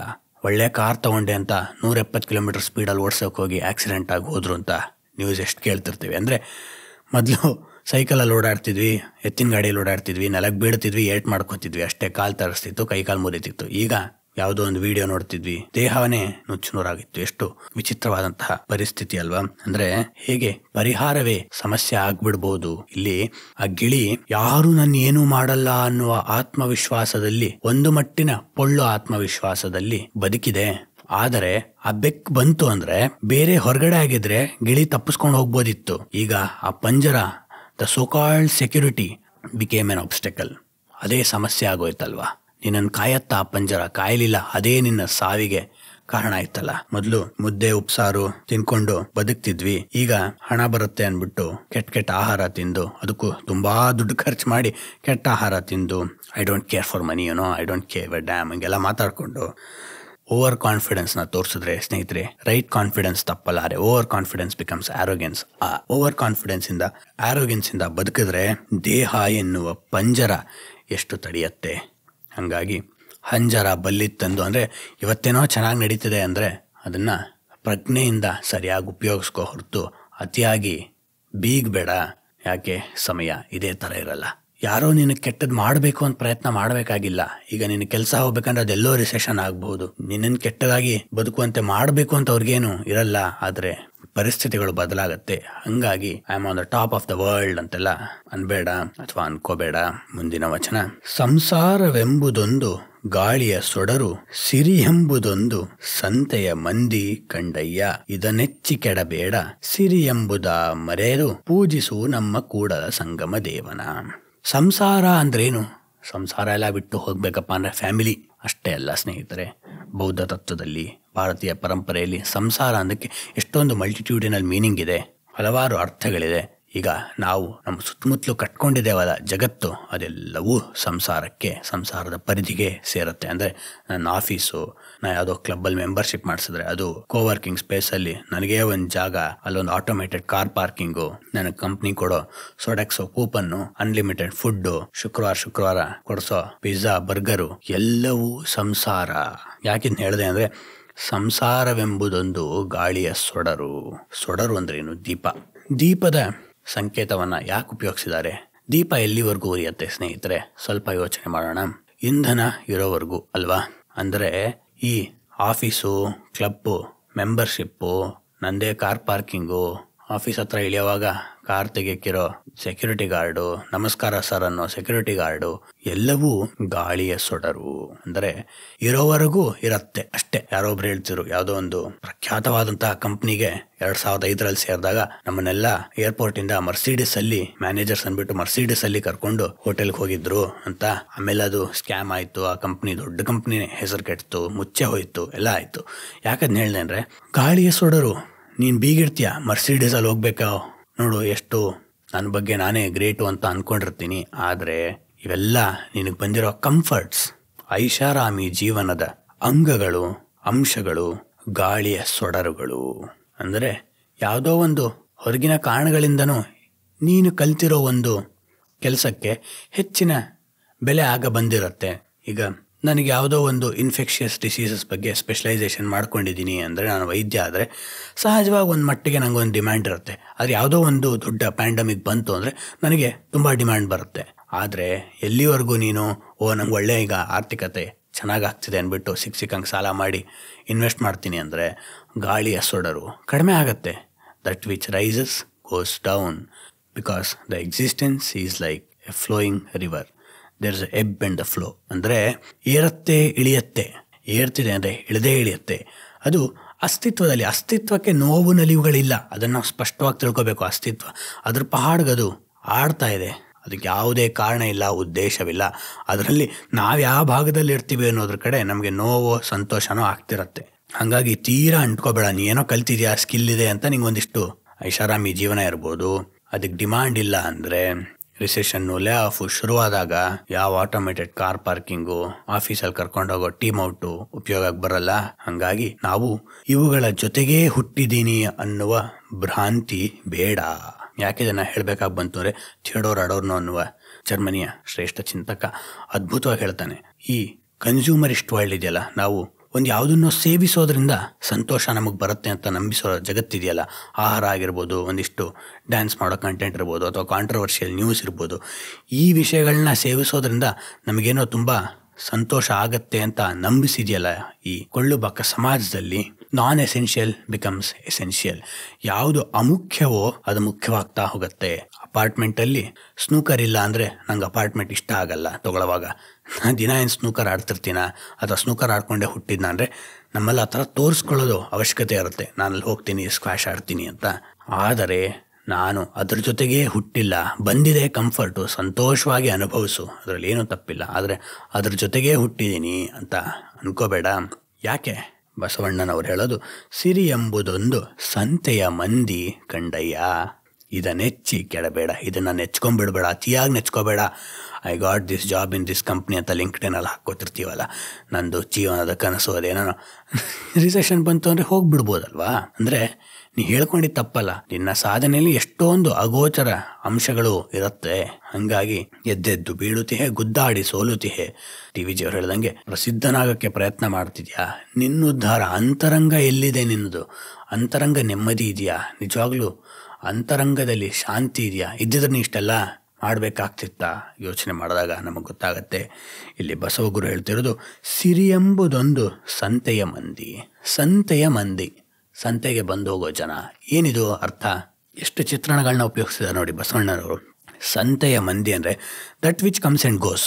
ಈಗ ಊರಲ್ಲಿ ಸೋಮವಾರದ ಸಂತೆ, ಶುಕ್ರವಾರದ ಸಂತೆ, ಶನಿವಾರದ ಸಂತೆ ಹೀಗೆಲ್ಲ ಕೇಳಿರ್ತೇವಲ್ವ. ಅವತ್ತು ಬರುತ್ತೆ, ಅವತ್ತು ಹೋಗುತ್ತೆ ಅದು ಸಾಯಂಕಾಲ ಅಷ್ಟೊತ್ತಿಗೆ. ಅಂದರೆ ಹಾಗೆ ಸಂತೆಯ ಮಂದಿಯೂ ಸಹ ಬರ್ತಾರೆ ಹೋಗ್ತಾರೆ. ಹಾಗೆ ನಮಗೆ ಬಂದಿರೋ ಕಂಫರ್ಟ್ಸ್, ಐಷಾರಾಮಿ ಜೀವನದ ಅಂಶಗಳು ಸಂತೆಯ ಮಂದಿ ಇದ್ದ ಹಾಗೆ. ಮೊದಲು ಇರಲಿಲ್ಲ, ಅದು ಬಂದಿರುತ್ತೆ, ಆಮೇಲೆ ಅದಾಗಿ ಅದೇ ಸಮಯ ಬಂದಾಗ ಹೋಗುತ್ತೆ. ಈಗ ನಾ ಚಿಕ್ಕ ಮಗು ಇದ್ದಾಗ ಅಂಥ ಆಹಾರ ತಿಂದಿಲ್ಲ, ಇಂಥ ಆಹಾರ ತಿಂದಿಲ್ಲ ಅಂದರೆ ಈಗ ನನಗೆ ಅದನ್ನು ತಿನ್ನುವ ಆರ್ಥಿಕ ಸಾಮರ್ಥ್ಯ ಇದೆ ಅಂದ್ಕೊಂಡ್ರೆ ಅದನ್ನು ಅತಿಯಾಗಿ ಇಂಟೆಲಿಜೆನ್ಸ್ಗೆ ಹೋಗೋಕ್ಕೆ ಬಿಟ್ಟರೆ ಮುಂದೆ ಮತ್ತೆ ಅನಾರೋಗ್ಯ ಆಗುತ್ತೆ. ಆಗ ಮತ್ತೆ ನೀ ತಿನ್ನೋದನ್ನು ಬಿಡಬೇಕಾಗತ್ತೆ ಬದುಕಬೇಕಂದ್ರೆ. ಇದನ್ನು ನಾವೆಲ್ಲರೂ ನೋಡಿದ್ದೇವಲ್ಲ ಎಷ್ಟೊಂದು ಜನರ ಜೀವನದಲ್ಲಿ, ಅಥವಾ ನಮ್ಮ ಜೀವನದಲ್ಲೇ ಇದಿಷ್ಟೊಂದಾಗಲೇ ಅನುಭವಕ್ಕೆ ಬರೋಕ್ಕೆ ಆರಂಭ ಆಗಿರುತ್ತೆ. ಯಾಕೆ? ಮೊದಲು ಆರ್ಥಿಕತೆ ಇರಲಿಲ್ಲ, ತಿನ್ನೋಕ್ಕಾಗ್ತಿರಲಿಲ್ಲ. ಈಗ ಆರೋಗ್ಯ ಕೆಟ್ಟಿದೆ, ತಿನ್ನೋಕ್ಕಾಗ್ತಿಲ್ಲ. ಅದನ್ನು ಮಹಾನ್ ಚಿಂತಕ, ನನಗೆ ಇತ್ತೀಚಿನ ದಿನಗಳಲ್ಲಿ ತುಂಬ ಪ್ರಭಾವ ಬೀರೋ 2-3 ಜನ ಅಂದರೆ ಕುವೆಂಪು, ಲಂಕೇಶ್ ಮತ್ತು ಬೀಚಿಯವರು ಒಂದು ಕಡೆ ತುಂಬ ಅದ್ಭುತವಾಗಿ ಹೇಳ್ತಾರೆ. ಜೀವನ ಅಂದರೆ ಅಷ್ಟೇ, ಅದು ಬಂದಾಗ ನಮಗೆ ಬೇಡ ಆಗಿರುತ್ತೆ. ದುಡ್ಡು ಕೂಡಿಟ್ಟಿರ್ತೀವಿ, ಖರ್ಚು ಮಾಡೋಕ್ಕೆ ವಯಸ್ಸಿರಲ್ಲ. ಆಹಾರ ಬೇಕು ಅಂತಿರ್ತೀವಿ, ತಿನ್ನೋಕ್ಕೆ ಆರೋಗ್ಯ ಇರಲ್ಲ. ಇದೇ ಜೀವನ ಅಂತ ಹಂಗಾಗ್ಬಿಡತ್ತೆ. ಹಾಗಾಗಿ ಸಿರಿ ಎಂಬುದೊಂದು ಸಂತೆಯ ಮಂದಿ, ಬರುತ್ತೆ ಹೋಗುತ್ತೆ. ಹಂಗಂತ ಸಂತೆ ಮಂದಿ ತಪ್ಪ ಅಲ್ಲ, ಸಿರಿ ಅನ್ನೋದು ತಪ್ಪಲ್ಲ. ಆದರೆ ಇಟ್ ಕಮ್ಸ್ ಆ್ಯಂಡ್ ಗೋಸ್ ಅನ್ನುವ ಪ್ರಜ್ಞೆಯಲ್ಲಿ ನಾವು ಬದುಕೋದು ತುಂಬ ಮುಖ್ಯ ಅನ್ನೋದು ಬಸವಗುರುವಿನ ಒಂದು ನಿಲುವು. ಅಂದರೆ ಈಗ ನಾವೇನು ಮಾಡಬೇಕು ಅಂದರೆ, ಸುತ್ತಮುತ್ತಲು ನಾವು ನೋಡಿದ್ರೆ ನನಗೆಷ್ಟು ಕಂಫರ್ಟ್ಸ್ ಇದೆ ಅನ್ನೋದನ್ನು ಫಸ್ಟು ಅಪ್ರಿಷಿಯೇಟ್ ಮಾಡಬೇಕು. ಫೀಲ್ ಗ್ರ್ಯಾಟಿಟ್ಯೂಡ್, ಕೃತಜ್ಞತೆಯನ್ನು ಅನುಭವಿಸ್ಬೇಕು. ಆದರೆ ಅದು ಬಂದಿದೆ, ಮೊದಲಿರಲಿಲ್ಲ. ಏರ್ ಕಂಡೀಷನ್ ಆಫೀಸ್ ಇರ್ಬೋದು, ಕಾರ್ ಇರ್ಬೋದು, ಗಾಡಿ ಇರ್ಬೋದು, ಮೊದಲಿರಲಿಲ್ಲ ಅನ್ನುವ ಪ್ರಜ್ಞೆಯಲ್ಲಿ ನಾವು ಜೀವನದ ಸತ್ಯಕ್ಕೆ ಹತ್ತಿರ ಆಗ್ತಾ ಹೋಗ್ತೀವಿ. ಆಧ್ಯಾತ್ಮ ಅಂದರೆ ಜೀವನಕ್ಕೆ ನಮ್ಮನ್ನು ಹತ್ತಿರ ಮಾಡೋದು, ಕನಸುಗಳಿಗೆಲ್ಲ ಅಂತ ಹೇಳ್ತಾ ಮುಂದಿನ ವಚನಕ್ಕೆ ಹೋಗೋಣ. ಅರ್ಥ ಪ್ರಾಣ ಅಭಿಮಾನದಲ್ಲಿ ವಂಚನೆ ಇಲ್ಲದಿಹುದೇ ಭಕ್ತಿ, ಹೆಚ್ಚು ಕುಂದಿಲ್ಲದಿಹುದೇ ಸಮಯಾಚಾರ, ಜಂಗಮವೇ ಲಿಂಗವೆಂಬುದಕ್ಕೆ ಏನು ಗುಣ, ಮನದ ಲಂಪಟತನ ಹಿಂಗದಾಗಿ, ಒಡೆಯರ ಬರವಿಂಗೆ ಕುನ್ನಿ ಬಾಲವ ಬಡಿದಡೆ, ವೆಚ್ಚವೇನು ಹತ್ತುವುದು ಕೂಡಲ ಸಂಗಮ ದೇವ. ನಮ್ಮ ಹಲವಾರು ಕೆಲಸಗಳಲ್ಲಿ, ರೀತಿಗಳಲ್ಲಿ ನಮಗೆ ಸಮಸ್ಯೆ ಇರೋದು, ಅದಕ್ಕೆ ಮುಖ್ಯ ಕಾರಣ ಏನು ಅಂದರೆ ನಮಗಿರುವ ಪ್ರಾಮಾಣಿಕತೆಯ ಕೊರತೆ. ಬಹುತೇಕ ನಮ್ಮ ವೈಫಲ್ಯಗಳು ಪ್ರಾಮಾಣಿಕ ಪ್ರಯತ್ನದ ವೈಫಲ್ಯಗಳೇ ಹೊರತು ಪ್ರತಿಫಲದ ವೈಫಲ್ಯಗಳಾಗಿರಲ್ಲ. ಸ್ನೇಹಿತರೆ, ಇದನ್ನು ಗಮನಿಸಿ ನೋಡಿ. ಯಾವತ್ತಾದರೂ ನಮಗೆ ಆಂಗ್ಸೈಟಿ ಅಂದರೆ ಖಿನ್ನತೆಗಳು, ಒತ್ತಡಗಳು ಯಾವುದಾದ್ರೂ ಒಂದು ವಿಷಯದ ಬಗ್ಗೆ, ಎಕ್ಸಾಮ್ ಇರ್ಬೋದು, ಕೆಲಸ ಇರ್ಬೋದು, ಇಂಟರ್ವ್ಯೂ ಇರ್ಬೋದು, ರಿಲೇಷನ್ಶಿಪ್ ಇರ್ಬೋದು, ಇದು ಯಾವುದೇ ವಿಷಯದಲ್ಲಿ ನಮಗೆ ಆಂಗ್ಸೈಟಿ ಪೈಲಪ್ ಆಗೋದೇ ನಮ್ಮ ಮನಸ್ಸಿನಲ್ಲಿ ಯಾವಾಗ ನಾವು ಅದಕ್ಕೆ ಎಷ್ಟು ಪರಿಶ್ರಮ ಬೇಕೋ ಅಷ್ಟು ಪರಿಶ್ರಮ ಹಾಕಿದ್ರೆ ಅದರಿಂದ ತಪ್ಪಿಸ್ಕೊಂಡು ಸೋಮಾರಿತನದಿಂದ ಸಮಯ ವ್ಯರ್ಥ ಮಾಡಿದಾಗ.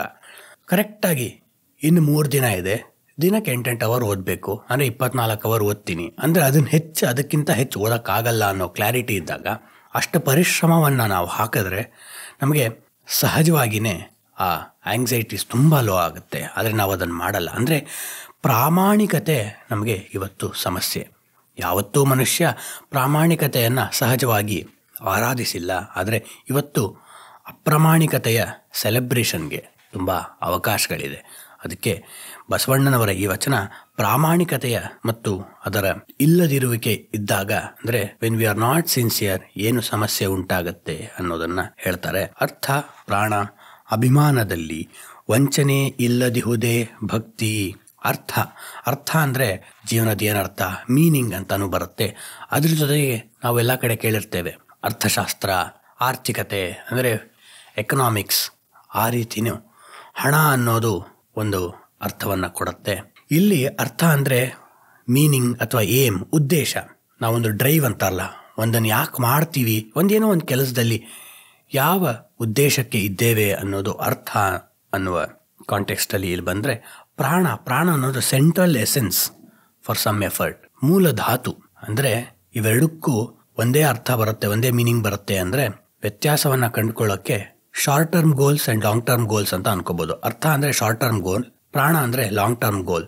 ನಾವು ಯಾವುದೇ ಕೆಲಸದಲ್ಲಿ ಚೆನ್ನಾಗಿ ಯಶಸ್ಸನ್ನು ಪಡಿಬೇಕು ಅಂದರೆ ಎರಡು ಲಾಂಗ್ ಟರ್ಮ್ ಗೋಲ್, ದೂರದ ಗುರಿಗಳು, ದೂರದರ್ಶಿತ್ವದ ಗುರಿಗಳು ಮತ್ತು ಸಹಜ ಸಣ್ಣ ಗುರಿಗಳು ಎರಡೂ ಶುಭ್ರವಾಗಿದ್ದಾಗ ಮಾತ್ರ ಸಾಧ್ಯ. ಅದ್ರ ಜೊತೆಗೆ ನಮಗೆ ಬೇಕಾಗಿರೋದು ಅಭಿಮಾನ. ಅಭಿಮಾನ ಅಂದ್ರೆ ಏನು? ಒಂದು ಹೆಮ್ಮೆ, ಆ ಅರ್ಥ ಬರುತ್ತಲ್ಲ. ಇಲ್ಲಿ ಬಸವಗುರು ಹೇಳ್ತಿರೋದು ರೈಟ್ ಕಾನ್ಫಿಡೆನ್ಸ್, ಸರಿಯಾದ ಆತ್ಮವಿಶ್ವಾಸ ತಪ್ಪಲ್ಲ, ಆದರೆ ಅದು ಆರೋಗ್ಯನ್ಸ್ ಆಗಿರಬಾರ್ದು. ಆವಾಗ ಅದು ಡಂಭಾಚಾರ ಆಗುತ್ತೆ. ಹಾಗಾಗಿ ಅರ್ಥ, ಪ್ರಾಣ, ಅಭಿಮಾನದಲ್ಲಿ ವಂಚನೆ ಇಲ್ಲದಿಹುದೇ ಭಕ್ತಿ. ಎಷ್ಟು ಸಿಂಪ್ಲಿಫೈ ಮಾಡಿದ ನೋಡಿ. ಭಕ್ತಿ ಬೇಕು, ಭಕ್ತಿ ಅಂದ್ರೆ ಏನು? ನೂರಾರು ಜನ ನೂರಾರು ರೀತಿ ಅದನ್ನು ಹೇಳಿದ್ದಾರೆ. ಭಕ್ತಿ, ನಿಜವಾದ ಭಕ್ತಿ ಅಂದರೆ ಸ್ನೇಹಿತರೆ ಬಸವಗುರು ಹೇಳ್ತಿರೋದು ಏನೋ, sincere effort in good way, ಪ್ರಾಮಾಣಿಕ ಪ್ರಯತ್ನ ಮತ್ತು ಸರಿಯ ದಾರಿ ಮತ್ತು ಅದಕ್ಕೆ ಬೇಕಾಗುವ ಒಳ್ಳೆಯ ಆತ್ಮವಿಶ್ವಾಸ. ನನ್ನಲ್ಲಿ ಇದು ಸಾಧ್ಯ, ಇನ್ಯಾರ್ದೋ ವಿರುದ್ಧ ರಿವೆನ್ಸ್ ತಗೊಳಕ್ಕೆ ನಾ ಸಾಧಿಸ್ತಿಲ್ಲ, ಯಾರಿಗೋ ಏನೋ ಪ್ರೂವ್ ಮಾಡೋಕ್ಕೆ ಸಾಧಿಸ್ತಿಲ್ಲ, ಒಳ್ಳೆಯದಾಗಲಿ ಅಂತ, ಅದರಿಂದ ನನಗೂ ಒಳ್ಳೆಯದಾಗಲಿ, 4 ಜನಕ್ಕೂ ಒಳ್ಳೆಯದಾಗಲಿ ಅನ್ನೋ ದೃಷ್ಟಿಕೋನದಿಂದ ಮಾಡ್ತಿದ್ದೀನಿ ಅನ್ನುವುದು, ಆ ಬದ್ಧತೆ ಇದೆಯಲ್ಲ, ಅದು ಕಮಿಟ್ಮೆಂಟ್ ಇದೆಯಲ್ಲ, ಅದು ನಿಜವಾದ ಭಕ್ತಿ. 2ನೇ ಸಾಲಲ್ಲಿ ಹೆಚ್ಚು ಕುಂದಿಲ್ಲದಿಹುದೇ ಸಮಯಾಚಾರ. ಸಮಯಾಚಾರ ಅಂದರೆ ಕಸ್ಟಮ್ಸ್ ಮತ್ತು ಟ್ರೆಡಿಷನ್. ಆ ವಿಷಯದಲ್ಲಿ ಎಷ್ಟೊಂದು ಜನ ಏನೇನೋ ಹೆದರ್ಕೊಂಡಿರ್ತೀವಿ. ಸಾಮಾಜಿಕ ಒತ್ತಡಗಳು ನೂರಾರಿರುತ್ತೆ. ಟ್ರೆಡಿಷನ್ಸ್ ಅಂದರೆ ಹಿಂಗಿರಬೇಕು, ಸಮಯಾಚಾರ ಅಂದರೆ ಹಿಂಗಿರಬೇಕು, ಅದಕ್ಕೆ ಆಚಾರ ವಿಚಾರ ಇವೆಲ್ಲ ಮಾತಾಡ್ತಿರ್ತೀವಲ್ಲ. ಅದೆಲ್ಲಕ್ಕಿಂತ ಮುಖ್ಯ ಅಂದರೆ ಸಮಯಾಚಾರ, ನಿಜವಾದ ಕಸ್ಟಮ್ ಯಾವುದಾಗಬೇಕು ನಮ್ಮ ಅಂತರಂಗ ಶುದ್ಧಿಗೆ, ಬಹಿರಂಗ ಶುದ್ಧಿಗೆ, ಬಹಿರಂಗ ಯಶಸ್ಸಿಗೆ ಅಂದರೆ ಹೆಚ್ಚು ಕುಂದಿಲ್ಲದಿರುವುದೇ ಸಮಯಾಚಾರ. ಕರಪ್ಟ್ ಮೈಂಡ್ಸೆಟ್, ಕರಪ್ಟ್ ಎಫರ್ಟ್ ಹೆಚ್ಚು. ನಾವೇನಾಗುತ್ತೆ ಅಂದರೆ ಸ್ನೇಹಿತರೆ, ಇದನ್ನ ಸೆಲ್ಫ್ ರಿಲಯನ್ಸ್ ಅನ್ನುವ ಪುಸ್ತಕದಲ್ಲಿ ಗಾಂಧಿ ಹೇಳ್ತಾರೆ, absolute sincerity is impossible, we have to aim towards being our best ಅಂತ. ಅಂದರೆ ಪೂರ್ತಿಯಾಗಿ ನಿಸ್ವಾರ್ಥವಾಗಿ ಯಾವ ಕೆಲಸವನ್ನು ಮಾಡೋಕ್ಕಾಗಲ್ಲ. ಯಾಕಂದರೆ ಮನುಷ್ಯನಿಗೆ ಜೆನೆಟಿಕಲಿ ಇನ್ಗ್ರೈನ್ಡ್ ಟೆಂಡೆನ್ಸಿ ಅಂದರೆ ನಮಗೆ ಮನುಷ್ಯನ ವಿಕಾಸದಲ್ಲಿ ಬಂದಿರುವಂಥದ್ದು ತನ್ನನ್ನು ತಾನು ರಕ್ಷಿಸಿಕೊಳ್ಳೋ, ತನ್ನ ಒಳ್ಳೆತನ ನೋಡಿಕೊಳ್ಳೋ ಪ್ರಾಣಿ ಸಂಕುಲದ ಒಂದು ಅಂಶ ನಮ್ಮಲ್ಲಿದ್ದೇ ಇರುತ್ತೆ. ಹಾಗಾಗಿ ಒಂದು ಮಟ್ಟಿಗೆ ಸ್ವಾರ್ಥ ಇದ್ದೇ ಇರುತ್ತೆ. ಈಗ ನಾನು 4 ಜನಕ್ಕೇನೋ ಒಳ್ಳೇದು ಮಾಡ್ಬೇಕಂದ್ರೆ ನಾನು ತಿನ್ನಕರು ನಾನು ಸಂಪಾದಿಸ್ಕೊಂಡಿರ್ಬೇಕು, ಆಮೇಲೆ ಅದನ್ನು ಇನ್ನೊಬ್ರು ಕೊಡೋಕ್ಕಾಗಬೇಕು. ಅದು ನಾವು ಸ್ಪಷ್ಟವಾಗಿ ತಿಳ್ಕೊಬೇಕು. ಅದಕ್ಕೆ ಗಾಂಧಿ ಹೇಳಿದ್ದು ಅಬ್ಸಲ್ಯೂಟ್ ಸಾಧ್ಯವಿಲ್ಲ, ಆದರೆ ಆದಷ್ಟು ನಿಸ್ವಾರ್ಥವಾಗಿ ಪ್ರಯತ್ನ ಮಾಡಬೇಕು. ಇಲ್ಲಿ ಅದನ್ನೇ ಬಸವಗುರು ಹೇಳಿರೋದು. ಹೆಚ್ಚು ಕುಂದಿಲ್ಲದಿಹುದೇ ಸಮಯಾಚಾರ. ಕುಂದು ಕರಪ್ಟ್ ಮೈಂಡ್ಸೆಟ್ ಅಥವಾ ಅತಿಯಾದ ಸ್ವಾರ್ಥ. ಹೆಚ್ಚು ಬೇಡ, ಒಂದು ಮಟ್ಟಿಗೆ ಒಂದು ಸ್ವಾರ್ಥ ಇಟ್ಕೋ, ಆದರೆ ಅತಿಯಾದ ಸ್ವಾರ್ಥ ಇಲ್ಲದಿಹುದೇ ಟ್ರೆಡಿಷನ್, ಕಸ್ಟಮ್ ಅಥವಾ ಸಮಯಾಚಾರ. ಅಥವಾ ಮನುಷ್ಯನ ಮನಸ್ಸು ವಿಚಲಿತತೆಗಳಿಗೆ ಒಳಗಾಗ್ತಿರುತ್ತೆ, ಡಿಸ್ಟ್ರಾಕ್ಷನ್ಸ್ಗೆ ಒಳಗಾಗ್ತಿರುತ್ತಲ್ಲ, ಆ ಅರ್ಥದಲ್ಲೂ ನಾವು ಒಂದು ಒಳನೋಟವನ್ನು ಪಡ್ಕೋಬಹುದು. ಹೆಚ್ಚು ಡಿಸ್ಟ್ರ್ಯಾಕ್ಟ್ ಆಗದೇ ಇರೋದೇ ಕಸ್ಟಮ್ ಆಗಬೇಕು. ನಾವು ಯಾವುದಾದ್ರೂ ವಿಷಯದಲ್ಲಿ ಯಶಸ್ಸನ್ನು ಸಂಪಾದಿಸಬೇಕು ಅಂದರೆ ಪ್ರಾಮಾಣಿಕ ಪ್ರಯತ್ನ ಮತ್ತು ಸರಿಯ ದಾರಿ ಮತ್ತು ಒಳ್ಳೆಯ ಆತ್ಮವಿಶ್ವಾಸ ಬೇಕಾದರೆ, ಅದನ್ನು ಮೊದಲೇ ಸಾಲಲ್ಲಿ ಹೇಳಿದ್ರೆ 2ನೇ ಸಾಲಲ್ಲಿ ಹೇಳ್ತಿರೋದು ಮನೋವಿಚಲಿತತೆಗಳು, ಡಿಸ್ಟ್ರಾಕ್ಷನ್ಗಳಿಗೆ ಆಸ್ಪದ ನೀಡದಿರುವುದೇ ಕಸ್ಟಮ್ ಆಗಿಬಿಡ್ಬೇಕು ನಮಗೆ. ಅಂದರೆ ಅದು ನಮ್ಮ ಸಮಯಾಚಾರ ಆಗಿಬಿಡಬೇಕು, ಅದೊಂದು ನಮ್ಮ ಕಮಿಟ್ಮೆಂಟ್ ಆಗಿಬಿಡಬೇಕು. 3ನೇ ಸಾಲಲ್ಲಿ ಜಂಗಮವೇ ಲಿಂಗವೆಂಬುದಕ್ಕೆ ಏನು ಗುಣ? ಜಂಗಮ ಅಂದ್ರೇನು? That which moves. ಸ್ಥಾವರ ಅಂದರೆ ದಟ್ ವಿಚ್ ಈಸ್ ಸ್ಟ್ಯಾಟಿಕ್. ಚಲನಶೀಲವಾದದ್ದು ಜಂಗಮ, ಹೌದಾ? ಯಾವುದಕ್ಕೆ ಚಲನಶೀಲ ಸ್ವಭಾವ ಇದೆಯೋ ಅದಕ್ಕೆ ಜಂಗಮ ಅಂತಾರೆ. ಜಂಗಮ ಅನ್ನುವ ಪ್ರಕೃತಿ ಒಂದು ವ್ಯವಸ್ಥೆಗೆ ಬರುವುದು ಅದು ತನ್ನದೇ ಆದಂತಹ ಸ್ವಾರ್ಥಕ್ಕೆ ಅಂಟಿಕೊಳ್ಳದಿದ್ದಾಗ, ಹೌದಾ? ಹಾಗಾಗಿ ಒಂದು ಚಿಂತನೆ ಅಥವಾ ಅಹಂಕಾರಕ್ಕೆ ಅಂಟಿಕೊಳ್ಳದೆ ಮುಂದುವರೆದಾಗ ಜಂಗಮವಾಗ್ತಾನೆ ವ್ಯಕ್ತಿ. ನಾನು ಅನ್ನುವ ಅಹಂಕಾರಕ್ಕೆ ಅಂಟಿಕೊಂಡಾಗ ಸ್ಥಾವರ ಕಳಿವುಂಟು, ಜಂಗಮ ಕಳಿವಿಲ್ಲ. ಅಹಂಕಾರದಿಂದ ಯಾವುದು ಮಾಡ್ತೀಯೋ ಅದು ಸ್ಥಾವರ ಅಳಿದು ಹೋಗ್ಬಿಡತ್ತೆ. ಆದರೆ ಅಹಂಕಾರ ಇಲ್ಲದೆ ಒಳ್ಳೆಯ ಚಿಂತನೆಯಿಂದ ಹಿಂದೆ ಹೇಳಿದ 2-3 ಸಾಲಲ್ಲಿ ಯೋಚನೆ ಮಾಡಿದ ಒಳ್ಳೆ ಕಾನ್ಫಿಡೆನ್ಸಿಂದ, ಒಳ್ಳೆಯ ದೃಷ್ಟಿಕೋನದಿಂದ ಮಾಡಿದ್ದಕ್ಕೆ ಅಳಿವಿಲ್ಲ. ಅದು ಜಂಗಮ. ಜಂಗಮ ಅಂದರೆ ಚಲನಶೀಲವಾದ ನನ್ನದೇ ಆದ ಅಹಂಕಾರಕ್ಕೆ ನಾನು ಅಂಟಿಕೊಳ್ಳದೆ ಲೈಟ್ ಮೈಂಡೆಡ್ನೆಸ್ಸಿಂದ ಯಾವುದನ್ನು ಮಾಡ್ತೀನೋ, ಕಕ್ಷಿಗಾರನ ಒಲೆ ಪೋರುತ್ತೆ ನ್ಯಾಯಕ್ಕೆ, ಸಾಕ್ಷಿ ಒಲಿರು ಕಡೆಗೆ ತೀರ್ಪಾಗುವಂದು. ಅಂದರೆ DVG ಹೇಳ್ತಾರಲ್ಲ, ಹೋರಾಡುವಾಗ ಡಿಫೆಂಡೆಂಟ್ ಇನ್ ಕೋರ್ಟ್ ಅನ್ನೋ ರೀತಿ ನೀನೇ ಹೋರಾಡಬೇಕು. ಆದರೆ ತೀರ್ಪು ಬರುವಾಗ ಸಾಕ್ಷಿ ಥರ ರಿಲ್ಯಾಕ್ಸ್ ಆಗಿಬಿಡು. ಸಾಕ್ಷಿಗೇನು ಆಗಬೇಕಾಗಲ್ಲ. ಕೇಸಲ್ಲಿ ಯಾರು ಗೆದ್ರು ಯಾರು ಸೋಲ್ದರು, ನಿಜವಾದ ಸಾಕ್ಷಿಗೆ, ದುಡ್ಡು ತಿಂದಿದ್ದ ಸಾಕ್ಷಿಗೆ ಅಂದರೆ ಬೇಕಾಗಿರುತ್ತೆ. ಸಾಕ್ಷಿ ಒಲಿರು ಕಡೆಗೆ ತೀರ್ಪಾಗುವಂದು, ಭಿಕ್ಷುವಲು ಕಾಲ ಸವೇಸಿ ಲೋಕ ಜಾತ್ರೆಯಲ್ಲಿ. ಅಂದರೆ ಒಂದು ಬೌದ್ಧ ಭಿಕ್ಷು ಥರ ಯಾವತ್ತು ದೇಹದ ಸೌಂದರ್ಯದ ಬಗ್ಗೆ ಅಂಟ್ಕೋಬೇಡ. ಕೊನೆ ಸಾಲ ಹೇಳ್ತಾರಲ್ಲ, ಅದು ಇಲ್ಲಿ ಸಂವಾದಿ ಆಗತ್ತೆ ಅಂತ ಹೇಳಿದೆ. ಪಕ್ಷಿ ಒಲು ಮನದಲ್ಲಿರು ಮಂಕುತಿಮ್ಮ. ಪಕ್ಷಿ ಹಾಗೆ ಮನಸ್ಸಿನಲ್ಲಿದ್ಬಿಡು ಮಂಕುತಿಮ್ಮ. ಅಂದರೆ ಒಂದು ಪಕ್ಷಿ ಒಂದು ರೆಂಬೆ ಮೇಲೆ ಕುಳಿತುಕೊಳ್ಳತ್ತೆ, ಆದರೆ ಅದಕ್ಕಿರೋ ಆತ್ಮವಿಶ್ವಾಸ ನಾವ್ಯಾಕಷ್ಟು ಆರಾಮಾಗಿ ಕೂತ್ಕೊಳ್ಳಲ್ಲ, ರೆಂಬೆ ಮೇಲೆ ನಮಗೆ ಬೀಳ್ತೀವಿ ಅನ್ನೋ ಭಯ ಇರುತ್ತೆ. ಅಂದರೆ ನಮಗೆ ಭಾರ ಜಾಸ್ತಿ, ಯಾಕಂದ್ರೆ ನಮಗೆ ರೆಕ್ಕೆ ಇಲ್ಲ. ಪಕ್ಷಿ ತನ್ನದೇ ಆದಂತಹ ರೆಕ್ಕೆಯ ಮೇಲೆ ಆತ್ಮವಿಶ್ವಾಸ ಇಟ್ಕೊಂಡಿರೋದ್ರಿಂದ ಅದಕ್ಕೆ ಮರದ ಕೊಂಬೆ ಮುರಿದು ಬೀಳುತ್ತೆ ಅನ್ನೋ ಭಯ ಇಲ್ಲ. ಇಲ್ಲಿ ಕೂತ್ಕೊಳ್ಳುತ್ತೆ, 5 ಸೆಕೆಂಡ್ಗೆ ಅಲ್ಲಿ ಹೋಗುತ್ತೆ, ಇನ್ನೊಂದು 10 ಸೆಕೆಂಡ್ಗೆ ಅಲ್ಲಿ ಹಾರುತ್ತೆ. ಹಾಗೆ ನೀನು ಮನಸ್ಸಿರಬೇಕು ಅಂತ DVG ಅವ್ರು ಹೇಳಿದಾರಲ್ಲ, ಇಲ್ಲಿ ಅದು ಕಾಂಟೆಕ್ಸ್ಚುಯಲ್ ಆಗಿ ತರ್ಬೋದು ನಾವು ಅರ್ಥ ಮಾಡ್ಕೊಳ್ಳೋಕ್ಕೆ. ಹೆಂಗೆ ಜಂಗಮ, ಒಂದು ಹಕ್ಕಿ ಜಂಗಮ. ಹೌದಾ, ಜೋರಾದ ಬಿರುಗಾಳಿ ಬಂದರೆ ದೊಡ್ಡ ಮರ ಬೀಳ್ಬೋದು, ಹಕ್ಕಿ ಬೀಳಲ್ಲ. ಯಾಕೆ? ಹಕ್ಕಿ ಓಡೋಗುತ್ತೆ. ಹಕ್ಕಿ ಜಂಗಮ, ಸ್ಥಾವರ ಕಳಿವುಂಟು ಜಂಗಮ ಕಳಿವಿಲ್ಲ ಅಂದ ಹಾಗೆ ನೀನು ಜಂಗಮವಾಗಿದ್ದಾಗ ಯಾರೋ ಏನೋ ಅಂದರು, ಯಾವತ್ತೋ ಯಾರೋ ಏನೋ ಅಂದಿದ್ರು, ಇದಕ್ಕೆಲ್ಲ ಅಂಟ್ಕೊಳ್ದೆ ಲೈಟ್ ಮೈಂಡೆಡ್ ಆಗಿ ಫ್ರೀ ಥಿಂಕಿಂಗಲ್ಲಿ ಇದ್ದಾಗ ನೀನು ಲಿಂಗಕ್ಕೆ ಹತ್ರ ಆಗಿರ್ತೀಯ. ಲಿಂಗ ಅಂದರೆ ನಿನ್ನೊಳಗಿರುವ ಲಿಂಗ. ಅಲ್ಲಮ್ಮ ಹೇಳಿದ ಹಾಗೆ ಲಿಂಗ ಪ್ರಾಣವೋ ಪ್ರಾಣಲಿಂಗವೋ ಒಳಗಡೆನೇ ಇದೆಯಲ್ಲ, ಅದು ಎಲ್ಲಕ್ಕಿಂತ ದೊಡ್ಡ ಲಿಂಗ. ನಮ್ಮ ಪ್ರಾಣವೇ ಎಲ್ಲಕ್ಕಿಂತ ದೊಡ್ಡ ಲಿಂಗ. ಅದಕ್ಕೆ ಹತ್ತಿರವಾಗಿರ್ತೀಯ. ಅಂದರೆ ಆತ್ಮಕ್ಕೆ ಹತ್ತಿರವಾಗಿರ್ತೀಯ, ಶುದ್ಧತೆಗೆ ಹತ್ತಿರವಾಗಿರ್ತೀಯ. ಇಲ್ಲ ಅಂದ್ರೆ ಏನಾಗತ್ತೆ? ಅದು ಚೆನ್ನಾಗಿ ಹೇಳಿದೆ ನೋಡಿ 4ನೇ ಸಾಲಲ್ಲಿ. ಮನದ ಲಂಪಟತನ ಹಿಂಗದಾಗಿ, ಲಂಪಟತನ ಹೆಡೋನಿಸ್ಟಿಕ್ ಟೆಂಡೆನ್ಸೀಸ್, ಕನ್ಸಂಪ್ಟಿವ್ ಟೆಂಡೆನ್ಸೀಸ್. ಒಂದು ಮಟ್ಟಿಗೆ DVG ಅವರು ಹೇಳಿದಾಗೆ ಇಂದ್ರಿಯಗಳಿಗೆ ಸ್ವಲ್ಪ ರಮಿಸ್ಬೇಕು, ಪ್ರೀತಿಯಾದಂತಹ ವಿಷಯವನ್ನ ಮಾಡಬೇಕು, ಒಳ್ಳೆ ಆಹಾರವನ್ನ ತಿನ್ಬೇಕು. ದಿನ ತೀರಾ ಟೇಸ್ಟ್ಲೆಸ್ ಫುಡ್ ತಿನ್ಕೊಂಡು ನಾ ಸಾತ್ವಿಕ ಅನ್ನೋ ಅವಶ್ಯಕತೆ ಇಲ್ಲ. DVG ಅವರೇ ಅದನ್ನ ಹೇಳಿದ್ದಾರೆ, ಬಸವಗುರುನು ಅದನ್ನೇ ಹೇಳ್ತಿದ್ದಾರೆ.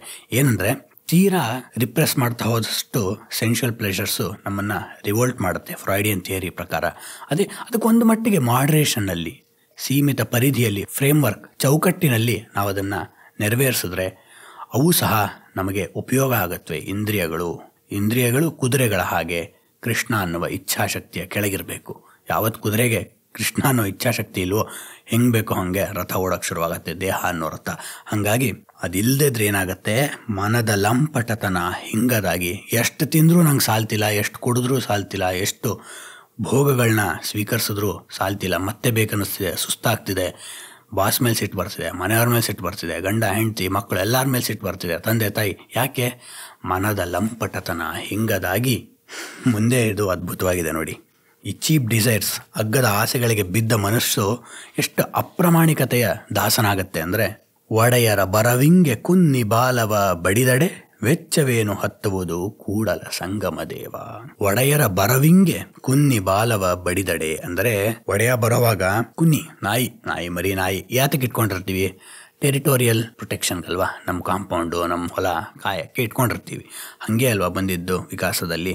ನಾಯಿ ಮನುಷ್ಯನಿಗೆ ಹತ್ತಿರದ ಪ್ರಾಣಿಯಾಗಿ ಅದನ್ನ ಇಟ್ಕೊಂಡಿರ್ತೀವಿ. ಆದರೆ ಅದು ಒಡೆಯ ಇಲ್ಲದಾಗ ಮನೆ ಕಾಯೋದು ಬಿಟ್ಟು, ಒಡೆಯ ಬರೋ ಟೈಮಲ್ಲಿ ಮಾತ್ರ ಬಾಲವ ಬಡಿದಡೆ, ಬ್ಯಾಗಿಂಗ್ ದ ಟೇಲ್ ಅಂತಾರಲ್ಲ, ಅಂದರೆ ಒಳ್ಳೆಯತನವನ್ನು, ತನ್ನ ಸಬ್ಮಿಸಿವ್ನೆಸ್ನ ತೋರಿಸಿದ್ರೆ ವೆಚ್ಚವೇನು ಹತ್ತುವುದು Kudala Sangama Deva.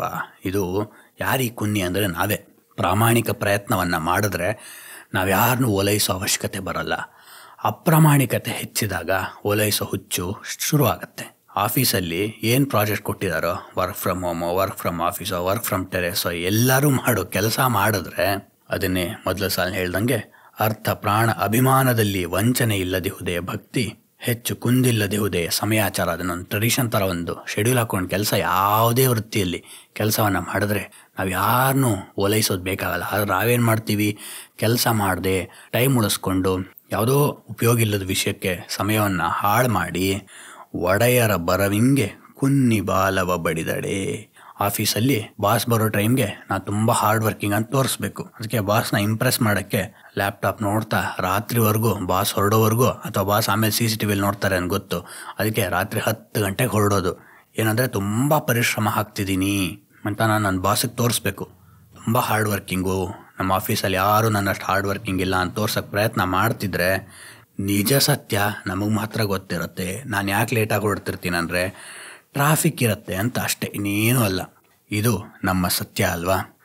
Displaying fake sincerity, ನಕಲಿ ಪ್ರಾಮಾಣಿಕತೆಯನ್ನು ತೋರಿಸೋದು, ತೋರಿಕೆಯೇ ಪ್ರಾಮಾಣಿಕತೆ ಅನ್ಬೋದು.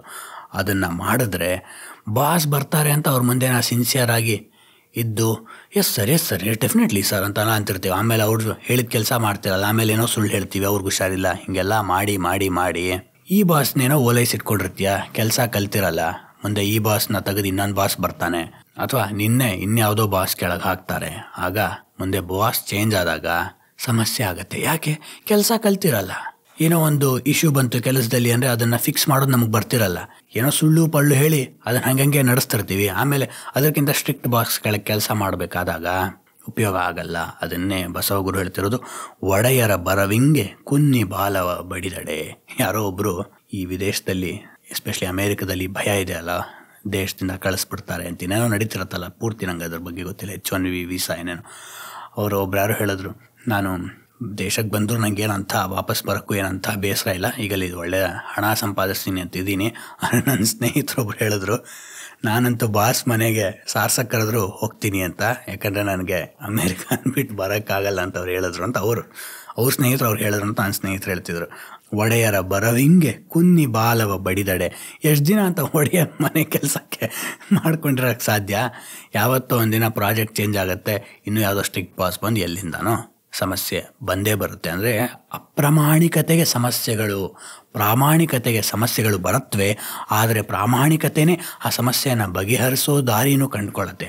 ಆದರೆ ಅಪ್ರಾಮಾಣಿಕತೆಗೆ ಸಮಸ್ಯೆನ ಕ್ರಿಯೇಟ್ ಮಾಡ್ಕೊಂಡಿರುತ್ತೆ ಹೊರತು ಪರಿಹಾರವನ್ನು ಕಂಡುಕೊಳ್ಳೋ ಕ್ಷಮತೆ ಇರಲ್ಲ. ಅದಕ್ಕೆ ನನಗೆ ಒಬ್ಬರು ಒಳ್ಳೆ ಮ್ಯಾನೇಜ್ಮೆಂಟ್ ತಜ್ಞ ಅದ್ಭುತವಾಗಿ ಹೇಳಿದರು, sincerity is like multiplication by 1 ಅಂತ. ಗುಣಿಸೋದು, 1ರಿಂದ ಗುಣಿಸ್ದಂಗೆ, ನೀನೆಷ್ಟು ಪರಿಶ್ರಮ ಹಾಕ್ತೀಯೋ ಅದರಿಂದ ಗುಣಿಸ್ಬೋದು, ಅಥವಾ 2ರಿಂದ ಗುಣಿಸ್ದಂಗೆ. ಅಪ್ರಾಮಾಣಿಕತೆ ಅನ್ನೋದು ನೀ ಏನೇ ಹಾಕು, ಅಪ್ರಾಮಾಣಿಕತೆ ಇದ್ದಾಗ ಅದು ಮಲ್ಟಿಪ್ಲೈ ಬೈ 0. ಅವಾಗ ನಿಂಗೆ ಟೆನ್ಷನ್ಸ್ ಆಗ್ತಿರೋದು. ಯಾಕಂದರೆ ನೀ ಎಷ್ಟೇ 20 ಹಾಕು, 30 ಹಾಕು, 40 ಹಾಕು, ಅದು ಮಲ್ಟಿಪ್ಲೈ ಬೈ 0 ಅನ್ನುವ ಅಪ್ರಾಮಾಣಿಕತೆಯಿಂದ ಮಲ್ಟಿಪ್ಲೈ ಮಾಡಿದಾಗ ಕೊನೆ ರಿಸಲ್ಟ್ ಏನು = 0ನೇ ಬರ್ತಿರುತ್ತೆ. ನೀನು ಎಷ್ಟೇ ಟೆನ್ಷನ್ ಮಾಡ್ಕೊಂಡು 40 ಇದ್ದು 50 ಮಾಡು, ಏನೂ ಬದಲಾಗಲ್ಲ. ಅದೇ ಆ ಪಕ್ಕದಲ್ಲಿರೋ 0ನ 1 ಮಾಡ್ಕೊ, ಅವಾಗ 40 ಇದ್ದಿದ್ದು 40 ಬರುತ್ತೆ, ಅಷ್ಟೇ ಸಾಕು. 40 ಇದ್ದಿದ್ದು 40 ಬಂದರೆ ನಮಗೆ 50 ಮಾಡ್ಕೊಳ್ಳೋದು ಗೊತ್ತಾಗುತ್ತೆ. ಅದು ಕಾನ್ಸ್ಟೆಂಟ್ ಐಟ್ರೇಟಿವ್ ಇಂಪ್ರೂವ್ಮೆಂಟ್ ಅಥವಾ ಪ್ರಾಸೆಸ್ ಇಂಪ್ರೂವ್ಮೆಂಟ್, ಈಗೆಲ್ಲ ಮಾತಾಡ್ತೀವಲ್ಲ ಮ್ಯಾನೇಜ್ಮೆಂಟಲ್ಲಿ, ಅದಾಗುತ್ತೆ. ಹಾಗಾಗಿ ಯಾವುದೇ ಒಂದು ವಿಷಯದಲ್ಲಿ ಕಾನ್ಸ್ಟೆಂಟ್ ಸತತವಾದಂತಹ ಸಣ್ಣ ಸಣ್ಣ ಬದಲಾವಣೆ, ಪ್ರಾಮಾಣಿಕ ಪರಿಶ್ರಮ, ಪ್ರಯತ್ನದಿಂದ ನಾವು ಯಶಸ್ಸನ್ನು ಕಂಡುಕೊಳ್ಳೋದು ಸಾಧ್ಯ. ಅದನ್ನು ಬಿಟ್ಟು ಯಾರನ್ನೇ ಓಲೈಸೋದ್ರಿಂದ ಏನು ತುಂಬ ದಿನ ಅದರಿಂದ ಉಪಯೋಗ ಆಗಲ್ಲ ಅನ್ನೋದು ಬಸವಗುರುವಿನ ತತ್ವ ಆಗಿತ್ತು. ಮುಂದಿನ ವಚನ, ಇದು ಬಸವಣ್ಣನವರ ಅತ್ಯಂತ ಪ್ರಖ್ಯಾತ ವಚನಗಳಲ್ಲಿ ಒಂದು.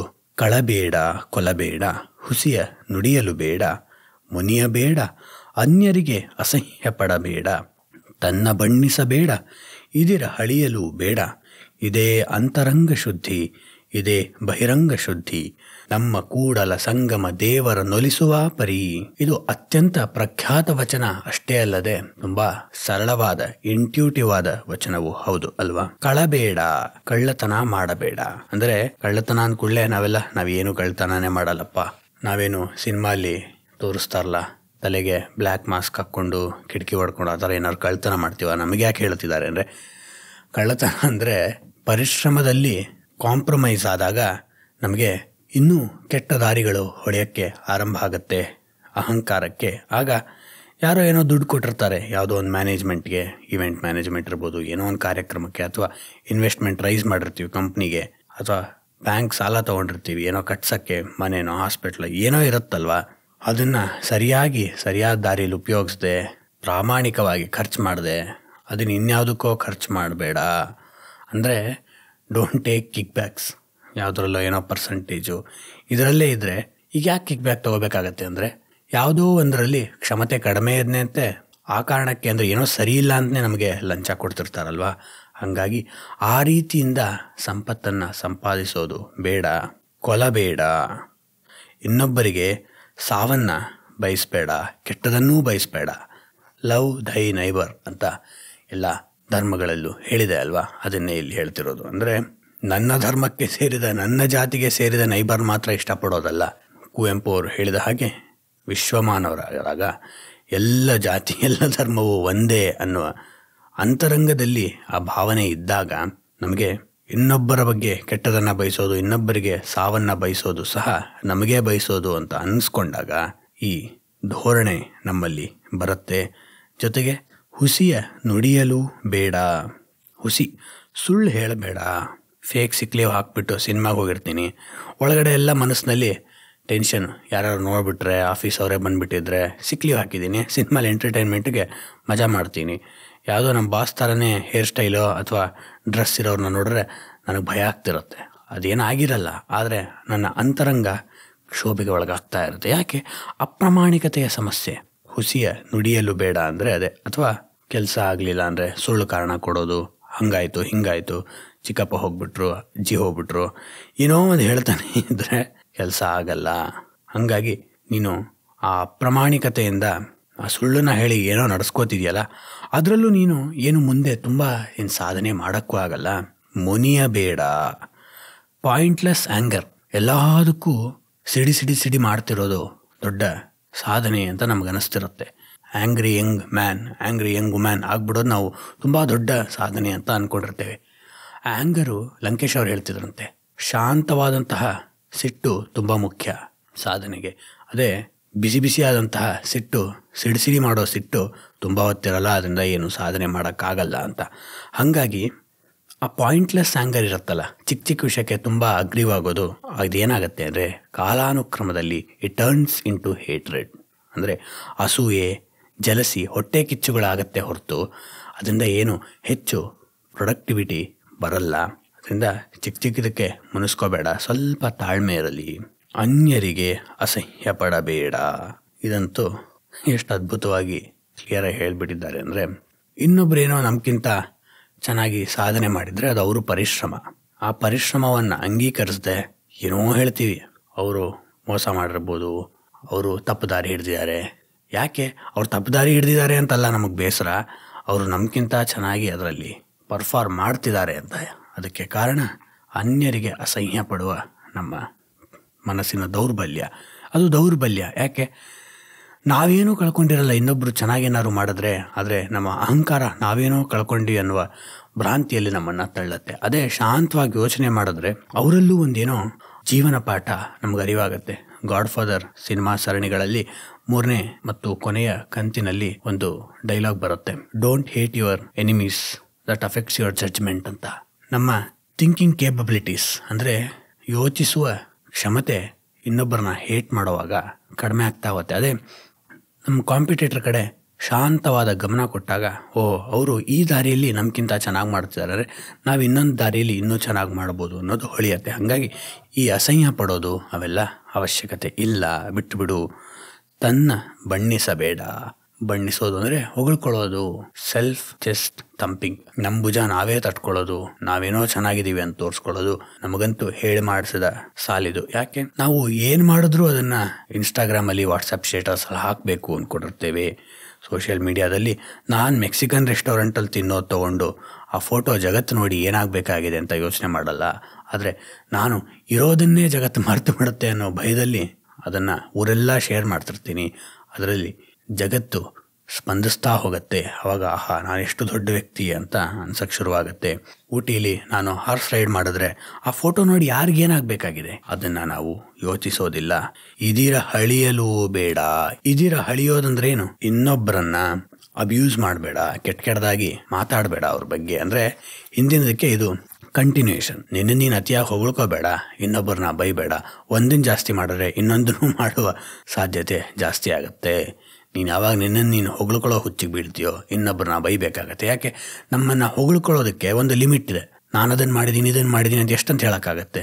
ಎಷ್ಟು ಕತೆ ಕಟ್ಟಿದ್ರೂ ಒಂದು ಸ್ವಲ್ಪ ನಿಲ್ಲೇಬೇಕಲ್ವ? ಆಗ ನಾವು ಮೇಲೆ ಹೋಗೋಕ್ಕಾಗ್ತಿಲ್ಲ ಅಂದಾಗ ಇನ್ನೊಬ್ಬರನ್ನ ತುಳಿಯೋಕ್ಕೆ ನಮ್ಮ ಊಹೆಯಲ್ಲಿ ಪ್ರಯತ್ನ ಮಾಡ್ತಿರ್ತೀವಿ. ಅದಕ್ಕೆ ಇದರ ಅಳಿಯಲು ಬೇಡ. ಇದು ಸಹ ಸೋಷಿಯಲ್ ಮೀಡಿಯಾ ಯುಗದಲ್ಲಿ ಅವ್ರಿಗೆ ಇವ್ರು ಬೈದರು, ಅವ್ರು ಬೈದರು, ಅದನ್ನು ನಾನು ಎಂಗೇಜ್ ಆದೆ, ಅದಕ್ಕೆ ನಾನೊಂದಿಷ್ಟು ಕಮೆಂಟ್ ಮಾಡಿದೆ. ಕೆಟ್ಟದಾಗ ಬೈಯೋದು, ಟ್ವಿಟರ್ ವಾರ್ಸ್. ಟ್ವಿಟರ್ನಲ್ಲಿ ಇವತ್ತು ಯಾರಿಗಾದರೂ ಕೆಟ್ಟದಾಗಿ ಬೈಬೋದು. ಯಾಕೆ? ನಿಜ ಜೀವನದಲ್ಲಿ ಹೆಂಗೆ ಬೇಕೋ ಹಂಗೆ ಮಾತಾಡಿದ್ರೆ ಅವ್ರು ನಮಗೆ ಹೊಡಿತಾರೆ, ನಾವು ಅವ್ರಿಗೆ ಹೊಡಿತೀವಿ ಅನ್ನೋ ಒಂದೇನೋ ನೋವಾಗೋ ಭಯನೂ ಇರುತ್ತೆ. ಆದರೆ ಈ ಟ್ವಿಟರ್ನಲ್ಲಿ, ಸೋಷಿಯಲ್ ಮೀಡಿಯಾದಲ್ಲಿ, ಯುದ್ಧದಲ್ಲಿ ತೊಡಗಿದಾಗ ಎಲ್ಲರೂ ಸೈಕೋಪಾತ್ಗಳ ಹಾಗೆ ಕೆಟ್ಟದಾಗಿ ಮಾತಾಡ್ಕೊಂಡಿರ್ಬೋದು ಅಂತ ಅಂದ್ಕೊಂಡಿರ್ತೀವಿ. ಆದರೆ ಅದರಿಂದ ಏನೂ ದೊಡ್ಡ ಸಾಧನೆ ಆಗ್ತಿರಲ್ಲ. ನಾವೇನೋ ಸಾಧನೆ ಮಾಡಿರ್ತೀವಿ ಅಂತ ಅಂದ್ಕೊಂಡಿರ್ತೀವಿ, ಆಗ್ತಿರಲ್ಲ. ಇದೇ ಅಂತರಂಗ ಶುದ್ಧಿ, ಇದೇ ಬಹಿರಂಗ ಶುದ್ಧಿ. ನಮ್ಮ ಕೂಡಲ ಸಂಗಮ ದೇವರ ನೊಲಿಸುವ ಪರಿ. ನಮ್ಮ ಆತ್ಮವನ್ನು ಶಾಂತವಾಗಿಟ್ಕೋಬೇಕಂದ್ರೆ ಇದೊಂದೇ ದಾರಿಪ. ಅದರಿಂದ ನಿನಗೆ ಆಗ ಅಂತರಂಗ ಶುದ್ಧವಾಗತ್ತೆ. ಅಂದರೆ ಟ್ಯಾಬುಲಾ ರಸ ಅಂತ ಗ್ರೀಕ್ ಫಿಲಾಸಫಿಲಿ ಹೇಳ್ತಾರೆ. Clean slate. ಝೆನ್ನಲ್ಲೂ ಅದು ಬರುತ್ತೆ. ಮನುಷ್ಯ ಸ್ಲೇಟ್ ಅಂದರೆ ಈಗ ಮಕ್ಕಳಿಗೆ ಬಳಪದಲ್ಲಿ ಬರೆಯೋಕ್ಕೆ ಕೊಡ್ತಿದ್ರು, ಈಗದು ಜನಮಾನಸದಲ್ಲಿ ಇದೆಯೋ ಇಲ್ಲೋ ಗೊತ್ತಿಲ್ಲ. ಯಾವಾಗ ಒದ್ದೆ ಬಟ್ಟೆಯಿಂದ ನೀಟಾಗಿ ಒರೆಸ್ತೀವೋ ಸ್ಲೇಟ್ ಕ್ಲೀನ್ ಆಗುತ್ತಲ್ಲ, ಆಗ ನೀ ಏನು ಬೇಕೋ ಬರಿಬೋದು. ಹಾಗೆ ನನ್ನ ಮನಸ್ಸು ಕ್ಲೀನ್ ಸ್ಲೇಟ್ ಆಗಿಬಿಟ್ರೆ, ಟ್ಯಾಬುಲಾ ರಸ ಆಗಿಬಿಟ್ರೆ, ಆ ಬ್ಲ್ಯಾಂಕ್ನೆಸ್ಸಿಂದ ಸರಿಯಾದ ಚಿಂತನೆ, from that stillness comes a right thought. ಅದನ್ನೇ ಬುದ್ಧ ಹೇಳೋದು. ಶಾಂತವಾದ ಮನಸ್ಸಿನಲ್ಲಿ, ಕ್ಷೋಭೆಗಳಿಲ್ಲದ ಮನಸ್ಸಿನಲ್ಲಿ ಹೊಸದೊಂದು ಚಿಂತನೆ ಬರುತ್ತೆ ಸ್ನೇಹಿತರೆ. ಆಗ ಅದು ಸರಿಯಾದ ದಾರಿಯಲ್ಲಿರುತ್ತೆ. ಯಾಕೆ? ಅದಕ್ಕೆ ಹಿಂದಣದ ಉರಿವಿರೋದು, ಮುಂದಣದ ರುಸಿರಿರೋದು. ಏನಾಗಬೇಕು, ಯಾರನ್ನೋ ರಿವೆನ್ಸ್ ತೊಗೋಬೇಕು ಸಾಧ್ಯವೇನೂ ಇರಲ್ಲ. ಸರಿಯಾದ ಕೆಲಸವನ್ನೇ ಮಾಡೋಕ್ಕಾಗತ್ತೆ. ಆಗ ಅಂತರಂಗ ಶುದ್ಧಿ ನಮಗೆ ಬಹಿರಂಗ ಶುದ್ಧಿಯಾಗೂ ಸಿಗತ್ತೆ. ದಿನಕ್ಕೆ 25 ಸಲ ಸ್ನಾನ ಮಾಡೋದ್ರಿಂದ ಬಹಿರಂಗ ಶುದ್ಧಿ ಆಗಲ್ಲ. ಅಂತರಂಗ ಶುದ್ಧಿ ಆದಾಗ ಬಹಿರಂಗ ಶುದ್ಧಿ ಅದೇ ಆಗತ್ತೆ. ಅಂದರೆ ಈ ಬಹಿರಂಗ ಶುದ್ಧಿಯ ಬಗ್ಗೆ OCD ಬುಕ್ ಓದ್ತಾ ಇದ್ದೆ. OCD ಅಂದರೆ ಆಬ್ಸೆಸಿವ್ ಕಂಪಲ್ಷನ್ ಡಿಸಾರ್ಡರ್ ಅಂತ. ಒಬ್ಬೊಬ್ಬರು ಕೈ ತೊಳ್ಕೊತಾನೆ ಇರ್ತಾರೆ, ಸ್ನಾನ ಮಾಡ್ತಾನೇ ಇರ್ತಾರೆ. ಯಾಕದು ಅಂದರೆ ಅಂತರಂಗ ಶುದ್ಧವಾಗ್ತಿರಲ್ಲ. ಅದನ್ನು ಸೈಕಾಲಜಿಲೂ ಅದ್ರ ಬಗ್ಗೆ ಎಷ್ಟೊಂದು ರಿಸರ್ಚ್ ಮಾಡಿದ್ದಾರೆ, ತಿಳಿಸಿದ್ದಾರೆ ಅಲ್ವಾ. ಏನೋ ಒಂದು ಟಚ್ ಆಯಿತು ಅಂದ ತಕ್ಷಣ ಕ್ಲೀನ್ ಮಾಡ್ಕೋಬೇಕು, ತೊಳ್ಕೊಬೇಕು, ಸೋಪ್ ಹಾಕಬೇಕು ಅನ್ನಿಸ್ತಾನೆ ಇರುತ್ತೆ. ಏನಿಲ್ಲದಿದ್ರೂ ನಮಗೆ ಮನಸ್ಸಿಗೆ ಬರ್ತಾ ಇರುತ್ತೆ. ಅದು ಯಾವಾಗ ಉಂಟಾಗತ್ತೆ ಅಂದರೆ ಅಂತರಂಗದಲ್ಲಿ ಕ್ಷೋಭೆಗಳಿದ್ದಾಗ. ಅಂತರಂಗದಲ್ಲಿ ಕ್ಷೋಭೆಗಳು ಯಾವಾಗ ಬರುತ್ತೆ ಅಂದರೆ ಅತಿಯಾಗಿ ನಮ್ಮನ್ನು ನಾವು ಬಣ್ಣಿಸ್ಕೊಳಕ್ಕೆ ಹೋದರೆ, ಇನ್ನೊಬ್ಬರನ್ನ ಬೈಯಕ್ಕೆ ಹೋದರೆ, ಅತಿಯಾಗಿ ಮುನಿಯೋದು, ಅಸಹ್ಯ ಪಡೋದು, ಇವೆಲ್ಲ ಇದ್ದಾಗ ಬರುತ್ತೆ. ಆದರೆ ಇವನ್ನೆಲ್ಲ ಡ್ರಾಪಿಂಗ್ ದೆಮ್ ಕಾನ್ಷಿಯಸ್ಲಿ, ಪ್ರಜ್ಞಾಪೂರ್ಣಕವಾಗಿ ಬಿಡ್ತಾ ಹೋದರೆ ಮನಸ್ಸು ಶಾಂತವಾಗುತ್ತೆ. ಆ ಶಾಂತವಾದ ಮನಸ್ಸಿನಲ್ಲಿ ಹೊಸ ಚಿಂತನೆಯ ಮೊಳಕೆ ಹೊಡೆಯುತ್ತೆ. ಅವತ್ತು ನಮಗೆ ನಮ್ಮ ಆತ್ಮ, ದ ಪ್ಯೂರ್ ವಿಟ್ನೆಸ್, ನಿರ್ಗುಣ ಬ್ರಹ್ಮನ್ ಅಂತಾರಲ್ಲ, ಅದರ ಅರಿವಾಗತ್ತೆ. ಅಲ್ಲಿ ನಾವು ಜೀವನವನ್ನು ಅಥವಾ ನಮ್ಮನ್ನೇ ನಾವು ಆಧುನಿಕ ಸಮಾಜದಲ್ಲಿ ಕಳ್ಕೊಂಡಿದ್ದೇವಲ್ಲ, ಅದನ್ನು ಮತ್ತೆ ಪಡ್ಕೋಬಹುದು. ಮುಂದಿನ ವಚನ: ಸತ್ಯವುಳ್ಳ ಭಂಡವ ತುಂಬುವುದಯ್ಯ, ಸುಯಿಧಾನವಯ್ಯ ಸುಯಿಧಾನವಯ್ಯ, ಮನ ಧಾರೆವಟ್ಟಲು ಕೂಡಲ ಸಂಗನ ಶರಣರು ಹಿಡಿಯದ ಭಂಡವನು ಆರಾದಡಾಗಲಿ ಹೋಗಲಿಯರಯ್ಯ. ಹಿಂದಿನ ವಚನದಲ್ಲಿ ಅಂತರಂಗ ಶುದ್ಧಿಯ ಬಗ್ಗೆ ಹೇಳಿದ ಬಸವಗುರು ಅದನ್ನು ಥಿಯರಿಟಿಕಲಿ ಹೇಳಿದರು. ಈಗ ಅದನ್ನು ಅಳವಡಿಸಿಕೊಳ್ಳೋದು ಹೇಗೆ ಅನ್ನೋದನ್ನು ಹೇಳ್ತಿದ್ದಾರೆ. ಅಂದರೆ ಹಿಂದಿನ ವಚನದಲ್ಲಿ ಸ್ಟ್ರಕ್ಚರಲ್ ಫ್ರೇಮ್ವರ್ಕ್ನ ಡೀಲ್ ಮಾಡಿದರೆ, ಇಲ್ಲಿ ಅದನ್ನು ಫಂಕ್ಷನಲ್ ಫ್ರೇಮ್ವರ್ಕ್ ಆಗಿ ಹೇಗೆ ನಾವು ಅಳವಡಿಸ್ಕೋಬೇಕು, ಒಳ್ಳೆಯ ಚಿಂತನೆ ಅನ್ನೋದು ಮನಸ್ಸಿನಲ್ಲಿ ಹೇಗೆ ಬರೋಕ್ಕೆ ಸಾಧ್ಯ, ಅದಕ್ಕೆ ಯಾವ ರೀತಿಯ ಕಮಿಟ್ಮೆಂಟ್ ಬೇಕು, ಯಾವ ರೀತಿಯ ಸಮಯ ಬೇಕು, ಡ್ಯುರೇಷನ್ ಬೇಕು, ಅವಧಿ ಬೇಕು, ಕಾಲಾವಧಿಯ ಅವಶ್ಯಕತೆ ಇದೆಯಾ ಇಲ್ಲ, ಅದನ್ನು ಸ್ಪಷ್ಟೀಕರಿಸ್ತಾರೆ. ಸ್ನೇಹಿತರೆ, ಮನುಷ್ಯನ ಮನಸ್ಸು ಅನ್ನೋದು ಫಲವತ್ತಾದ ಮಣ್ಣು ಇದ್ದ ಹಾಗೆ. ಫಲವತ್ತಾದ ಮಣ್ಣಿನಲ್ಲಿ ಯಾವುದೇ ಬೀಜವನ್ನು ಹಾಕಿದ್ರೂ ಅದು ಬೆಳೆಯುತ್ತೆ. ಸಹಜವಾಗಿ ಮಣ್ಣಿನಲ್ಲಿ ಕಳೆ ಅದಾಗಿಯದೇ ಬೆಳೆಯುತ್ತೆ. ಫಲವತ್ತಾದ ಮಣ್ಣಲ್ಲಿ ಅದು ಇನ್ನೂ ಚೆನ್ನಾಗಿ ಬೆಳೆಯುತ್ತೆ. ಪಾರ್ಥೇನಿಯಂ ಗಿಡ, ವೀಡ್ಸ್ ಅಂತಾರಲ್ಲ, ಅವುಗಳನ್ನ ನಾವೇನು ಪರಿಶ್ರಮ ಹಾಕಿ, ನೀರು ಹಾಕಿ, ಗೊಬ್ಬರ ಹಾಕಿ ಬೆಳೆಸಬೇಕಾಗಿಲ್ಲ, ಅದಾಗಿ ಅದೇ ಬೆಳೆಯುತ್ತವೆ. ಅದೇ ರೀತಿ ಮನುಷ್ಯನ ಮನಸ್ಸಿನಲ್ಲಿ ಕೆಟ್ಟ ಚಿಂತನೆಗಳು, ಹೊಟ್ಟೆ ಕಿಚ್ಚು, ಅಸೂಯೆಗಳು ಅವಾಗಿಯವೇ ಬೆಳೆಯುತ್ತೆ. ನಾವು ಅದಕ್ಕೇನು ಕಾನ್ಷಿಯಸ್ ಎಫರ್ಟ್ನ ಅವಶ್ಯಕತೆ ಇರೋದಿಲ್ಲ, ಪ್ರಜ್ಞಾಪೂರ್ಣಕವಾದ ಪ್ರಯತ್ನ ಅವಶ್ಯಕತೆ ಇಲ್ಲ. ಅದೇ ಒಳ್ಳೆಯ ಚಿಂತನೆಯನ್ನು ಬೆಳೆಸಬೇಕಂದ್ರೆ ನಾವು ಪ್ರಯತ್ನ ಮಾಡಬೇಕು. ಹೇಗೆ ಮಣ್ಣಿನಲ್ಲಿ ನಮಗೆ ಬೇಕಾದ ರಾಗಿಯನ್ನು, ಜೋಳವನ್ನು ಬೆಳಿಬೇಕು ಅಂದರೆ ನಾವು ಪ್ರಯತ್ನಪೂರ್ಣಕವಾಗಿ ಬೀಜ ಹಾಕಬೇಕು, ಕರೆಕ್ಟಾಗಿ ಗೊಬ್ಬರ ಹಾಕಬೇಕು, ನೀರು ಬಿಡಬೇಕು, ಕಾಪಾಡಬೇಕು. ಹಾಗೆ ಕೆಟ್ಟ ಚಿಂತನೆಗಳು ಹುಟ್ಟದ ಹಾಗೆ ಮತ್ತೆ ಕಳೆಗಳು ಮಧ್ಯ ಮಧ್ಯ ಕಳೆಗಳು ಹುಡ್ತಿರುತ್ತಲ್ವ ಅವನ್ನ ಕಿತ್ತುತ್ತಿರಬೇಕು. ಇಲ್ಲ ಅಂದರೆ ಮತ್ತೆ ನಮ್ಮ ಬೇಕಿರುವ ಚಿಂತನೆಗಳು ಅಥವಾ ಬೇಕಿರುವ ಪೈರುಗಳನ್ನು ಅದು ಸಮಸ್ಯೆಗೆ ಈಡು ಮಾಡ್ತಾ ಹೋಗುತ್ತೆ. ಅಂದರೆ ಕೆಟ್ಟ ಚಿಂತನೆಗಳು ಅದಾಗಿ ಅದೇ ಮತ್ತೆ ಹೇಳ್ತಿರುತ್ತವೆ. ನಾವು ಪ್ರತಿ ದಿನಾನೂ ಅಥವಾ ದಿನಕ್ಕೆ 2 ಸಲನೂ ಮನಸ್ಸನ್ನ ಶುದ್ಧೀಕರಿಸ್ತಿರಬೇಕು, ಪ್ರಜ್ಞೆಯಿಂದ ಯೋಚಿಸ್ಬೇಕು. ಈ ಚಿಂತನೆ ಯಾವ ನನ್ನ ಸಬ್ಕಾನ್ಷಿಯಸ್ ಲಿಮಿಟೇಷನಿಂದ ಬರ್ತಿದೆ, ಜನಕ್ಕೆ ಒಳ್ಳೇದು ಮಾಡಬೇಕು, ಒಳ್ಳೆಯ ಕೆಲಸ ಮಾಡಬೇಕು, ಪರಿಶ್ರಮ ಹಾಕಬೇಕು ಅನ್ನೋದರಿಂದ ಬರ್ತಿದೆಯಾ, ಅಥವಾ ಕೆಲಸವನ್ನು ತಪ್ಪಿಸ್ಕೋಬೇಕು, ಇನ್ನೊಬ್ರಿಗೆ ಸುಳ್ಳು ಹೇಳಬೇಕು, ಇನ್ನೊಬ್ಬರಿಗೆ ರಿವೆಂಜ್ ತೋರಿಸ್ಕೋಬೇಕು, ಇದರಿಂದ ಬರ್ತಿದೆಯಾ? ಆ ರೀತಿಯ ಪ್ರಶ್ನೆಯನ್ನು ನಾವು ನಮಗೆ ಹಾಕ್ಕೊಂಡಾಗ ಸರ್ಫೇಸ್ ಡಿಸ್ಟರ್ಬೆನ್ಸ್ ಅಂತಾರಲ್ಲ, ಮನುಷ್ಯನ ಮನಸ್ಸಿನ ಮೇಲ್ಪದರದಲ್ಲಿ ಆಗುವ ವಿಚಲಿತತೆಗಳು ಕಡಿಮೆ ಆಗಿ ಮನಸ್ಸು ಶಾಂತವಾಗ್ತಾ ಬರುತ್ತೆ. ಆ ಶಾಂತವಾದ ಮನಸ್ಸಿನಲ್ಲಿ ಹೊಸ ಚಿಂತನೆ ಹುಟ್ಟುತ್ತೆ. ಆದರೂ ಸಹ there is no quick realisation of this truth ಅನ್ನೋದನ್ನು ಬಸವಗುರುಗಳು ಹೇಳ್ತಿರೋದು. ಏನು? ಸತ್ಯವುಳ್ಳ ಭಂಡವ ತುಂಬುವುದಯ್ಯ. ಸತ್ಯ ಅಂದರೆ ಒಳ್ಳೆಯ ಚಿಂತನೆಗಳು, because that matters. Bad thoughts never matter. ಯಾಕೆಂದರೆ ಅವಕ್ಕೆ ಮೈಲೇಜ್ ಕಡಿಮೆ, ತುಂಬ ದೂರ ನಮ್ಮನ್ನು ತೊಗೊಂಡು ಹೋಗೋಕ್ಕೆ ಸಾಧ್ಯವಿಲ್ಲ. ಸ್ವಲ್ಪ ತೊಗೊಂಡು ಹೋಗುತ್ತವೆ, ಪಂಕ್ಚರ್ ಟೈರ್ ಹಾಗೆ, ಇಲ್ಲಿಂದ ಅಲ್ಲಿ ಹೋಗೋ ಅಷ್ಟೊತ್ತಿಗೆ ಮತ್ತೆ ಓಡ್ಸೋಕ್ಕಾಗಲ್ಲ. ಅದೇ ಒಳ್ಳೆ ಚಿಂತನೆಗಳು ಗಾಳಿ ಇರೋ ಟೈರ್ ಹಾಗೆ, ನಾವು ಹೋಗ್ಬೋದು ತುಂಬ ದೂರ ಅದರಲ್ಲಿ. ಅದಕ್ಕೆ ಒಂದು ವ್ಯವಸ್ಥೆಯ ಸಪೋರ್ಟು ಸಿಗ್ತಾ ಇರುತ್ತೆ. ಹಾಗಾಗಿ ಸತ್ಯವುಳ್ಳ ಭಂಡವ ತುಂಬುವುದಯ್ಯ. ಭಂಡ ಅಂದರೆ ಭಂಡಾರ, ಟ್ರೆಷರಿ. ಈ ಟ್ರೆಷರಿ ಅಥವಾ ಭಂಡಾರ ಅನ್ನೋ ಪದವನ್ನು ನಾವು ಹಣಕ್ಕೆ ಉಪಯೋಗಿಸ್ತೀವಿ. ಇಲ್ಲಿ ಬಸವಗುರು ಹೇಳ್ತಿರೋದು ಸತ್ಯಕ್ಕಿಂತ ದೊಡ್ಡ ವೆಲ್ತ್, ಸಂಪತ್ತು ಇಲ್ಲ. There is no better wealth than truth. ಅದನ್ನು ನಾವು ತುಂಬಬೇಕಯ್ಯ. ಸತ್ಯವುಳ್ಳ ಒಳ್ಳೆ ಚಿಂತನೆಗಳಿರುವ ಭಂಡಾರವನ್ನ, ಟ್ರೆಷರಿಯನ್ನ ನಮ್ಮ ಮನಸ್ಸಿನಲ್ಲಿ ನಾವು ತುಂಬ್ಕೋಬೇಕಯ್ಯ. ಹೇಗೆ? ಸುಯಿಧಾನವಯ್ಯ, ಸುಯಿಧಾನವಯ್ಯ. ಸಮಾಧಾನದಿಂದ, ಅಂದರೆ ಡಿಲಿಜೆಂಟ್ ಪ್ರಾಕ್ಟೀಸ್. ಅಂದರೆ ದೇರ್ ಈಸ್ ನೋ ಮಿರಾಕಲ್. ನನಗೆ ಒಳ್ಳೆಯ ಚಿಂತನೆ ಬರಲಿ, ಒಳ್ಳೆಯ ಚಿಂತನೆ ಬರಲಿ ಅಲ್ಲ, ಒಳ್ಳೆಯ ಚಿಂತನೆಯನ್ನು ಮಾಡಬೇಕು. ನೆಕ್ಸ್ಟ್ 30 ಸೆಕೆಂಡ್ ಹತ್ರ ಇದೆ, ಅದರಲ್ಲಿ ಎಷ್ಟು ಒಳ್ಳೆಯ ಚಿಂತನೆ ಮಾಡ್ತೀನಿ ಅನ್ನೋದು ಮುಖ್ಯ. ಇಲ್ಲ ನನಗೆ ಒಳ್ಳೆ ಹೈಕ್ ಸಿಕ್ಕ ಮೇಲೆ ಒಳ್ಳೆಯ ಚಿಂತನೆ ಮಾಡ್ತೀನಿ, ಮಕ್ಕಳು ಫಾರಿನ್ ಸೆಟ್ಲ್ ಆದಮೇಲೆ ಒಳ್ಳೆಯ ಚಿಂತನೆ ಮಾಡ್ತೀನಿ, ಮದುವೆ ಆದಮೇಲೆ ಒಳ್ಳೆಯ ಚಿಂತನೆ ಮಾಡ್ತೀನಿ, ಮಕ್ಕಳಾದ್ಮೇಲೆ ಒಳ್ಳೆಯ ಚಿಂತನೆ ಮಾಡ್ತೀನಿ, ಸಾಧ್ಯವಿಲ್ಲ.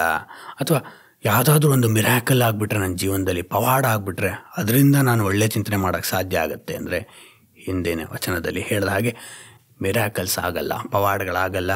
ನಿನ್ನ ಪರಿಶ್ರಮವೇ ದೊಡ್ಡ ಪವಾಡ. ಅವ್ರು ಬಿಡು ಒಂಥರ ಬಾರ್ನ್ ಆ್ಯಕ್ಟರ್, ಅವರು ಬಾರ್ನ್ ಸಿಂಗರು ಅಂತೆಲ್ಲ ಮಾತಾಡ್ತಿರ್ತೀವಿ. ಯಾಕೆಂದರೆ ನಮಗೆ ಆ ಪರಿಶ್ರಮವನ್ನು ಹಾಕೋಕ್ಕೆ ಇಷ್ಟ ಇರಲ್ಲ. ಯಾರೊಬ್ಬರು ಚೆನ್ನಾಗಿ ಪರಿಶ್ರಮವನ್ನು ಹಾಕಿ ಕಲ್ತಿರ್ತಾರೆ, ನಮಗದೇನು ಕಾಣಿಸ್ತಿರಲ್ಲ. ಇಲ್ಲ ಅವರು born singer, born classical singer, born dancer, born actor, born cricketer ಅಂತೆಲ್ಲ ಮಾತಾಡ್ತಿರ್ತೀವಿ. ಯಾಕೆ? ಅವರು ಪರಿಶ್ರಮ ಹಾಕಿದ್ದಾರೆ ಅಂತ ನಾವು ಒಪ್ಕೊಂಡು ಬಿಟ್ಟರೆ ನಾವು ಹಾಕಬಹುದು ಅಂತ ಆಗುತ್ತೆ. ಆದರೆ ನಮ್ಗೆ ಹಾಕೋಕ್ಕೆ ಇಷ್ಟ ಇರಲ್ಲ. ಅದನ್ನು ಯಾವುದೋ ಹಿಂದಿನ ಜನ್ಮದಲ್ಲಿ ಮಾಡಿದ ಪುಣ್ಯಕ್ಕೆ ಅವ್ರಿಗೆ ಅಷ್ಟು ಟ್ಯಾಲೆಂಟ್ ಇದೆ ಹೀಗೆಲ್ಲ ಮಾತಾಡ್ತಿರ್ತೀವಿ. ಅದೆಲ್ಲ ಸುಳ್ಳು. ಅವರೇ ಪರಿಶ್ರಮ ಹಾಕಿ ಕಲ್ತಿರ್ತಾರೆ. ಈಗ ಈ ಕಲೆ ಮತ್ತು ಆಟದ ಕ್ಷೇತ್ರದಲ್ಲಿ ಅದನ್ನು ನಾವು ಜಾಸ್ತಿ ಅಂತೀವಿ. ಬೇರೆ ಕ್ಷೇತ್ರಕ್ಕೆ ಅಳವಡಿಸ್ಕೊಂಡು ನೋಡಿ, ಅವ್ರು ಬಾರ್ನ್ ಲಾಯರಪ್ಪ, ಅವ್ರು ಬಾರ್ನ್ ಡಾಕ್ಟ್ರು ಅನ್ನೋಕ್ಕೆ ಸಾಧ್ಯವಿಲ್ಲ. ಹುಡ್ತಾನೆ ಎಲ್ಲರಿಗೂ ಗೊತ್ತಿರಲ್ಲ ಏನು ಮಾಡಬೇಕು ಅಂತ. ಅಂದರೆ ನಾವೇನೋ ಅಂದ್ಕೊಂಡಿರ್ತೀವಿ, ಅದೆಲ್ಲ ಬಾರ್ನ್ ಅಂದರೆ ರಕ್ತದಲ್ಲಿ ಬರುತ್ತೆ ಅಂತ. ನಮ್ಮ ಗುರುಗಳು ಒಂದು ಅದ್ಭುತವಾದ ಮಾತು ಹೇಳ್ತಿದ್ರು. ರಕ್ತದಲ್ಲಿ ಯಾವ ಟ್ಯಾಲೆಂಟು ಬರಲ್ಲ, ಯಾವ ಸ್ಕಿಲ್ಲು ಬರಲ್ಲ, ಬರೋದು ಬ್ಲಡ್ ಪ್ರೆಷರು, ಇನ್ನೊಂದಿಷ್ಟು ಬೇರೆ ರೀತಿ ಅನಾರೋಗ್ಯಗಳ ಬಿಟ್ಟರೆ ಇನ್ನೇನೂ ಬರಲ್ಲ ಅಂತ. ಅಂದರೆ ಅವರ ಮನೆ ಕಂಡೀಷನಿಂದ ಸ್ವಲ್ಪ ಅವ್ರಿಗೆ ಪೋಷಣೆ ಸಿಕ್ಕಿರ್ಬೋದು, ಅದರಿಂದ ಅವರು ಚೆನ್ನಾಗಿ ಕಲ್ತಿರ್ಬೋದು ಅನ್ನೋದು ಬಿಟ್ಟರೆ ಬಹುತೇಕವಾಗಿ ತಮ್ಮ ಪರಿಶ್ರಮದಿಂದನೇ ಬಹಳಷ್ಟು ಜನ ಸಾಧಕರಾಗಿರ್ತಾರೆ. ಯಾರ್ದೋ ಪರಿಶ್ರಮದಿಂದ, ಯಾವುದೋ ಮಿರಾಕಲ್ಸಿಂದ ಆಗಿರಲ್ಲ. ಹೇಗೆ? ಸುಯಿಧಾನವಯ್ಯ, ಸುಯಿಧಾನವಯ್ಯ. Constant iterative effort.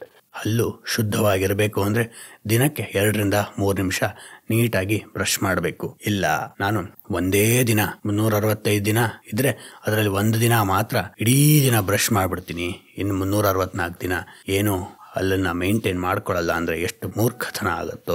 ಹಾಗೆ ಪರಿಶ್ರಮವನ್ನು ಪ್ರತಿದಿನ, consistency is very very very important. ದಿನಕ್ಕೆ 10 ನಿಮಿಷ ಧ್ಯಾನ ಮಾಡ್ತೀಯ, 5 ನಿಮಿಷ ಪ್ರಜ್ಞೆಯಿಂದ ಯೋಚಿಸ್ತೀಯ, 5 ನಿಮಿಷ ನಿಮಗೆ ಗ್ರ್ಯಾಟಿಟ್ಯೂಡ್. ನನಗಿರೋದು ಎಷ್ಟೋ ಜನರಿಗೆ ಇಲ್ಲ ಅನ್ನುವ ಪ್ರಜ್ಞೆಯೇ ಗ್ರ್ಯಾಟಿಟ್ಯೂಡ್, ಕೃತಜ್ಞತೆ. ಅದನ್ನು ಎಷ್ಟು ನೀನು ಜೀವನದಲ್ಲಿ ಅಳವಡಿಸ್ಕೋತಿದ್ಯಾ, ಪ್ರಜ್ಞೆಯಿಂದ ಪೋಷಿಸ್ತಿದ್ಯಾ, ಅದಕ್ಕೆ ಹೇಳಿದ್ದು diligent practice. Every second spent in gratitude and compassion is going to help us in long term. ಪ್ರತಿ ಕ್ಷಣವೂ ಇಲ್ಲ ಇವ್ರಿಗೆ ಒಳ್ಳೇದಾಗಲಿ, ಚೆನ್ನಾಗಿ ಕೆಲಸ ಮಾಡೋಣ, ಅವ್ರಿಗೇನು ಉಪಯೋಗ ಆಗುತ್ತೋ ಮಾಡೋಣ ಅಂತ ನಾವು ಪ್ರಯತ್ನ ಮಾಡಿದ್ರೆ ನಮ್ಮ ಕ್ಲೈಂಟ್ ಇರ್ಬೋದು, ಕಸ್ಟಮರ್ ಇರ್ಬೋದು, ಪೇಷಂಟ್ ಇರ್ಬೋದು, ಅದು ಲಾಂಗ್ ಟರ್ಮ್ ಗೋಲಲ್ಲಿ ನಮಗೆ ಹೆಲ್ಪ್ ಆಗ್ತಾನೆ ಹೋಗುತ್ತೆ. ಆದರೆ ನಾವು ಆ ಅಹಂಕಾರವನ್ನು ಬಿಟ್ಟು ಯೋಚಿಸೋಕ್ಕೆ ತಯಾರಿರಲ್ಲ. ಅದಕ್ಕೆ ಸುಯಿಧಾನವಯ್ಯ ಒಳ್ಳೆ ಚಿಂತನೆ, ಅಂತರಂಗ ಶುದ್ಧಿ ಅನ್ನೋದು ಪ್ರಯತ್ನದಿಂದ ಬರುತ್ತೆ. ಸುಯಿಧಾನವಯ್ಯ ಮನ ಧಾರೆ ಒಟ್ಟಲು. ನೋಡಿ, ಬಸವಣ್ಣನವರ ವಚನಗಳಲ್ಲಿ ಇರುವ ರೂಪಕಗಳು ಅಂತ ಒಂದು PhD ಮಾಡ್ಬೋದು. ಮನ ಧಾರೆ ಒಟ್ಟಲು ಅಂದರೆ, ಈ ಧಾರೆ ಅಂದರೆ ಮದುವೆಲೆಲ್ಲ ಏನಾದ್ರು ಹಾಕಿದ್ರೆ ಒಂಥರ ಈ ಜರಡಿ ಅಂತಾರಲ್ಲ, ಅದ್ರ ಮೇಲೆ ಏನೋ ಹಾಕ್ತಾರೆ, ಅದರಿಂದ ಒಂದಿಷ್ಟು ಬೀಳ್ತಾ ಇರುತ್ತಲ್ಲ. ಅಂದರೆ ಮನಸ್ಸಿನಲ್ಲಿ ನೀ ಎಷ್ಟೇ ಒಳ್ಳೆಯ ಚಿಂತನೆಯನ್ನು ಹಾಕು, ಸ್ವಲ್ಪನೇ ಅಂಟ್ಕೊಳ್ಳೋದು. ಜರಡಿಲಿ ಎಷ್ಟು ಅಕ್ಕಿ ಹಿಟ್ಟು, ಗೋಧಿ ಹಿಟ್ಟು ಉಳಿಯುತ್ತೆ? ಒಂದು 10%, 5%, ಇನ್ನು ಮಿಕ್ಕಿದೆಲ್ಲ ಸೋರೋಗುತ್ತೆ. ಹಾಗೆ ನೀನು ಎಷ್ಟೇ ಪರಿಶ್ರಮ ಹಾಕ್ತಿದ್ರು ಅದು ನಿಧಾನವಾಗಿ ಮಾತ್ರ ನಿನ್ನದಾಗಕ್ಕೆ ಸಾಧ್ಯ. ಮಿಕ್ಕಿದ್ದೆಲ್ಲ ಇಸ್ ಓವರ್ ಹೆಡ್ ಅಥವಾ ಸರ್ಪ್ಲಸ್. ಪರಿಶ್ರಮ ಅನ್ನೋದು ಅಥವಾ ಸ್ಕಿಲ್ ಡೆವಲಪ್ಮೆಂಟ್ ಅನ್ನೋದು ಸಹ ಪ್ರಯತ್ನದ ಮೇಲೆ ನಿಂತಿದೆ. Only few things stick in your mind. ಅದು ಒಳ್ಳೆಯದಾದಷ್ಟು ಒಳ್ಳೆಯದು. ಜ್ಞಾನ ಅನ್ನೋದು ರಿಪೀಟೆಡ್ ಎಫರ್ಟ್, ಪುನರಾವರ್ತನೆಯಿಂದ ಮಾತ್ರ ಪಡೆದುಕೊಳ್ಳಕ್ಕೆ ಸಾಧ್ಯವೇ ಹೊರತು ಒಂದಿನಾನೇ ಮತ್ತೆ ಅಲ್ಲಿ ಕ್ಲಿಯರಾಗಿ ನೀವು ತಿಳ್ಕೋಬೇಕು. ಮಿರಾಕಲ್ಸ್ ಇಲ್ಲ, ಒನ್ ಡೇ ಸೂಪರ್ ಪರ್ಫಾರ್ಮೆನ್ಸ್ ಇಲ್ಲ. ಮನಸ್ಸು ಅಂದರೆ ರಾಹುಲ್ ದ್ರಾವಿಡ್ ಸ್ಕೋರ್ ಮಾಡಿದಾಗೆ ಅಂತ ತಿಳ್ಕೋಬೇಕು. ಪ್ರತಿ ಕ್ಷಣವೂ ಪ್ರತಿ ಬಾಲನ್ನು ಫೋಕಸ್ಸಿಂದ ಆಡಿದಾಗ ಮಾತ್ರ ನಿನ್ನ ಮೇಲೆ, ನಿನ್ನ ಕಂಪ್ನಿಲಿರ್ಬೋದು, ನಿನ್ನ ಬಿಸ್ನೆಸ್ಸಲ್ಲಿರ್ಬೋದು ಒಂದು ಲಾಂಗ್ ಟರ್ಮ್ ಡಿಪೆಂಡೆನ್ಸಿ ಬೆಳೆಯುತ್ತೆ. ಅದಕ್ಕೆ ಸುಯಿಧಾನವಯ್ಯ ಕೂಡಲ ಸಂಗನ ಶರಣರು ಹಿಡಿಯದ ಬಂಡವನು ಆರಾದಡಾಗಲಿ ಹೋಗಲಿಯರಯ್ಯ. ಕೂಡಲ ಸಂಗನ ಈ ದಾರಿಯಲ್ಲಿ ನೆಮ್ಮದಿ ಸಿಗತ್ತೆ. ಈ ದಾರಿಯಲ್ಲಿ ನೆಮ್ಮದಿಯನ್ನು ಪಡೆಯದವರು, ಅಂತರಂಗ ಶುದ್ಧಿಯ ದಾರಿಯಲ್ಲಿ ನೆಮ್ಮದಿಯನ್ನು ಪಡೆಯದವರು ಇನ್ಯಾವುದೇ ರೀತಿ ನೆಮ್ಮದಿಯನ್ನು ಪಡೆದರು that is a temporary solution for happiness, no permanent solution. ಇದನ್ನು ಬಿಟ್ಟರೆ ಯಾವುದು ಅಂತ ಅಂದರೆ, ತಾತ್ಕಾಲಿಕವಾದ ಸಂತೋಷಗಳು ನಮಗೆ ಕಾಲಾನುಕ್ರಮದಲ್ಲಿ ಸಮಸ್ಯೆ ಉಂಟು ಮಾಡುತ್ತವೆ. ಶುಗರ್ ತಿಂದ ಹಾಗೆ ಅದೇ long term goals for happiness, ನಾವು ಅದರ ಬಗ್ಗೆ ಪ್ರಜ್ಞೆಯನ್ನು ವಹಿಸಿದ್ರೆ ನಿಧಾನವಾಗಿ ಮತ್ತು ಖಡಾಖಂಡಿತವಾಗಿ ಅಲ್ಲಿ ಮುಟ್ಟಬಹುದು. ಮುಂದಿನ ವಚನ, ಪುಣ್ಯ ಪಾಪಗಳೆಂಬವು ತಮ್ಮ ಇಷ್ಟ ಕಂಡಿರೆ. ನಿಮ್ ಇಷ್ಟಪ್ಪ. ಪುಣ್ಯ ಪಾಪ ಅನ್ನೋದು ನಿಮ್ಮ ಹತ್ರನೇ ಇದೆ ಡಿಸಿಷನ್. ಹಿಂದಿನ ಜನ್ಮದ ಪುಣ್ಯ, ಯಾವುದೋ ಜನ್ಮದ ಪಾಪ ಇಲ್ಲ. ಏನು ಪುಣ್ಯ ಪಾಪ ಅಂದರೆ? ಬಸವಣ್ಣನವ್ರು ಈ ರೀತಿ ಹೇಳ್ತಿದಾರಲ್ಲ, ನೋಡೋಣ ಮುಂದೆ ಇನ್ನು ಅದ್ಭುತವಾಗಿ ಹೇಳ್ತಾರೆ. ಅಂದರೆ it is in your hand, right deed, right action is in your hand. ಹೆಂಗೆ? ಅಯ್ಯ ಎಂದಡೆ ಸ್ವರ್ಗ, ಎಲವೋ ಎಂದಡೆ ನರಕ. ಅಯ್ಯ ಅಂದರೆ ಒಂದು ಹಂಬಲ್ನೆಸ್ನ ಇಲ್ಲಿ ಹೇಳ್ಕೊಡ್ತಿದ್ದಾರೆ. ಇವತ್ತಿನ ನಮ್ಮ ಸಮಾಜದಲ್ಲಿ, ನಮ್ಮ ಜೀವನದಲ್ಲಿ ಆ ಹಂಬಲ್ನೆಸ್ ಅನ್ನೋದು ಬಿದ್ದೋಗಿದೆ ಅಲ್ವಾ? The idea of universal brotherhood ಅಥವಾ ಸಿಸ್ಟರ್ಹುಡ್ ಅಂತ ನಾನು ಅದಕ್ಕೊಂದು ಆ್ಯಡ್ ಮಾಡ್ತೀನಿ. ಯಾಕೆ ಬರೀ ಬ್ರದರ್ಸ್ ಇರಬೇಕಾಗಿಲ್ಲ, ಸಿಸ್ಟರ್ಸ್ ಇರ್ಬೋದಲ್ವ.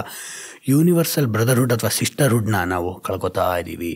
ಅಂದರೆ ಈ ವಿಶ್ವಮಾನವ ತತ್ವವನ್ನು ಕುವೆಂಪುರವ್ರು ಹೇಳಿದ್ರಲ್ಲ, ಅದನ್ನು ಅಳವಡಿಸ್ಕೊಳ್ಳೋಕ್ಕೆ ನಮಗೆ ಎಷ್ಟು ಕಷ್ಟ ಇದೆ ನೋಡಿ. ಯಾಕೆ? ಅಹಂಕಾರ ಏನೇನೋ ನಮ್ಮಲ್ಲಿ ಇರುತ್ತಲ್ಲ, ಸಂಕೋಲೆಗಳು. ಅದರಿಂದ ಆ ಮನಸ್ಸಿನಲ್ಲಿರೋ ವಿಭಜನೆ ಅನ್ನುವ ಕಾರಾಗೃಹಗಳನ್ನ ಒಡೆದು ಗೋಡೆಗಳನ್ನು ಬೀಳಿಸಿ ಜಗತ್ತಿನ ಜೊತೆ ಜಗತ್ತೇ ನನ್ನದು ಅಥವಾ ಜಗತ್ತೇ ನಾನು ಅನ್ನುವ ಪ್ರಜ್ಞೆಯನ್ನು ಬೆಳೆಸ್ಕೊಂಡಾಗ ಈ ಹೋಪ್ಲೆಸ್ ಅಪಾರ್ಟ್ಮೆಂಟ್ ಫೈಟ್ಸ್ ಆಗ್ತಿರತ್ತಲ್ಲ ಎಲ್ಲ ಕಡೆ, ಇವ್ರಿಗೇನೋ ಅಂದರು, ಇವ್ರು ಅವ್ರಿಗೇನೋ. ಯಾಕಂದರೆ ದೇರ್ ಇಸ್ ನೋ ಯೂನಿವರ್ಸಾಲಿಟಿ, ವಿಶ್ವಮಾನವತ್ವ ಅನ್ನೋದಿಲ್ಲ ಅಲ್ಲಿ. ಅವ್ರ ಜೊತೆ ಜಗಳಾಡೋದು, ಇವ್ರ ಜೊತೆ ಜಗಳಾಡೋದು. I will post on Facebook, I will post on WhatsApp. ಏನು ಮಾಡ್ತೀರಾ? ಇಬ್ಬರು ಅದೇ ಮಟ್ಟದಲ್ಲೇ ಇರ್ತೀವಿ ಬಹುತೇಕವಾಗಿ. ಅಂದರೆ ಇಲ್ಲಿ ಮನುಷ್ಯನಿಗೆ ಏನಾಗ್ತಿದೆ ಅಂದರೆ, ಕೊಲ್ಯಾಪ್ಸ್ ಆಫ್ ಕಾಂಪ್ಲೆಕ್ಸ್ ಸೊಸೈಟಿ ಅನ್ನುವ ಪುಸ್ತಕದಲ್ಲಿ ಪೇಂಟರ್ ತುಂಬ ಚೆನ್ನಾಗಿ ಹೇಳ್ತಾನೆ. ಹಿಂದಿನ ಸಮಾಜದಲ್ಲಿ ಮನುಷ್ಯ ಅಂದು ಒಬ್ಬರು ಇನ್ನೊಬ್ಬರಿಗೆ ಬೇಕು ಅನ್ನುವ ಪ್ರಜ್ಞೆ ಇತ್ತು. ಹಾಗಾಗಿ ಒಬ್ಬರಿಗೆ ಒಬ್ಬರು ಸ್ಪಂದನೆಯನ್ನು ತೋರಿಸ್ತಿದ್ರು. ಇವತ್ತು online ratings, down vote, 4 star ಕೊಡ್ತೀನಿ, ಇಲ್ಲ 1 ಸ್ಟಾರ್ ಕೊಡ್ತೀನಿ, ಈ ಅಹಂಕಾರ ಮತ್ತು ಆ್ಯರೋಗೆನ್ಸ್ ತುಂಬಿರೋ ಜಗತ್ತಿನಲ್ಲಿ ಎಲ್ಲರೂ ಒಬ್ಬರನ್ನೊಬ್ಬರು ಮೆಷರ್ ಮಾಡ್ತಾ ಇದ್ದೀವಿ. ಅವ್ರು ಸರಿನಾ, ಅವ್ರು ತಪ್ಪ. ಮೆಷರ್ಮೆಂಟ್ ಅನ್ನೋದು ಹೊರ ಜಗತ್ತಿನಿಂದ ನಮ್ಮ ಸಂಬಂಧಗಳಿಗೂ ಬಂದ್ಬಿಟ್ಟಿದೆ ಸ್ನೇಹಿತರೆ. ಎಷ್ಟು ವಿಚಿತ್ರ ಅಲ್ವಾ? ರಿಲೇಶನ್ಶಿಪ್ಪಲ್ಲಿ ಪಾರ್ಟ್ನರ್ಸ್ ಮಧ್ಯದಲ್ಲೇ ಡೌನ್ ವೋಟ್ಗಳು, 4 ಸ್ಟಾರು, 1 ಸ್ಟಾರ್ ರೇಟಿಂಗ್, ಆ ಮಟ್ಟದ ಮನಸ್ಥಿತಿ ಬಂದ್ಬಿಟ್ಟಿದೆ. ನಾವೇನು ರೇಟ್ ಮಾಡ್ತಿದ್ದೀವಿ ಅಂತಲ್ಲ, ಅದು ಬರಬಹುದು. ಹಾಗಾಗಿ ಈ ಡೌನ್ ರೇಟಿಂಗು, ಡೌನ್ ವೋಟು, ಆ ಸಂಭ್ರಮದಲ್ಲಿ ಎಲ್ಲರೂ ಆ್ಯರೋಗೆಂಟ್ ಆಗ್ತಿದ್ದೀವಿ. ಕೊಲ್ಯಾಪ್ಸ್ ಆಫ್ ಕಾಂಪ್ಲೆಕ್ಸ್ ಸೊಸೈಟಿ ಅಂದರೆ, ಹಿಂದೆ ಊರಿಗೆ ಒಬ್ಬ ಪೋಸ್ಟ್ ಮ್ಯಾನ್ ಇರ್ತಿದ್ದ. ಅವನು ಮಳೆ ಬರ್ತಿದ್ರೆ, ಕಾರಂತರ ಕಾದಂಬರಿಲಿ ಬರುತ್ತಲ್ಲ, ಮಳೆ ಬರ್ತಿದ್ರೆ ಬಂದು ಕೊಡೋಕ್ಕಾಗ್ತಿರ್ಲಿಲ್ಲ. 1 ದಿನಾನೋ 7 ದಿನಾನೋ ಮಳೆ ನಿಲ್ಲೋವರೆಗೂ ಬಂದು ಕೊಡೋಕ್ಕಾಗ್ತಿರ್ಲಿಲ್ಲ. ಯಾಕೆ? ಸೈಕಲ್ ಇದ್ದರೆ ಇರ್ತಿತ್ತಿಲ್ಲ, ನಡ್ಕೊಂಬರ್ಬೇಕಾಗ್ತಿತ್ತು. 15-20 ಮೈಲಿ ನಡ್ಕೊಂಬರ್ಬೇಕಾಗ್ತಿತ್ತು, ಆಗ್ತಿರ್ಲಿಲ್ಲ. ಆದರೂ ಸಹ ತಂದು ಕೊಡ್ತಾನಲ್ಲಪ್ಪ ಅನ್ನುವ ಗ್ರ್ಯಾಟಿಟ್ಯೂಡಿಂದ, ಕೃತಜ್ಞತೆಯಿಂದ ಕಾಯ್ತಿದ್ವಿ. ಅವನು ಬಂದರೆ ಕೂತ್ಕೊಂಡು ನೀರು ಕೊಡ್ತಿದ್ವಿ. ಅವನು ಚೆನ್ನಾಗಿ ಮಾತಾಡ್ತಿದ್ದ. ಒಂದೊಂದ್ಸಲ ಕತೆಗಳಲ್ಲಿ ಓದ್ತೀವಲ್ವ, ನಮಗೆ ಓದಕ್ಕೆ ಬರ್ದಿದ್ರೆ ಅವನ ಹತ್ರನೇ ಓದಿಸ್ಕೋತಿದ್ವಿ. ಈಗ ನಮಗೆ ಅವ್ರು ಬೇಡ, ಅವ್ರು ನಮಗೆ ಬೇಡ. ಅಮೆಝಾನ್ ಡೆಲಿವರಿ ಬಾಯ್ ಒಂದು 2 ನಿಮಿಷ ಲೇಟ್ ಮಾಡು, ಯಾಕೋ ಮನೆ ಸಿಗ್ತಿಲ್ಲ ಸರ್ ಅಂದ್ಬಿಟ್ರೆ, ಯಾಕ್ರಿ ತಂದ್ಕೊಡಕ್ಕೆ ಇಷ್ಟ ಇಲ್ಲ, ತೊಗೊಂಡೋಗಿ ವಾಪಸ್ ಕಂಪ್ಲೇಂಟ್ ಮಾಡ್ತೀನಿ. ಆರೋಗ್ಯನ್ಸ್ ಅದು ಬೇಡ. Be humble. ಅಯ್ಯ ಎಂದಡೆ ಸ್ವರ್ಗ. ಸ್ವರ್ಗ ಅಂದರೆ ಹಿಂದೆ ಹೇಳಿದಾಗ ಎಲ್ಲೋ ಇದೆ ಅಂತಲ್ಲ. ಇದನ್ನು ಎಷ್ಟು ಸಲ ಹೇಳ್ತಾ ಹೋಗ್ತಾರೆ ನೋಡಿ. ಎಲ್ಲೋ ಇದೆ ಅಂತಲ್ಲ, ಅಯ್ಯ ಅಂದರೆ ನೋಬಲ್ ಥಾಟ್ಸ್, ಡಿಗ್ನಿಫೈಡ್ ಡಿಮಿನರ್, ಸನ್ನಡತೆಯಿಂದ ಸ್ವರ್ಗವನ್ನ ಕಂಡ್ಕೋಬಹುದು ಅನ್ನೋದನ್ನ ಎಷ್ಟು ಸುಲಭವಾಗಿ ಹೇಳಿದಾರಲ್ಲ ಬಸವಗುರು. ಎಲಬೋ ಎಂದಡೆ ನರಕ.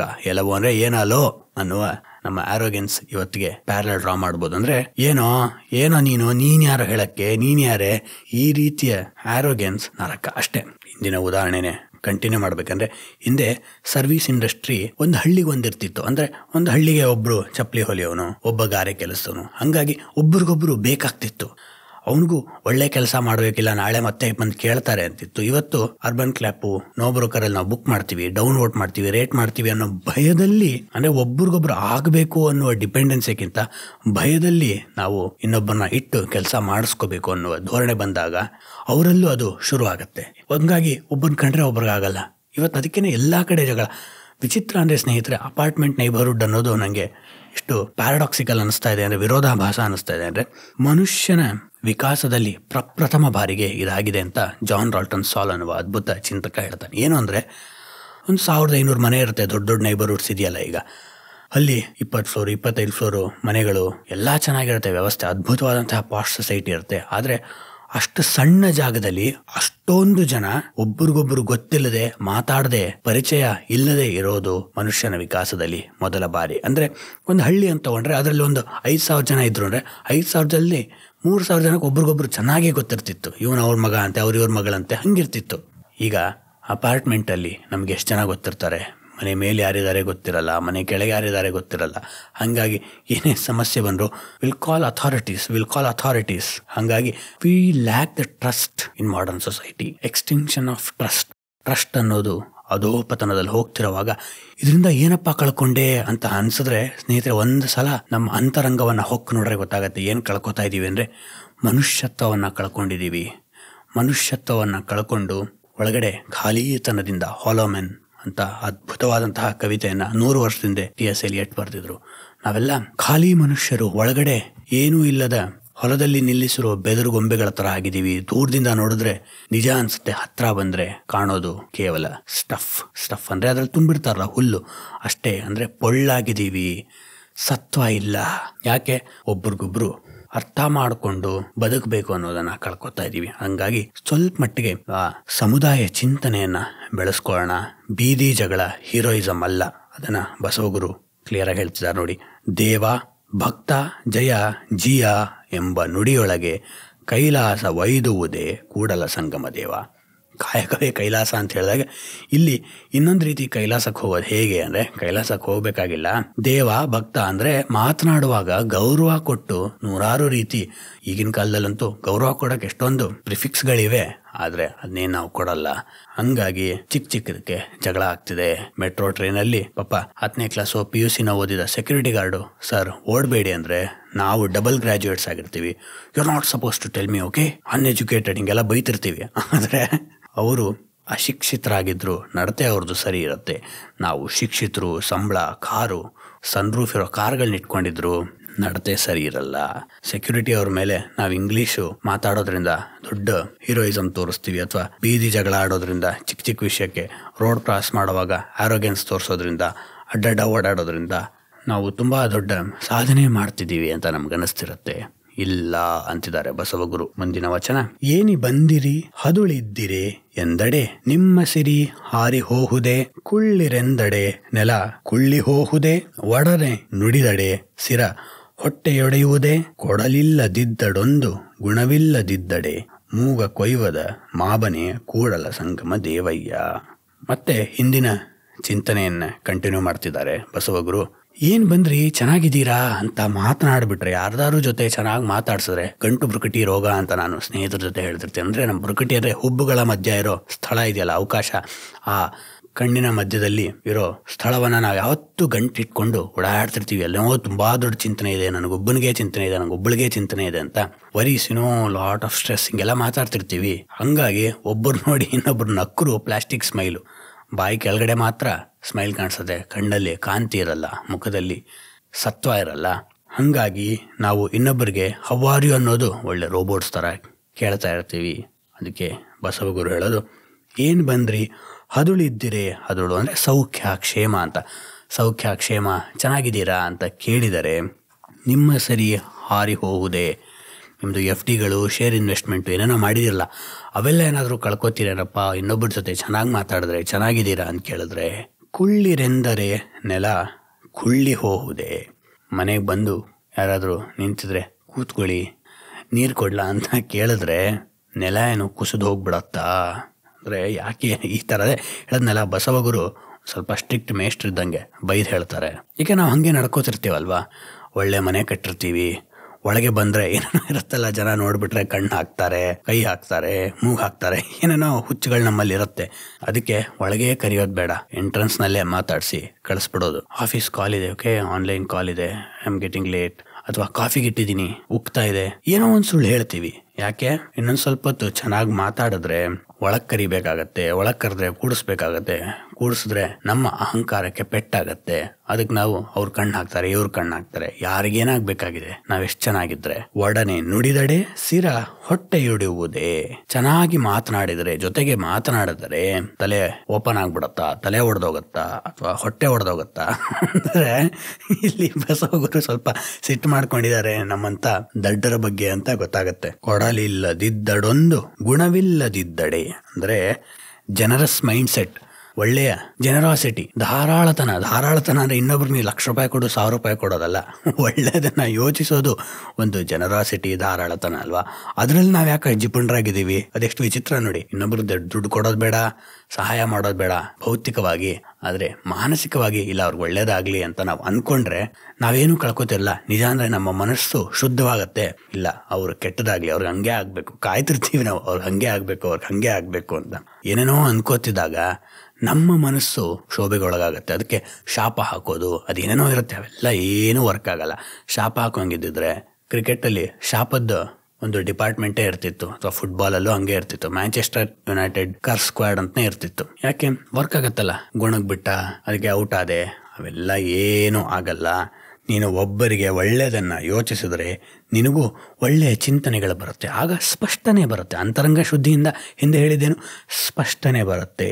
ಅದು ಇಲ್ಲ ಅಂತ ಅಂದುಕೊಂಡ್ರೆ ಮೂಗ ಕೊಯ್ಯುವುದ ಮಾಬನೆ, ಮೂಗನ್ನ ಕೊಯ್ದಂತೆ ಆಗತ್ತೆ. ಅಂದ್ರೆ ಮೂಗು ಅಂದ್ರೆ ನಮ್ಮ ಅಹಂಕಾರದ ಸಂಕೇತ ಅಲ್ವಾ, ಹಂಗಾಗ್ಬಿಡತ್ತಾ, ನಿಮ್ಮ ಅಹಂಕಾರ ಮುರಿದೋಗತ್ತಾ ಅಂತ. ಈ ನೋಸ್ ಅಂತ ನಿಕೋಲಸ್ ಗೋಗೊಲ್ ಅನ್ನೋ ರಷ್ಯನ್ ಆಥರ್ದು ಒಂದು ಅದ್ಭುತವಾದಂತಹ ಕಥೆ ಇದೆ. ಒಂದಿನ ಅವನು ದೊಡ್ಡ ಅಧಿಕಾರಿಗೆ ಅವನ ಮೂಗು ಬಿಡಿಸ್ಕೊಂಡ್ಬಿಟ್ಟು ಅವನ ಮುಖದಿಂದ, ಅದಾಗಿದೆ ಅವನು ಸೂಟ್ ಹಾಕ್ಕೊಂಡು ಅವನಕ್ಕಿಂತ ಚೆನ್ನಾಗಿ ಮೆರೆಯಕ್ಕೆ ಆರಂಭ ಆಗ್ಬಿಡತ್ತೆ. ನಿಕೋಲೈ ಗೋಗೊಲ್ ಅಂತ ಅದ್ಭುತವಾದಂಥ 19ನೇ ಶತಮಾನದ ಕಥೆಗಾರ. ಅಂದರೆ ನಮ್ಮ ಅಹಂಕಾರ ಮೂಗಿನಲ್ಲಿದೆ ಅನ್ನುವ ಒಂದು, ಅದು ಮತ್ತೆ ರೂಪಕ. ಏನು, ಮೂಗಿನ ಮುಂದೆ ನಮ್ಮ ಡ್ರೆಸ್ ಹಾಕ್ಕೊಂಡು, ಅಧಿಕಾರಿ ಡ್ರೆಸ್ ಹಾಕ್ಕೊಂಡು ಹೋಗೋದು ಅಂದರೆ ನಿಜ ಅಲ್ಲ. ಅಂದರೆ ಅದರ ಮೂಲಕ ಕತೆ ಹೇಳ್ತಿರ್ತಾರೆ, ಸತ್ಯವನ್ನು ಹೇಳ್ತಿರ್ತಾರೆ. They are indicators of truth, not the truth in it self. ಅದನ್ನು ನಾವು ಇನ್ನೊಬ್ಬರಿಗೆ ಒಳ್ಳೆಯದನ್ನು ಯೋಚಿಸಿದ್ರೆ ನಮ್ಮದು ಅಹಂಕಾರಕ್ಕೆ ಏನಾದ್ರು ಕುಂದಾಗತ್ತಪ್ಪ, ಯೋಚನೆ ಮಾಡು. ಏನೋ ನಮಗೆ ಕುಂದಾಗತ್ತೆ ಅನ್ನೋ ಭ್ರಾಂತಿಯಲ್ಲಿ ಬದುಕ್ತಿದ್ದೀವಿ. ಹಾಗಾಗಿ ಸ್ನೇಹಿತರೆ, ಇವತ್ತು ನಮ್ಮ ಹಲವಾರು ವಚನಗಳಲ್ಲಿ ನಮಗೆ ಸ್ಪಷ್ಟವಾಗಿ ತಿಳಿದಿದ್ದು, ಸ್ವಲ್ಪ ಒಳ್ಳೆಯದನ್ನು ಯೋಚಿಸೋಕ್ಕೆ ಪ್ರಯತ್ನ ಮಾಡಿದ್ರೆ ನಮಗೆ ಸ್ಪಷ್ಟ ಚಿಂತನೆ ಬರುತ್ತೆ. ಆಗ ಓವರ್ ಹೆಡ್ಸ್ ಆಫ್ ಎಫರ್ಟ್ ಕಡಿಮೆ ಆಗುತ್ತೆ. ಎಷ್ಟೋ ನಮ್ಮ ಪರಿಶ್ರಮ ಸ್ಕ್ವಾಂಡರ್ ಆಗ್ತಿರುತ್ತೆ, ಅಂದರೆ ವೇಸ್ಟ್ ಆಗ್ತಿರುತ್ತೆ, ದಂಡು ಆಗ್ತಿರುತ್ತೆ. ಯಾಕೆ ಅಂದರೆ ಅದು ನಿಜವಾದ ಉದ್ದೇಶಕ್ಕೆ ಹುಟ್ಟದ ಆಕ್ಷನ್. ಆದರೆ ನಿಜವಾದ ಉದ್ದೇಶ ಅಂದರೆ ಸಾತ್ವಿಕ ಚಿಂತನೆ ಅಥವಾ ಸಾತ್ವಿಕ ಪಥದಲ್ಲಿ ನಮಗೆ ಹುಟ್ಟಿದ ಚಿಂತನೆಯಿಂದ ನಾವು ಸರಿಯಾದ ಆಕ್ಷನ್ನ ತಗೋಬಹುದು. ಆದರೆ ಯಾವತ್ತು ನಾವು ಜಲಸಿ, ಹೊಟ್ಟೆ ಕಿಚ್ಚು, ಅಸೂಯೆಗಳಿಂದ ಆಕ್ಷನ್ ತಗೋತಿರ್ತೇವೋ, ಓವರ್ ಹೆಡ್ಸ್ ಅಥವಾ ವೇಸ್ಟೇಜ್ ಆಫ್ ಅವರ್ ಆಕ್ಷನ್ ಆಗ್ತಿರುತ್ತೆ. ಸ್ನೇಹಿತರೆ, ಒಂದೇ ಉದಾಹರಣೆ ಕೊಟ್ಟು ಇವತ್ತು ಮುಗಿಸೋಣ. ಈಗ ನಾವು ಮನೆ ಬೀಗ ಹಾಕ್ಬೇಕನ್ನೋವಾಗ 100 ಜನಕ್ಕೆ ಬೈಕೊಂಡು, ಕ್ಯಾಬ್ ಅವ್ರಿಗೆ ಬೈಕೊಂಡು, ಆಟೋದವ್ರಿಗೆ ಬೈಕೊಂಡು, ಅಥವಾ ಆಫೀಸ್ ಅವ್ರಿಗೆ ಬೈಕೊಂಡು ಬೀಗ ಹಾಕ್ತಿರ್ತೀವಿ. ಆಮೇಲೆ ಸ್ವಲ್ಪ ದೂರ ಹೋದ್ಮೇಲೆ, ಒಂದು ಅರ್ಧ ಕಿಲೋಮೀಟರ್ ಹೋದ್ಮೇಲೆ ನಾನು ಸರಿಯಾಗಿ ಬೀಗ ಹಾಕಿದ್ನೋ ಇಲ್ಲೋ ಭಯ ಆಗುತ್ತೆ. ಆಗ ಮತ್ತೆ ವಾಪಸ್ ಬರ್ತೀವಿ. ವಾಪಸ್ ಬರುವಾಗ ಯೂ ಟರ್ನ್ ತೊಗೊಳಕ್ಕೆ ಹೋಗ್ತೀವಿ, ಯಾರ ಹತ್ರ ನಾವು ಬೈಸ್ಕೋತೀವಿ, ನಾವು ಅವ್ರಿಗೆ ಬೈತೀವಿ. ಮತ್ತು ನಿಮ್ಮಪ್ಪಂದ ರೋಡು, ನಿಮ್ಮಪ್ಪಂದ ಅಪ್ಪ ಅಮ್ಮನ್ನ ಕರ್ಕೊಂಬರಕ್ಕಂತೂ ನಮಗೇನೋ ಭಾರಿ ಸಂಭ್ರಮ ಇರುತ್ತೆ. ಅದೇ ಬೀಗ ಹಾಕೋವಾಗ ನೆಕ್ಸ್ಟ್ 20 ಸೆಕೆಂಡ್ 30 ಸೆಕೆಂಡ್ ಆ ಬೀಗ ಹಾಕೋದು ಒಂದೇ ಸತ್ಯ, ಅದನ್ನು ಬಿಟ್ಟು ಇನ್ನೇನು ಯೋಚನೆ ಮಾಡಿದ್ರು ಯೂಸ್ಲೆಸ್ ಅದು ಅನ್ನೋ ಸತ್ಯವನ್ನು ತಿಳ್ಕೊಳ್ಳೋದು ಹೇಗೆ? ಶುದ್ಧವಾದ ಅಂತರಂಗ ಇದ್ದಾಗ ಅದು ಗೊತ್ತಾಗತ್ತೆ ಅಷ್ಟೇ. ಇಲ್ಲೇನು ನೀನು ದೊಡ್ಡ ಪರಿಶ್ರಮ ಹಾಕಬೇಕಾಗಿಲ್ಲ. ಆದರೆ ಆ 30 ಸೆಕೆಂಡು ನೀನಾಗಿರಬೇಕು. ನೂರಾರು ರೀತಿ ಅಸೂಯೆಗಳು, ಶೋಭೆಗಳು ಬರೋ ಅವಶ್ಯಕತೆ ಇರಲ್ಲ. ಸೋಮವಾರ ಬೆಳಗ್ಗೆ ಅಂದರೆ ಒಳ್ಳೆಯ ಚಿಂತನೆ ಮಾಡಿಕೊಂಡು ಆರಂಭಿಸ್ಬೋದು ನಾವು ಸೋಮವಾರ. ಅದನ್ನು ಮಾಡಿದಾಗ ನಾವು ಮುಂದೆ 30 ನಿಮಿಷ ವೇಸ್ಟ್ ಮಾಡ್ಕೋತೀವಲ್ಲ, ಬೀಗ ಹಾಕಲಿಲ್ವ ಅಥವಾ ಇನ್ಯಾರಿಗೂ ಬೈಕೊಳ್ಳೋದು, ಇನ್ಯಾವುದೋ ಯೂಟರ್ನ್ ತೊಗೊಳ್ಳೋವಾಗ ಜಗಳ ಆಡೋದು, ಸ್ಕ್ರ್ಯಾಚ್ ಆಯಿತು, ಇವೆಲ್ಲವನ್ನ ಕಡಿಮೆ ಮಾಡ್ಕೋಬೋದು. ಆಮೇಲೆ ಬಾಸ್ಗೆ ಬೈಕೊಳ್ಳೋದು, ಬಾಸ್ ಸರಿ ಇಲ್ಲ, ಅವ್ರು ಸರಿ ಇಲ್ಲ, ನನ್ನ ಗಂಡ ಸರಿ ಇಲ್ಲ, ಹೆಂಡತಿ ಸರಿ ಇಲ್ಲ, ಅಪ್ಪ ಸರಿ ಇಲ್ಲ, ಮಕ್ಕಳು ಸರಿ, ಇವೆಲ್ಲ ಯಾಕೆ ಹುಡ್ತಾ ಇದೆ? ನನ್ನಲ್ಲಿ ನಾನು ಇಲ್ಲ, ಮನದೊಳಗೆ ಮನೆಯೊಡೆಯನಿದ್ದಾನೋ ಇಲ್ಲವೋ ಅಂತ ಬಸವಣ್ಣನವರು ಹೇಳಿದಾಗೆ ಇವತ್ತು ಮುಗಿಸುವ ಮೊದಲು ಒಂದು ಕಮಿಟ್ಮೆಂಟ್ ಮಾಡ್ಕೋಣ. ದಿನಕ್ಕೆ ಎಷ್ಟು ಸಮಯ ನಮ್ಮ ಮನಸ್ಸಿನಲ್ಲಿ ಆತ್ಮ ಅನ್ನುವ ಮನೆಯೊಡೆಯ ಇರ್ತಾನೆ ಅಥವಾ ಇರ್ತಾಳೆ ಅನ್ನೋದನ್ನು ಗಮನಿಸೋಣ. ಅಂದರೆ ಪ್ರಜ್ಞೆಯನ್ನು ವಹಿಸಿದಾಗ ಮನಸ್ಸು ಶುದ್ಧವಾಗುತ್ತೆ. ಶುದ್ಧ ಮನಸ್ಸಿನಿಂದ ನಾವು ಆ್ಯಕ್ಷನ್ ತಗೊಂಡಾಗ ಅದು ನಿಧಾನವಾಗಿ ಮತ್ತು ಘನಾತ್ಮಕವಾಗಿ ಅಂದರೆ ಪಾಸಿಟಿವ್ ಆಗಿ ಇರುತ್ತೆ. ಅದನ್ನು ಪ್ರಯತ್ನ ಮಾಡೋಣ. ಸ್ವಲ್ಪ ನಮ್ಮ ಚಿಂತನೆಗಳು ಯಾವ ಅಡಿಪಾಯದಿಂದ ಹುಡ್ತಿವೆ, ಈ ಚಿಂತನೆ ನಂಗೆ ಬಂದಿದೆಯಲ್ಲ, ಈ ಚಿಂತನೆ ಸೇಡಿನಿಂದ ಬಂದಿದೆಯಾ, ಸಿಟ್ಟಿನಿಂದ ಬಂದಿದೆಯಾ, ಹೊಟ್ಟೆ ಕಿಚ್ಚಿಂದ ಬಂದಿದೆಯಾ, ಅಥವಾ ಇನ್ನೊಬ್ಬರಿಗೆ ಒಳ್ಳೇದು ಮಾಡಬೇಕು ಅನ್ನುವ ಧೋರಣೆಯಿಂದ ಬಂದಿದೆಯಾ ಅನ್ನೋ ಪ್ರಶ್ನೆಯನ್ನು ನಾವು ಏಳಿಸ್ಕೋತಾ ಇದ್ರೆ ನಮ್ಮ ಅಂತರಂಗ ಅನ್ನುವ ಕೊಳಕಾದ ನೀರು ನಿಧಾನವಾಗಿ ಮಣ್ಣು ಹೇಗೆ ಕೆಳಗೆ ಸೆಟ್ಲ್ ಆಗುತ್ತೋ ಹಾಗೆ ತಿಳಿಯಾಗ್ತಾ ಹೋಗುತ್ತೆ. ಆ ತಿಳಿಯಾದ ಮನಸ್ಸಿನಲ್ಲಿ ಪ್ರತಿಫಲನವನ್ನ ಸ್ಪಷ್ಟವಾಗಿ ಕಾಣಿಸ್ಕೋಬಹುದು. ಆಗ ಸ್ಪಷ್ಟತೆ ಸಿಕ್ಕಾಗ ಸ್ಪಷ್ಟವಾದ ಕೆಲಸ, ಆಕ್ಷನ್ ನಮ್ಮಿಂದ ಹೊಮ್ಮತ್ತೆ ಅಂತ ಹೇಳ್ತಾ ಇವತ್ತಿನ ಈ ವಚನದ ಸರಣಿಯನ್ನ ಮುಗಿಸೋಣ. ಮುಂದಿನ ವಿಡಿಯೋದಲ್ಲಿ ಮತ್ತೆ ಭೇಟಿಯಾಗೋಣ.